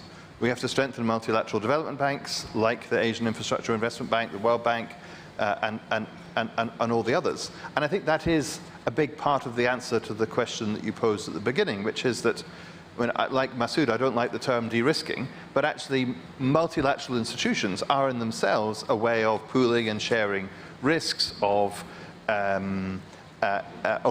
de-risking in a broader sense rather than a political sense. And the fact that all of these countries, our shareholders in our case, or in the case of other multilateral institutions, are at the same time willing to contemplate initiatives to increase the financial firepower, to strengthen the governance, to increase the cooperation among multilateral institutions as, if you like, although flawed as they are, and yet multilateral development banks are also the last best hope for solving some of these questions. I think that is a hopeful sign in amongst all of the gloom that we see. And AIB is an interesting example, right? We're a multilateral institution. We started work in 2016, perhaps before we were created before the serious political issues emerged to the extent that they have. But we have grown and thrived and expanded our membership in this circumstance, and I think that shows that there is and can be momentum to build and strengthen multilateral institutions as a way of managing some of these issues, and in one or two cases, especially climate, as a tool that is there to solve the problems. Okay, multilateral institutions, we're going to come back in the next round on what this means in practice. It's the resources they need, the governance changes, which are all pretty obvious. But first, Oli, how does this look to you? And how do you respond to what you've heard? Well, I will follow Danny to make a case for multilateral institutions. Just want to make two quick points. One is that multilateralism still works at many of the multilateral institutions, including IMF. One example is the latest instrument that we introduced, RST, Resilience and Sustainability Trust. This is a trust where we ask our wealthy countries and well-to-do countries to contribute their SDR reserve, and we can on-lend to developing countries. So this trust, we have donors who have contributed. It's not a donation, actually. It's investment. We have investment from G7 countries, but we also have investment from the BRICS countries. So this RST, we got support from countries both from the north and from the south. And countries from both north and south are coming together to support developing countries in their long-term challenges such as climate change. That's one example. Let me give you another example. In our Ukraine program, we got almost unanimous support, except for one country, and I wouldn't name that country. Except for one country, we got unanimous support for our Ukraine program. That's another example of multilateralism.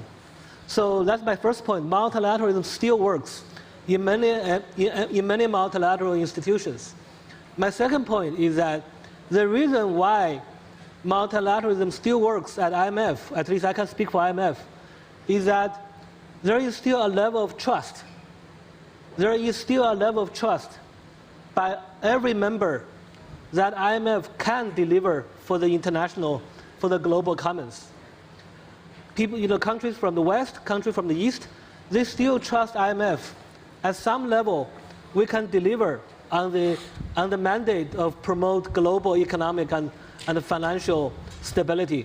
And that trust is very important, because without the trust, we won't be able to have multilateralism.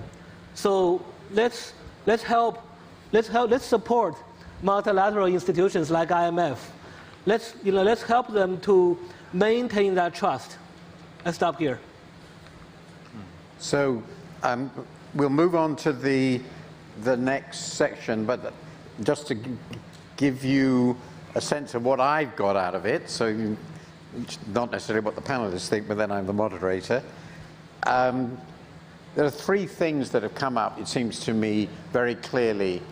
First, we need to get our minds straight, and we need to be particularly careful about use and interpretation of concepts like de-risking, because they can be very confusing and unhelpful, and they have so many different possible aspects. We need to sort out conceptually. Secondly, in many areas, we're talking about resources, money, and that's the biggest problem, it seems to me. And if we can't deal with that, and I was very much in the reaction to some of the remarks, we can't solve a lot of these huge problems. And those resources, of course, are linked with the fundamental question of who bears risk and how. I think it's very much what a number of you said. And the final thing is we are clearly moving, and this is, I think, the point Masood particularly made, is we're moving to a world in which people are trying somewhat to shift the balance between global commitments and what they perceive as sovereign imperatives. And we need to do that with the minimum possible damage to everything. And that's going to be fantastically difficult. I've written a lot about that. So let's move on to the next question, which is, in fact, how do we minimize the cost of fragmentation? Well, we don't need to assume that, particularly given the importance we've put on the institutions of global economic governance.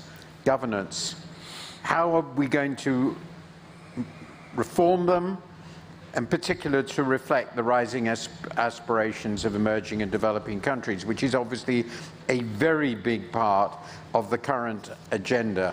So Masood, what's your view on that? Where do we go with these institutions, which we all agree are wonderful and perfect and incredibly important, and how do we actually make them even better for this very different world?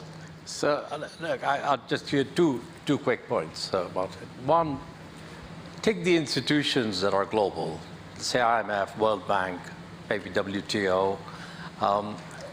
We can do things to improve their governance. In the IMF, they're talking about adding a third African executive director.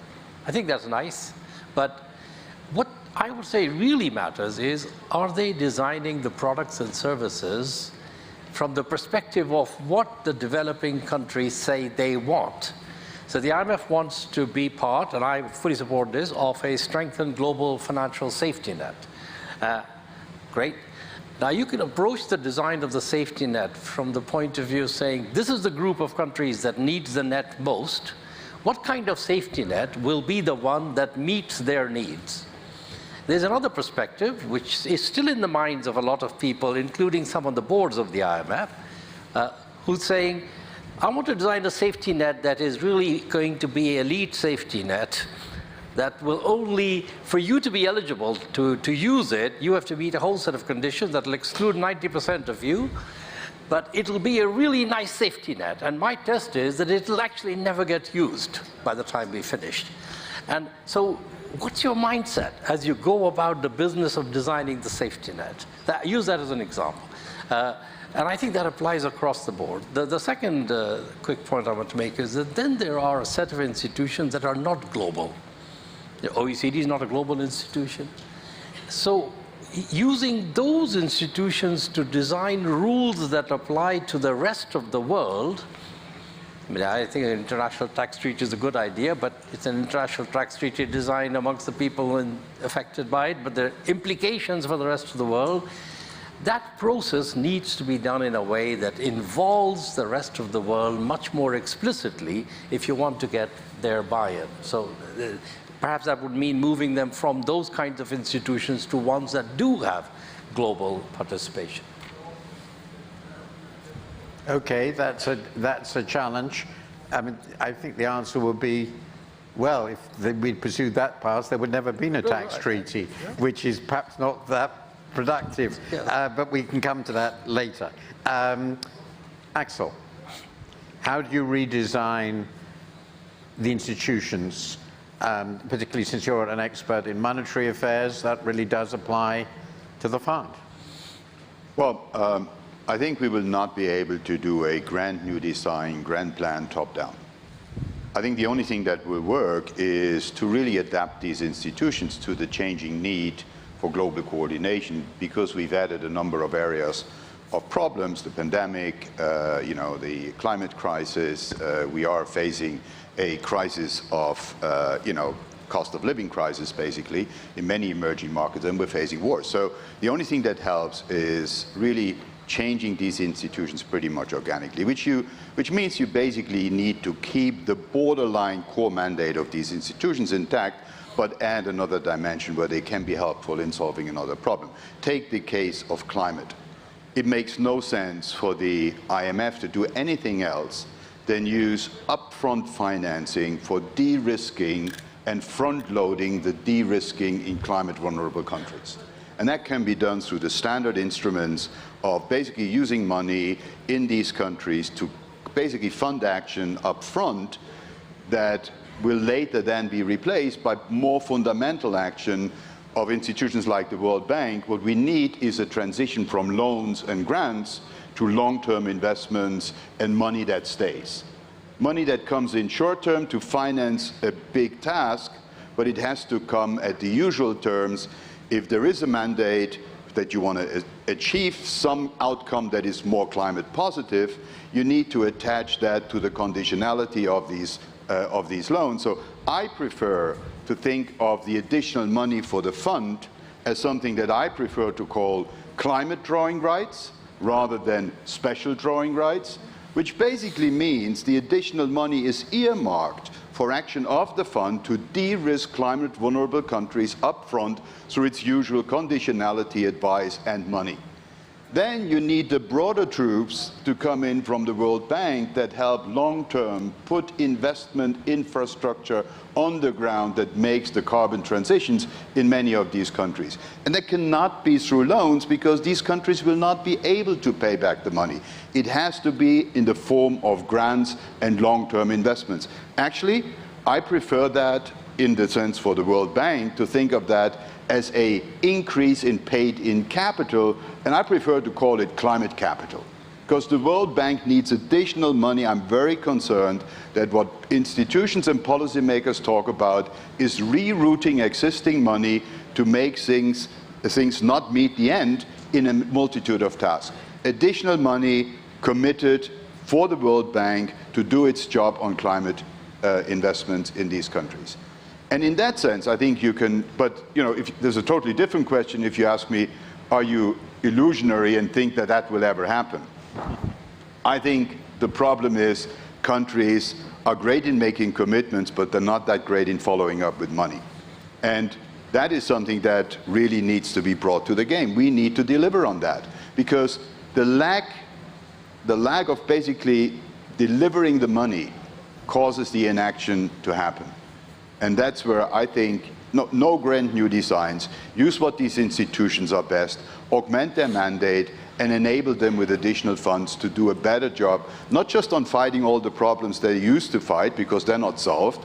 You're adding new problems. It's a non-brainer. You need to add new funds. Okay. That's certainly a challenge. Bo Li. Well, I will follow my previous speakers by saying that completely new grand design, to me, is not practical at this time. I think what is practical is to strengthen the existing institutions. That comes back to my earlier point. If we can strengthen the existing multilateral institutions, help them to continue to adapt, to evolve, and to improve, that may be much more practical than coming up with a completely new design, which to me is not very practical. So there are two aspects to this in terms of strengthening the existing institution, because if we don't do it, we may lose the trust that I referred earlier, because we are in real danger of losing trust if we do not adapt, if we do not reform, if we do not strengthen. So there are two aspects to this. One is to help the existing institutions to work under this new environment, to come up with new instruments, to come up with new mechanisms, to utilize their existing room to support more countries. IMF have been doing that in the last several years. We have come up with a number of new instruments, including RST, including food shock window, including emergency financing, and we have been able to help many, many countries. That's one aspect. Another aspect is to help them to raise more capital. For example, we are doing our 16th general quota review. That is our way of raising more capital. That's our way of strengthening our institutions, strengthening our resources, because IMF is a quota-based institution. That's like our equity. We cannot rely too much on borrowed money. We have to have our own equity to be a strong institution. So I would again call our member countries to support our 16th quota review, to support our quota increase. I stop here. So how important, just a very quick, do you think the reweighting of quotas is as a necessary condition of such operations in order to deal with the trust and legitimacy problem that you rightly identified? Well, first of all, this is up to our membership. But I heard from many members that realignment of quota share is urgent and also important. However, in terms of the formula, in terms of the approach, and in terms of the timing, we need more consensus. And I think it will happen, but it will take a little more time in terms of forming consensus. I stop here. Okay. Danny. So a lot's been said. I think that when we were creating AIB, we took a hard look at existing MDBs and learned a lot from what had worked, and also made some, picked up some areas that we thought we could improve upon. And so our governance is very similar to existing MDBs, but for example, we have a non-resident board rather than a resident board. We heard the message very much that client countries want MDBs to respond efficiently and quickly to their needs, and so we're trying to build an institution that is lean and efficient in the way that it works. That's not easy, and it's a promise that you have to remake every day when you're building an institution. But I think those kind of it's not a reinvention of the system. It is it's incremental but useful improvements. I think secondly, we talk often about the MDBs as a system, and yet, as our president Jin Liqun has often observed, actually the MDBs only work patchily as a system. AIB has built up a very strong partnership with the World Bank, with the largest co-financing partner of the World Bank today. And on climate, there's very good cooperation. But we really need to strengthen the ways in which MDBs work together collectively to address some of these challenges, so that it's not just one institution or another trying to deal with the issues, but collectively we're finding ways to improve the experience of clients, to get the resources more quickly to where they're needed. And then, as you said at the beginning, I was Chief Secretary to the Treasury in the UK in the period immediately after the financial crisis in 2008. And Axel's obviously right that countries always say they don't have money for things. And yet, even at that time, during the largest fiscal consolidation the UK has seen for many years, and I know, Martin, we've debated before the merits of that, but we were at the same time able to increase the UK's ODA to 0.7% of GDP. And so if there is political will to find the resources, they can be found. And I think that, well, I hope that in this discussion about how to strengthen MDBs, that political will gradually be found. Vera, last word on this particular segment, and we're going to come back to bring it all together. Now, three things, I think. When we talk about strengthening international cooperation, the emerging market countries and the frontier countries see themselves in this conversation as newcomers to the discussion. And for them, and just to give you a statistic, 3% of all sort of paved all-weather roads in the developing country versus 49% in emerging market economies. So there is clearly an opportunity there for everybody through financing. And I think one of the things that has really changed recently in international cooperation is having the private sector at the table. It has totally changed the name of the game. And I think, as we just finished a report on the independent expert group on MDB reform, where we say that we need $3 trillion to sort of get to the growth prospects that we need, of which 390 billion are going to come from the concessional package. The rest is actually going to come from countries. So countries are financing their growth. Countries are financing their development. And what they want to see with international cooperation is that the global development system reflects what they're trying to do, and not sort of is working tangentially with what they're trying to do. And that's where the RST comes in as a very powerful instrument, because it is going to enhance what countries are doing to fix their climate mitigation or adaptation policies. And so I think these two things that are happening with international cooperation, which we need to do more and better, is bring the private sector in, bring them well, not just kind of, okay, well, in the last minute we need the private sector, let's find them. Because they will deliver the trillions. We're asking today, we have about $130 billion of concessional, global money. We want it to go to 390 billion. With 390 billion, we leverage it to $1 trillion of sort of MDB work. The second thing that we need for international cooperation, and I think you mentioned it, somebody mentioned it about, we cannot borrow to finance climate. And one of the things we're struggling with today is the debt conversation, the cost of capital, the cost of money. So here we are sitting in this nice forums talking about the cost of money, and somewhere in Axel's previous life, we have the Basel Committee saying, well, if you lend to those countries, we're going to say that you're risky yourself, and so maybe you shouldn't lend. And so, you have the Basel Committee tightening capital requirements, tightening liquidity restrictions, and us saying we want to de-risk. And I think we need, again, to be able to bring those two conversations together. 25 years ago, when the Bretton Woods systems was made, emerging market economies, frontier economies were not exposed to capital markets. So Basel regulations didn't really hit us. But today they are hitting us front and center, and we must do something about it. And finally, is on the carbon markets, and you mentioned it a little bit. I think one of the things that emerging and frontier markets are looking at and saying is, why can't we find a global rule for carbon trading? We have a rule in Europe, which is voluntary. We have a compliance rule in the United States.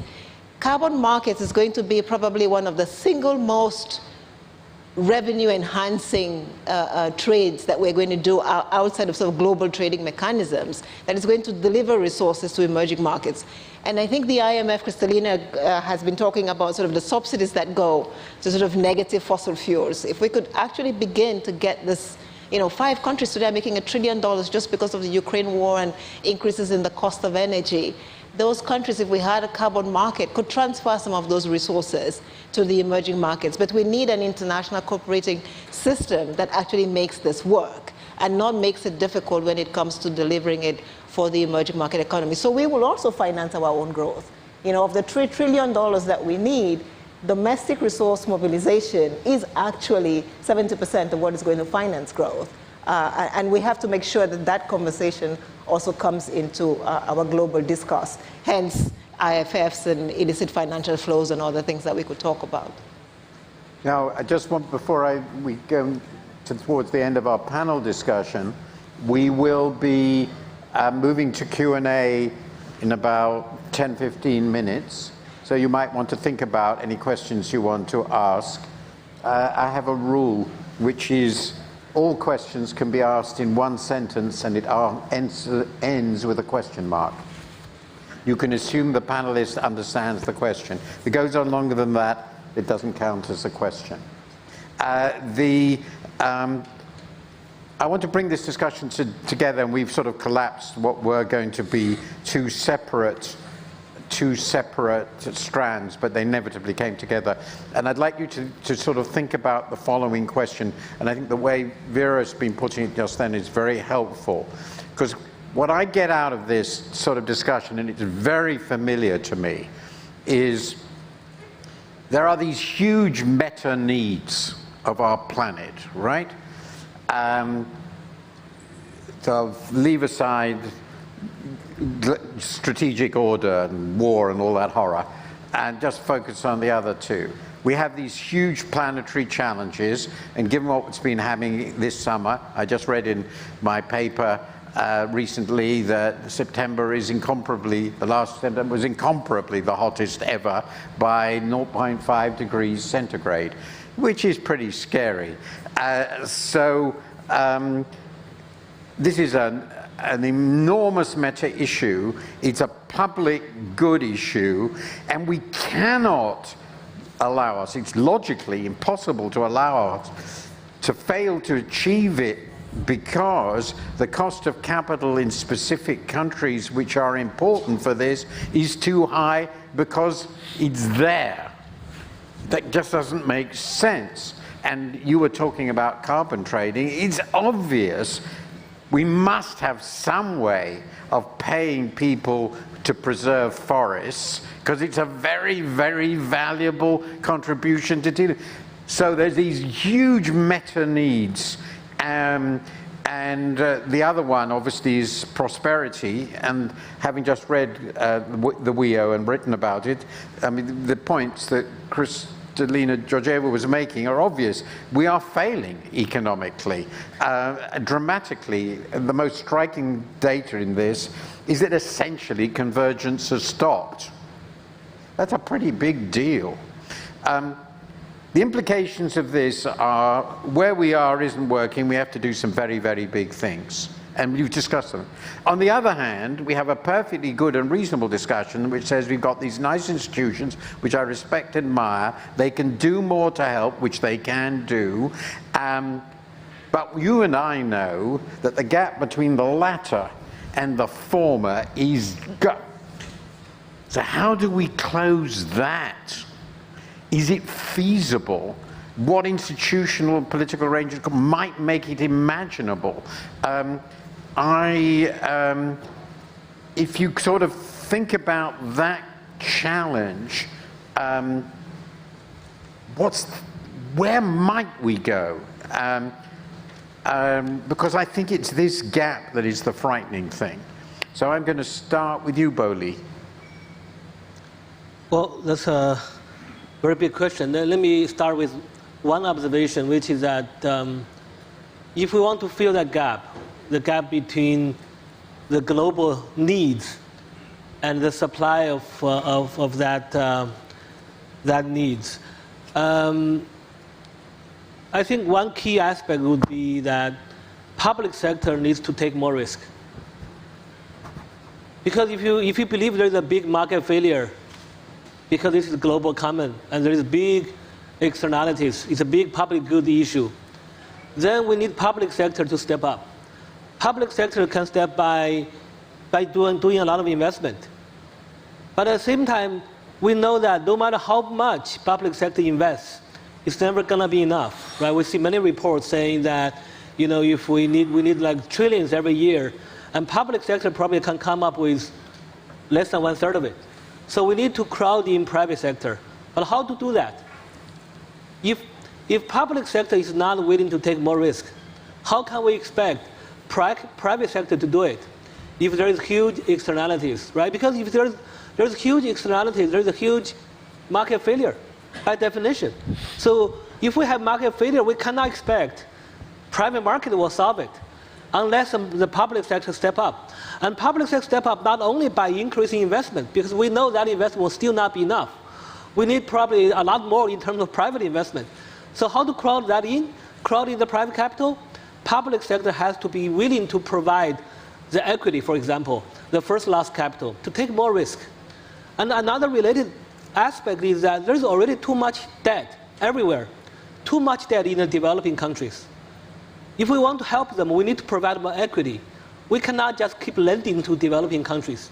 Their capacity to borrow is limited. It's already reaching the limit in many countries. We need to think about other ways to finance. And one way to finance is provide equity. Right? That comes back to my first point. Providing equity is also a way to assuming more risk. So these two actually go hand in hand. If we want public sector to assume more risk, public sector should take the first loss. If we want to reduce the debt burden of the developing countries, public sector also will need to provide, the international community should provide the equity capital. So all this combined together, we need more equity. We need to think about creative ways for public sector to come up with that equity. I stop here. Very good points. Vera, would you like to say any more on this subject? No, I think three things that we need the global financial system to do. And again, on the independent expert group panel, we exactly say what you said. We say the world is on fire.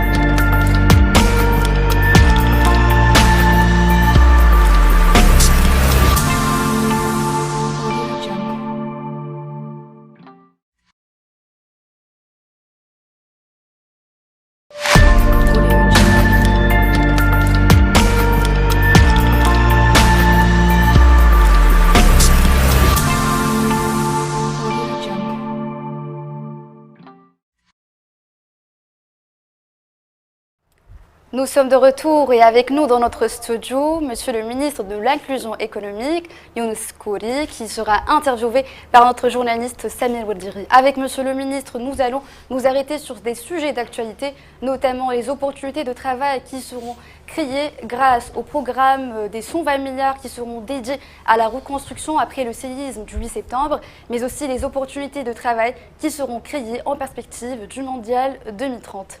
À toi, Samir. Bonjour à vous toutes et à vous tous. Nous sommes donc en direct du site qui accueille les assemblées générales du FMI et de la Banque mondiale.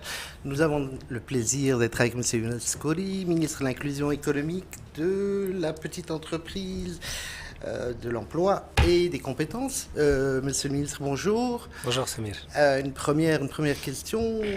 En quoi la tenue de ces assemblées générales est-elle positive pour votre département et nécessite votre présence ? D'abord pour notre pays, parce que vous le savez très bien, le foyer du séisme n'est pas si loin de Marrakech, donc il y avait pendant un petit moment un doute par rapport à la tenue de ces assemblées. Et grâce à l'élan de solidarité des Marocains, grâce à cette extraordinaire façon de se mobiliser autour de Sa Majesté et de ces messages que beaucoup de pays ont reçus de la part du peuple, du roi, et du Maroc, je pense que nous avons suffisamment séduit les organisateurs pour qu'ils se décident à leur tour d'appuyer l'effort du Maroc à travers le maintien de l'organisation de ces assemblées, qui est en lui-même un geste important vis-à-vis du Maroc, un geste de confiance, mais également un geste d'encouragement. Pour le département de la petite entreprise, de l'inclusion économique, la petite entreprise, l'emploi et les compétences, nous sommes pratiquement chez nous, pas loin que tout à l'heure. J'étais dans un panel important, un flagship panel qui a traité de la question de la croissance et de l'emploi. Et bien avant, juste avant, j'étais dans un autre qui traitait de la question de la migration comme étant un chemin pour la prospérité, bien sûr une migration légale. Et aujourd'hui, à côté des investissements, des efforts de tous les pays pour améliorer leur compétitivité, pour s'assurer que je dirais les transformations nécessaires au sein de ces pays puissent arriver, il y a la grande question de l'emploi durable, décent, qui doit accompagner cet effort de croissance que font tous les gouvernements de tous les pays. Et donc le Maroc, comme tous les autres pays, est au cœur de cette équation pour analyser d'abord dans le passé ce qui s'est passé, c'est-à-dire l'effort du Maroc à opérer cette transformation structurelle, réorienter l'effort de secteurs qui ne pourvoyaient pas énormément de valeur ajoutée et d'emploi vers des secteurs qui pourvoient aujourd'hui plus d'emplois et plus de valeur ajoutée. Notamment, je parle du secteur industriel. C'est la fameuse transformation structurelle avec l'intégration d'un champ de valeur. Et vous avez entendu sûrement le PDG de Renault hier déclarer avec fierté pour nous que les compétences marocaines font honneur à son entreprise, que 99% de ceux qui sont employés au Maroc, y compris dans le top management, sont des Marocains, et de dire qu'ils ont confiance dans la qualité de la compétence, de la ressource humaine marocaine. Donc ça nous encourage pour un secteur qui se diversifie, qui se redéploie autrement après la Covid-19, qui s'attaque aux questions de je dirais de la voiture électrique et d'autres sujets qui nécessitent des innovations, y compris dans les chaînes de production. Et donc ça renforce, je dirais, notre positionnement et en même temps ça nous interpelle sur les efforts à faire pour pouvoir être à la hauteur de toute cette transformation dans tous ces secteurs pour lesquels nous militons pour qu'il y ait un taux d'intégration au Maroc encore supérieur. Renault, par exemple, c'était 65%, mais l'objectif c'est d'arriver à 80%. Et c'est important pour nous de nous positionner dans le premium des secteurs, je dirais, qui connaissent une bonne dynamique à l'international, où la croissance réside, et c'est ça ce qui créera des emplois pour nous, y compris à l'échelle des petites et moyennes entreprises. 7 emplois parmi 10, ce sont les chiffres à l'international, sont créés par des petites et moyennes entreprises. Donc il faut toujours un grand investisseur, un grand industriel, qui apporte le savoir-faire, les marchés, les connexions, l'histoire du sujet, mais autour, il faut qu'on soit très très performant pour pouvoir développer un écosystème qui est capable de fournir tous les intrants nécessaires à la boîte, on va dire, qui se retrouve à la fin. Et je rajoute à cela toutes les réformes qu'a fait notre pays. Donc, et là, nous sommes plutôt à l'aise. Mais les enjeux sont importants, surtout avec ce qui arrive. D'accord. Alors justement, après ce terrible séisme qui a endeuillé tout le Maroc, votre gouvernement a réagi assez rapidement. Vous parlez d'investisseurs, vous mettez sur la table près de 120 milliards de dirhams pour la reconstruction de la région. Est-ce que il faut s'attendre à un cycle de croissance? Il y a beaucoup de choses à reconstruire, il y a énormément de chantiers. Est-ce que finalement, ce terrible malheur va quelque part engendrer plus d'emplois que la région aurait pu rêver? Je pense d'abord, ce qu'il faut vraiment retenir, c'est que ces 120 milliards de dirhams émanent d'une vision de Sa Majesté. Absolument. C'est-à-dire, il y a un cap qui est fixé, avec une ambition, avec une hauteur qui franchement dépasse les acteurs quand ils travaillent chacun dans son coin. Donc nous avons une vision de Sa Majesté, nous avons une ambition qui est fixée pour la région, enfin pour les provinces en question et pour notre pays. Après, naturellement, nous, on se déploie en tant que gouvernement pour pouvoir s'assurer qu'on va être collectivement à la hauteur de cette vision, de cet objectif, et pour pouvoir honorer aussi ce que veut le souverain pour notre pays. Et donc, naturellement, beaucoup de réunions se sont tenues.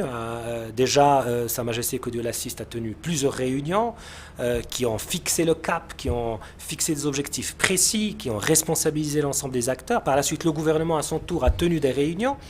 Et dans ces réunions, beaucoup de choses se sont faites, notamment la création de cette agence du Haut Atlas qui est chargée. Effectivement, mais dont l'objectif est de porter de façon précise et de façon surtout efficace l'ensemble des projets, des objectifs fixés par Sa Majesté pour sa population. Et donc, naturellement, on va assister, comme ce qui a été le cas pendant la Covid-19, quand Sa Majesté a pris le lead à l'échelle mondiale, comme ce qu'on a vu dans la Coupe du Monde 2030, avec la vision de Sa Majesté qui a démarré très très tôt, et regardez ce que nous sommes en train de cueillir aujourd'hui, et avec les performances de l'équipe nationale également, parce que c'est tout un écosystème qui a fonctionné pour qu'on puisse y arriver, et ce n'est pas le fruit du hasard. Et donc l'idée, c'est de se déployer autour de ces objectifs-là, avec des priorités naturellement. Heureusement que la scolarité a repris, la formation professionnelle également, bien sûr les besoins de première nécessité avec l'élan de solidarité populaire incroyable et de société civile marocain. Et les Marocains sont fiers aujourd'hui, j'en fais partie en tant que citoyen d'abord, d'avoir pu contribuer à cet élan de solidarité et d'avoir pu être au rendez-vous aux côtés de leurs souverains pour pouvoir montrer au monde entier que nous avons notre modèle singulier. C'est le cas, c'est le cas, c'est le cas.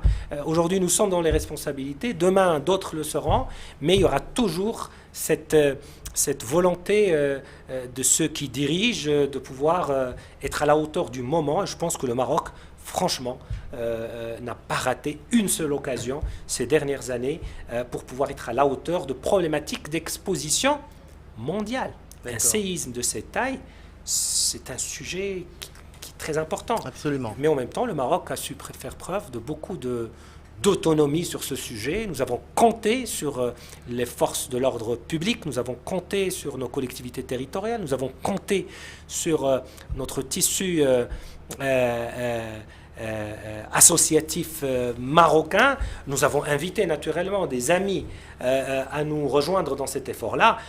Mais vous allez poser les questions. Tout le monde va vous dire que quand les gens sont arrivés, ils ont trouvé que les nôtres avaient fait énormément, y compris en produisant des tentes. Absolument. Mais donc des retombées en termes d'emploi Alors oui, c'est l'étape qui vient, parce que l'emploi est un sujet majeur.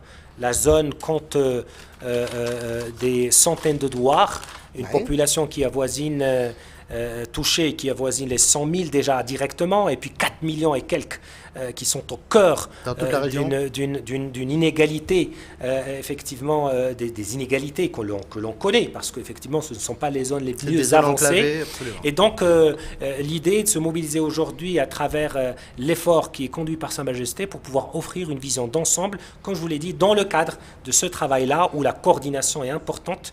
Il ne s'agit pas d'un département de faire une petite action à gauche et à droite, il s'agit d'être à la hauteur du scale, c'est-à-dire de l'échelle de ce qui est demandé. Donc nous travaillons dessus et le moment venu, à travers les bons canaux, ça sera fait. D'accord. Pour ce qui est du Mondial 2030, j'imagine que pour vous, c'est une excellente nouvelle pour tous les Marocains, bien évidemment, mais pour votre département, est-ce que... On dit Mondial 2030, on dit énorme chantier, stade, infrastructure. Vous, en tant que ministre de l'Emploi, qu'est-ce que ça vous dit Ça vous dit des centaines de milliers d'emplois? Forcément, le Mondial 2030 est un événement exceptionnel à l'échelle d'un pays. Certes, et nous l'avons vu à travers les différents pays qui ont organisé des manifestations de cette taille, le retour sur investissement n'est pas toujours simple. L'Afrique du Sud, un mauvais exemple. Nous avons quelques mauvais exemples, effectivement. Et donc, l'idée de l'organiser à 3 déjà est inédite sur le plan civilisationnel déjà. Et ça renforce, je dirais, le positionnement du Maroc et toute cette stratégie, cette vision conduite par Sa Majesté pour notre pays, qui est vraiment au cœur aujourd'hui de ce qui se passe chez nous.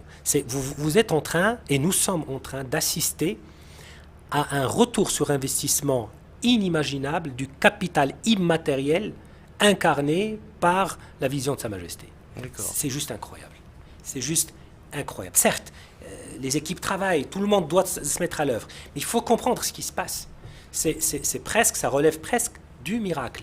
Nous sommes en train de transformer un capital immatériel, l'image du Maroc, la stabilité du Maroc, la vision long terme du Maroc, les avancées majeures sur des sujets qui sont difficilement, je dirais, perceptibles, des sujets qui touchent à l'être humain, qui touchent à la dignité humaine, qui touchent aux droits de la femme, qui touchent à un certain nombre... Il y a toute une société qui bouge et le Maroc plaît. D'accord. Il faut le dire, le Maroc plaît, il plaît à tout le monde, sur tous les plans, et le Maroc normal, un Maroc simple, arrive à faire des choses extraordinaires. Ce n'est pas par hasard. Donc pour les emplois... Les répercussions. Les répercussions, d'abord 2030. Aujourd'hui, il y a une organisation qui a été mise en place par Sa Majesté, et c'est une organisation d'ailleurs qui n'existe pas dans tous les autres pays qui co-organisent avec nous. D'accord. Où il y a une enceinte qui est chargée de gérer le sujet. Donc c'est important pour la convergence des initiatives. Vous savez, 7 ans, c'est pas beaucoup. Exact. En matière heureusement, le Maroc avait initié avant un certain nombre d'investissements sur le premier plan, c'est-à-dire le plan sportif. Il a initié également des plans très ambitieux sur des politiques de contour, notamment le tourisme, la connectivité, les technologies, l'infrastructure. Mais aujourd'hui, effectivement, il y aura sûrement des investissements importants. D'accord. Et ces investissements feront appel à des secteurs dans lesquels nous avons des champions nationaux, mais également d'autres qui doivent se développer. Et donc, pour moi, c'est une aubaine pour notre pays. Et donc, le travail qui nous est demandé, c'est d'abord de pouvoir coller à cette dynamique d'investissement qui va voir le jour et sur laquelle il y aura sûrement une communication à le moment opportun, de pouvoir coller à cette dynamique des offres d'appui à l'emploi qui soient à la hauteur. Et il faut le dire, il faut aussi qu'on accélère le niveau de qualification de nos jeunes pour qu'ils soient à la hauteur en matière de nombre. Et je ne voudrais pas oublier une chose importante. Au-delà de tous les investissements que connaîtra notre pays et qui seront importants et qui vont changer la face de notre pays, avec tout ce capital immatériel, cet élan civilisationnel, cette culture marocaine qui est très importante aussi et qui sera très importante pendant cette manifestation. Nous aurons aussi les pays voisins qui organisent et qui auront besoin de main-d'œuvre, figurez-vous. Ah oui, d'accord. D'accord. Et ce sont des sujets qui vont être... Donc vous discutez avec vos homologues actuellement? Nous avons nos homologues. J'étais il n'y a pas longtemps avec mon homologue espagnol. Et ce sont des sujets qui vont se poser. D'accord. Nous n'avons pas encore arrêté les contours de ce genre de sujet, mais ça viendra avec le travail qui se fera à travers les enceintes concernées. Mais nous, l'idée, c'est de dire que il va s'occuper il va falloir s'occuper du marché domestique, les investissements, la territorialité de ces investissements, la modélisation des flux en matière de tourisme, etc. Mais également ce qu'on veut montrer de notre pays. Et c'est important de montrer ce que nous sommes. Et c'est ce que n'a cessé de faire Sa Majesté. C'est grâce à cela d'ailleurs que nous avons ces acquis. Mais à côté, il y a aussi tous les besoins des pays voisins en matière de génie civil notamment, de construction notamment, mais également de gestion d'établissements touristiques, de services. Parce que le nombre de matchs, c'est pas les 36 matchs là. On part à 48. Et vous savez, c'est lent. Il y aura énormément de matchs, donc énormément de monde. Et on sait combien ça plaît et combien c'est populaire le foot. Absolument. Et donc, c'est des mouvements humains, c'est une vie en dehors du stade. Donc c'est win-win, c'est au Maroc, aussi bien de l'emploi au Maroc que des Marocains à l'étranger qui seront... Les deux pays voisins avec lesquels nous avons des contrats importants. Avec lesquels nous avons des accords importants, avec lesquels nous avons une histoire importante en matière de main-d'œuvre. Et rien n'empêche à ce qu'il y ait une réflexion globale, certes qui respecte la première priorité, à savoir les emplois dans notre pays, les secteurs qui en ont besoin, mais également ces pays-là qui ne trouveront pas meilleur pourvoyeur de main-d'œuvre qualifiée que le Maroc. D'accord. Une dernière question, Monsieur le Ministre. Je vais citer les chiffres du FMI qui a parlé du taux de chômage marocain. Il est donc 11,8 en 2022, 12 prévu en 2023 et 11,7 en 2024. Sachant que, en vous écoutant, les étoiles sont alignées, on va dire, pour l'avenir. Qu'est-ce qu'on peut espérer pour 2030 ? Est-ce qu'on peut arriver à 10%, 9% je lance des chiffres, mais de taux de chômage, à l'horizon 2030, bien évidemment. Il faut comprendre la mécanique du taux de chômage et ce que veulent dire les chiffres. D'abord, même si vous avez un taux de chômage qui peut être faible, ça ne veut pas dire que les gens ont des emplois décents. Oui, ça dépend de la manière dont on calcule aussi. Sur les chiffres de perte d'emploi dernièrement, sur 280 000 emplois, il y avait 269 000 emplois qui étaient non rémunérés. D'accord. Des stagiaires Non, c'est dans le monde agricole, c'est des aides familiales, des gens qui aident leur famille à faire un certain nombre de choses. Bon, compte tenu des conditions climatiques désastreuses que nous traversons, que nous avons traversées, forcément les gens ont bougé, ils n'ont plus travaillé dans les secteurs dans lesquels ils travaillaient avant. Qu'est-ce que cela veut dire ? Cela veut dire d'abord, naturellement, nous avons pour objectif de diminuer le taux de chômage et nous faisons le tout pour, et des actions vraiment bien concrètes sont en cours d'élaboration. Au-delà des politiques proactives et des programmes à gauche et à droite, nous avons également le Code du travail qui va offrir une opportunité importante et nous travaillons beaucoup avec les syndicats sur ces sujets-là en général. Le Code du travail viendra juste après la loi organique qui organise les modalités d'organisation de la grève. Mais l'idée, c'est de profiter pleinement de ces investissements, de profiter pleinement de cet élan économique et de cet essor économique que connaîtra notre pays grâce à ces ouvertures sans précédent par rapport à l'échelle de ce que nous avons, de profiter pleinement de ce que peut apporter la nouvelle charte d'investissement en matière d'investissement, mais également de la petite et moyenne entreprise. 7 emplois sur 10 sont fournis par les petites et moyennes entreprises. Absolument. Il faut que l'on réussisse cette intégration entre les grands industriels et les écosystèmes, parce que c'est là où les emplois pérennes sont créés. Donc l'idée pour nous, c'est de pouvoir naturellement travailler de façon agressive sur ce qu'on appelle les politiques passives de l'emploi, à savoir le Code du travail qui n'a pas changé depuis 20 ans, donc il ne faut pas être surpris qu'il n'y ait pas de résultats. D'accord. Et il faut qu'on accélère un peu mieux les politiques actives de l'emploi. Donc nous avons une dizaine de programmes aujourd'hui qui coexistent et nous sommes sur une refonte globale de ces exercices. Je vous donne un exemple. Quand on a mis en place Aourash, vous savez, il y a une composante d'Aourash qui traite des emplois long terme. Oui. Et donc nous n'avons pas pu avoir un objectif pendant la première année d'Aourash sur ce plan-là. Nous avons eu 100 000 que nous avons réalisés pleinement, c'est une réussite, dans les emplois provisoires. D'accord. Mais cette année 2023, nous avons gardé les 100 000 additionnels dans les emplois provisoires, nous avons rajouté 50 000 dans des emplois permanents. D'accord. Figurez-vous, en 5 mois de travail, nous avons pu réunir 130 entreprises qui se sont engagées solennellement en juillet dernier, dans un grand événement que nous avavons organisé, à employer 33 000 personnes avant la fin de l'année. Nous sommes en train d'avancer maintenant pour boucler les 50 000 avant la fin de l'année. Qu'est-ce que cela veut dire ? avec une mesure aussi simple que la prime à l'emploi que nous avons mise en place, 1500 dirhams par personne pendant 9 mois. D'accord. Regardez ce que nous avons pu faire pour une population qui fait partie des NEET, c'est-à-dire de ceux qui n'ont aucune perspective.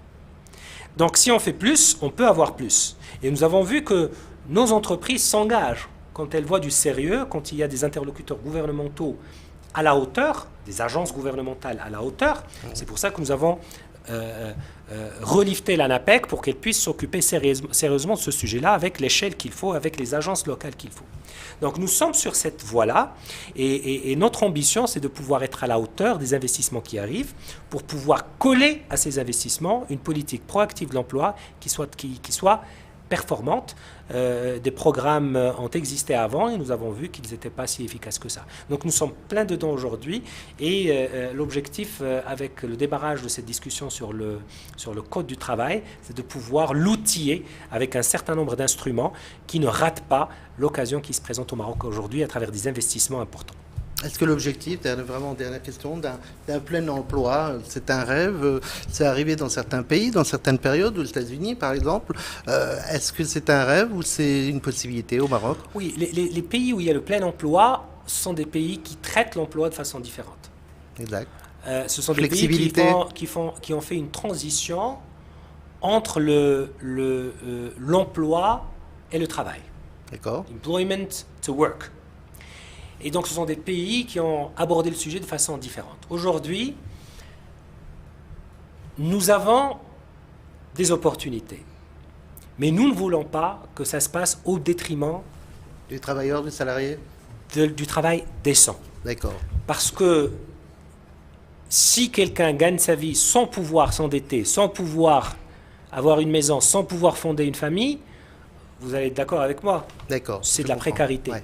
Mais en même temps, nous ne pouvons pas être dans la rigidité qui n'incite pas au recrutement.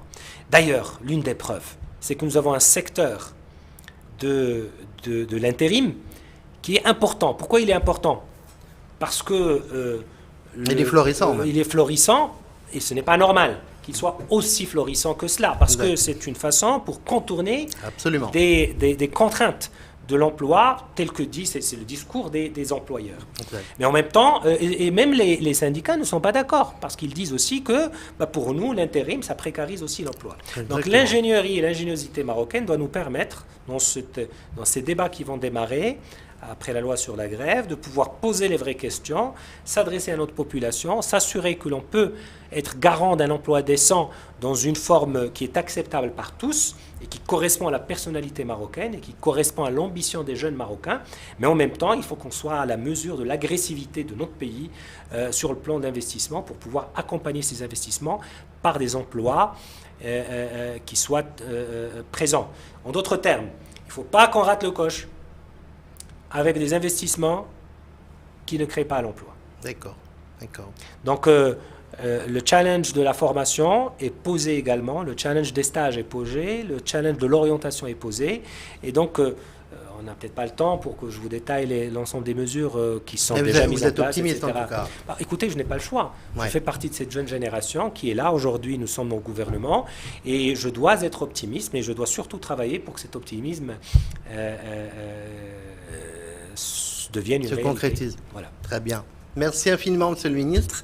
Merci à vous toutes et à vous tous d'avoir été présents avec nous. À bientôt sur Média 24. Merci.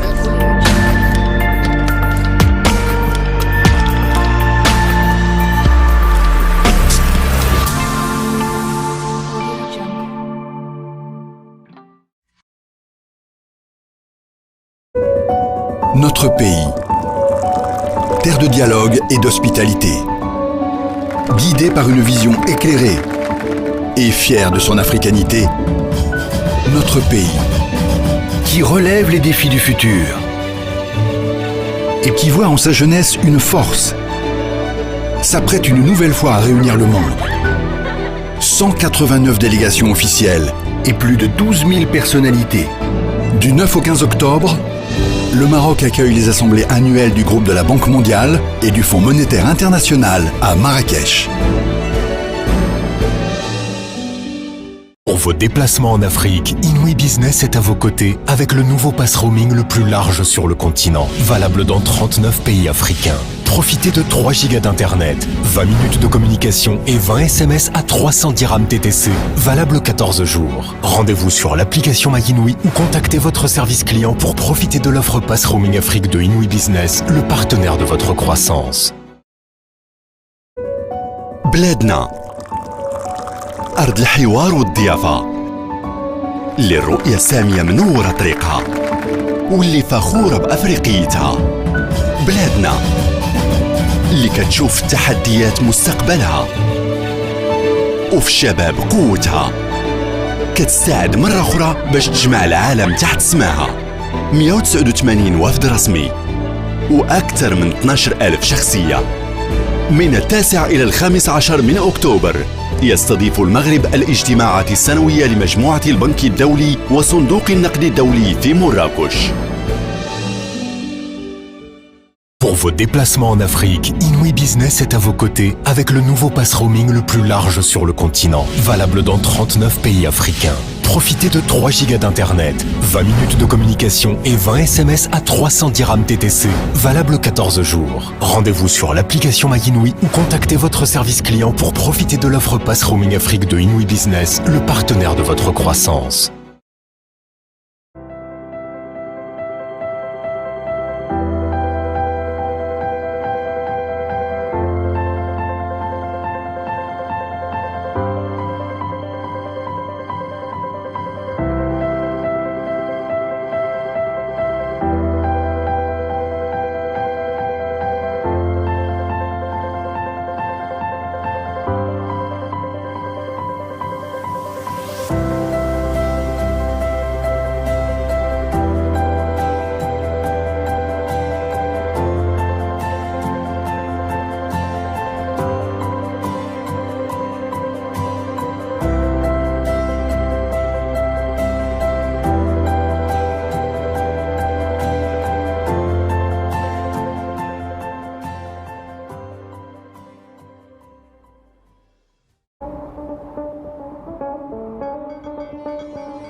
Notre pays, terre de dialogue et d'hospitalité. Guidé par une vision éclairée et fier de son africanité, notre pays, qui relève les défis du futur et qui voit en sa jeunesse une force, s'apprête une nouvelle fois à réunir le monde. 189 délégations officielles et plus de 12 000 personnalités. Du 9 au 15 octobre, le Maroc accueille les assemblées annuelles du groupe de la Banque mondiale et du Fonds monétaire international à Marrakech. Pour vos déplacements en Afrique, Inouï Business est à vos côtés avec le nouveau pass roaming le plus large sur le continent, valable dans 39 pays africains. Profitez de 3 gigas d'internet, 20 minutes de communication et 20 SMS à 300 dirhams TTC, valable 14 jours. Rendez-vous sur l'application MyInouï ou contactez votre service client pour profiter de l'offre pass roaming Afrique de Inouï Business, le partenaire de votre croissance. بلادنا أرض الحوار والضيافة اللي الرؤية السامية منورة طريقها واللي فخورة بأفريقيتها. بلادنا اللي كتشوف التحديات مستقبلها وفي الشباب قوتها، كتستعد مرة أخرى باش تجمع العالم تحت سماها. 189 وفد رسمي وأكثر من 12,000 شخصية. من 9 إلى 15 من أكتوبر يستضيف المغرب الاجتماعات السنوية لمجموعة البنك الدولي وصندوق النقد الدولي في مراكش. Vos déplacements en Afrique, Inouï Business est à vos côtés avec le nouveau pass roaming le plus large sur le continent, valable dans 39 pays africains. Profitez de 3 gigas d'internet, 20 minutes de communication et 20 SMS à 300 dirhams TTC, valable 14 jours. Rendez-vous sur l'application MyInouï ou contactez votre service client pour profiter de l'offre pass roaming Afrique de Inouï Business, le partenaire de votre croissance.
After receiving the Moroccan Minister of Economic Inclusion, Mouhsin Jazouli, we are now interviewing in our studio the Spanish Minister of Inclusion, Social Security and Migration, Mr. José Luis Escriva. First of all, it's such an honor to have you in our studio. Welcome to Morocco. Welcome to our studio. Before jumping to the main questions that we would like to ask you, Minister, I know that you just had a bilateral discussion with our Minister of Inclusion, Mouhsin Jazouli. I would like to ask you how that went, first of all. Well, it went actually very well, of course. Okay. We have a very close relationship between the two ministries because we are dealing with issues of common interest to both countries. So we have been reviewing a number of projects and initiatives that in which we are working together, and at the same time we have been talking also about the challenge for the both countries of the World Champions in 2030, and we have been preliminary discussion about how the cooperation between the two countries, also in the area of our ministries, should be established in order for this major event to be successful and be supported from our governments. So beside the projects that are related to the World Cup, what are the ongoing projects between Morocco and Spain? As you know, there is already for quite a number of years program of circular migration between Morocco and Spain for agricultural activities. We have now preparing the new program for next year. Will be larger than in previous year. 15,000 workers will move to Spain.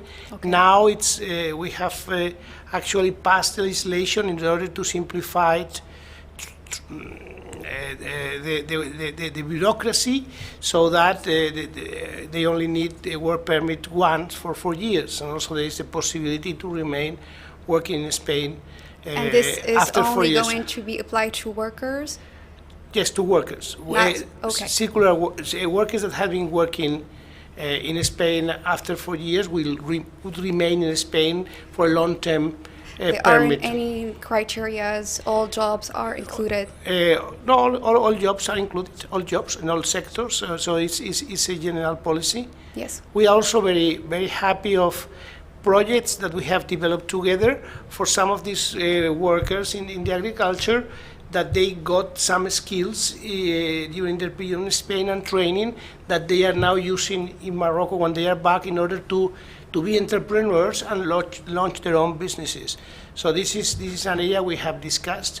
We have also preparing vocational training in Spain for Moroccans, that particularly in the areas of agro-industry, where they can get the skills that then can be used both in Spain and Morocco once they have these new capacities for working. Yes. And we finally also discussed projects for drivers. There is a shortage of drivers, of trucks, or buses in Europe in general, in Spain, and we are trying to find the ways to facilitate Moroccan drivers to operate in Spain easier than now.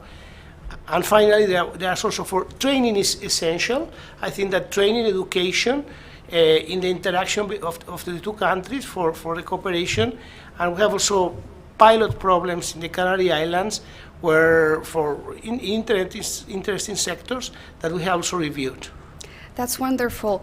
I think that laws in this matter is so important. So my next question is, what recent legislation in Spain is relevant for Moroccan students and workers? For students, for instance, now we have facilitated that Moroccan students in Spain will only need one permit once, even if they are going to study in Spain for more years. More than years. In the past, they had to do it every year, and it was cumbersome. So now it will be once. And the second thing is that we will allow them to work part-time while they are studying in Spain, but also to work, to have work permits when they finalize their studies, if they wish to remain in Spain. Yes. That's also very, very relevant. My last question to you, Minister. As presidency of the European Union, Spain has taken the presidency in the following semester. What initiatives are you adopting in your ministry, of course, that are relevant for our country? Well, I think since there are quite a number of Moroccans working in the European Union in different countries, we want, during this Spanish presidency, during this semester, to finalize 2 directives. A directive is a piece of legislation applicable in the entire European Union for what we call a single permit, that would allow workers that are allowed to work in one country to move to work to other countries, so that they only need a single permit for the entire Union.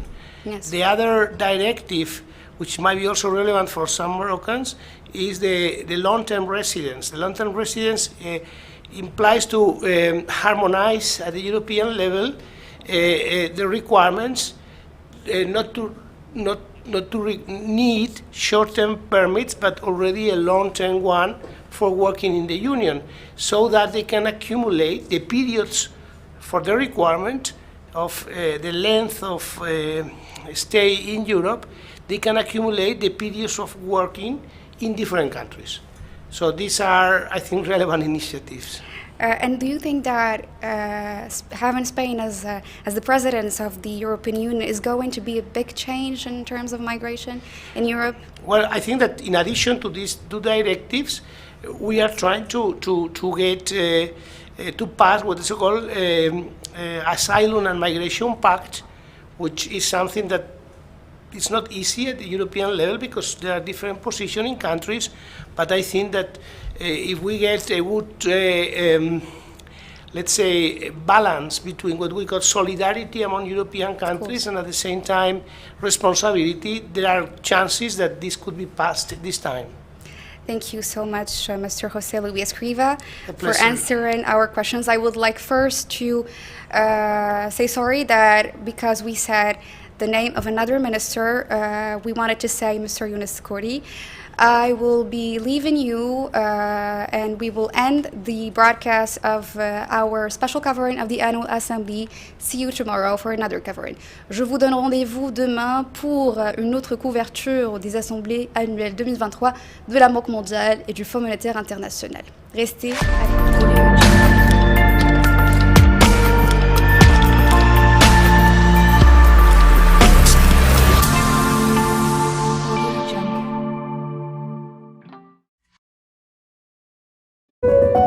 Notre pays, terre de dialogue et d'hospitalité, guidé par une vision éclairée et fier de son africanité, notre pays, qui relève les défis du futur et qui voit en sa jeunesse une force, s'apprête une nouvelle fois à réunir le monde. 189 délégations officielles et plus de 12 000 personnalités. Du 9 au 15 octobre, le Maroc accueille les assemblées annuelles du groupe de la Banque mondiale et du Fonds monétaire international à Marrakech. Pour vos déplacements en Afrique, Inouï Business est à vos côtés avec le nouveau pass roaming le plus large sur le continent, valable dans 39 pays africains. Profitez de 3 gigas d'internet, 20 minutes de communication et 20 SMS à 300 dirhams TTC, valable 14 jours. Rendez-vous sur l'application MyInouï ou contactez votre service client pour profiter de l'offre pass roaming Afrique de Inouï Business, le partenaire de votre croissance. بلادنا أرض الحوار والضيافة للرؤية السامية منورة طريقها واللي فخورة بأفريقيتها. بلادنا اللي كتشوف التحديات مستقبلها وفي الشباب قوتها، كتستعد مرة أخرى باش تجمع العالم تحت سماها. 189 وفد رسمي وأكثر من 12,000 شخصية. من 9 إلى 15 من أكتوبر يستضيف المغرب الاجتماعات السنوية لمجموعة البنك الدولي وصندوق النقد الدولي في مراكش. Pour vos déplacements en Afrique, Inouï Business est à vos côtés avec le nouveau pass roaming le plus large sur le continent, valable dans 39 pays africains. Profitez de 3 gigas d'internet, 20 minutes de communication et 20 SMS à 300 dirhams TTC, valable 14 jours. Rendez-vous sur l'application MyInouï ou contactez votre service client pour profiter de l'offre pass roaming Afrique de Inouï Business, le partenaire de votre croissance.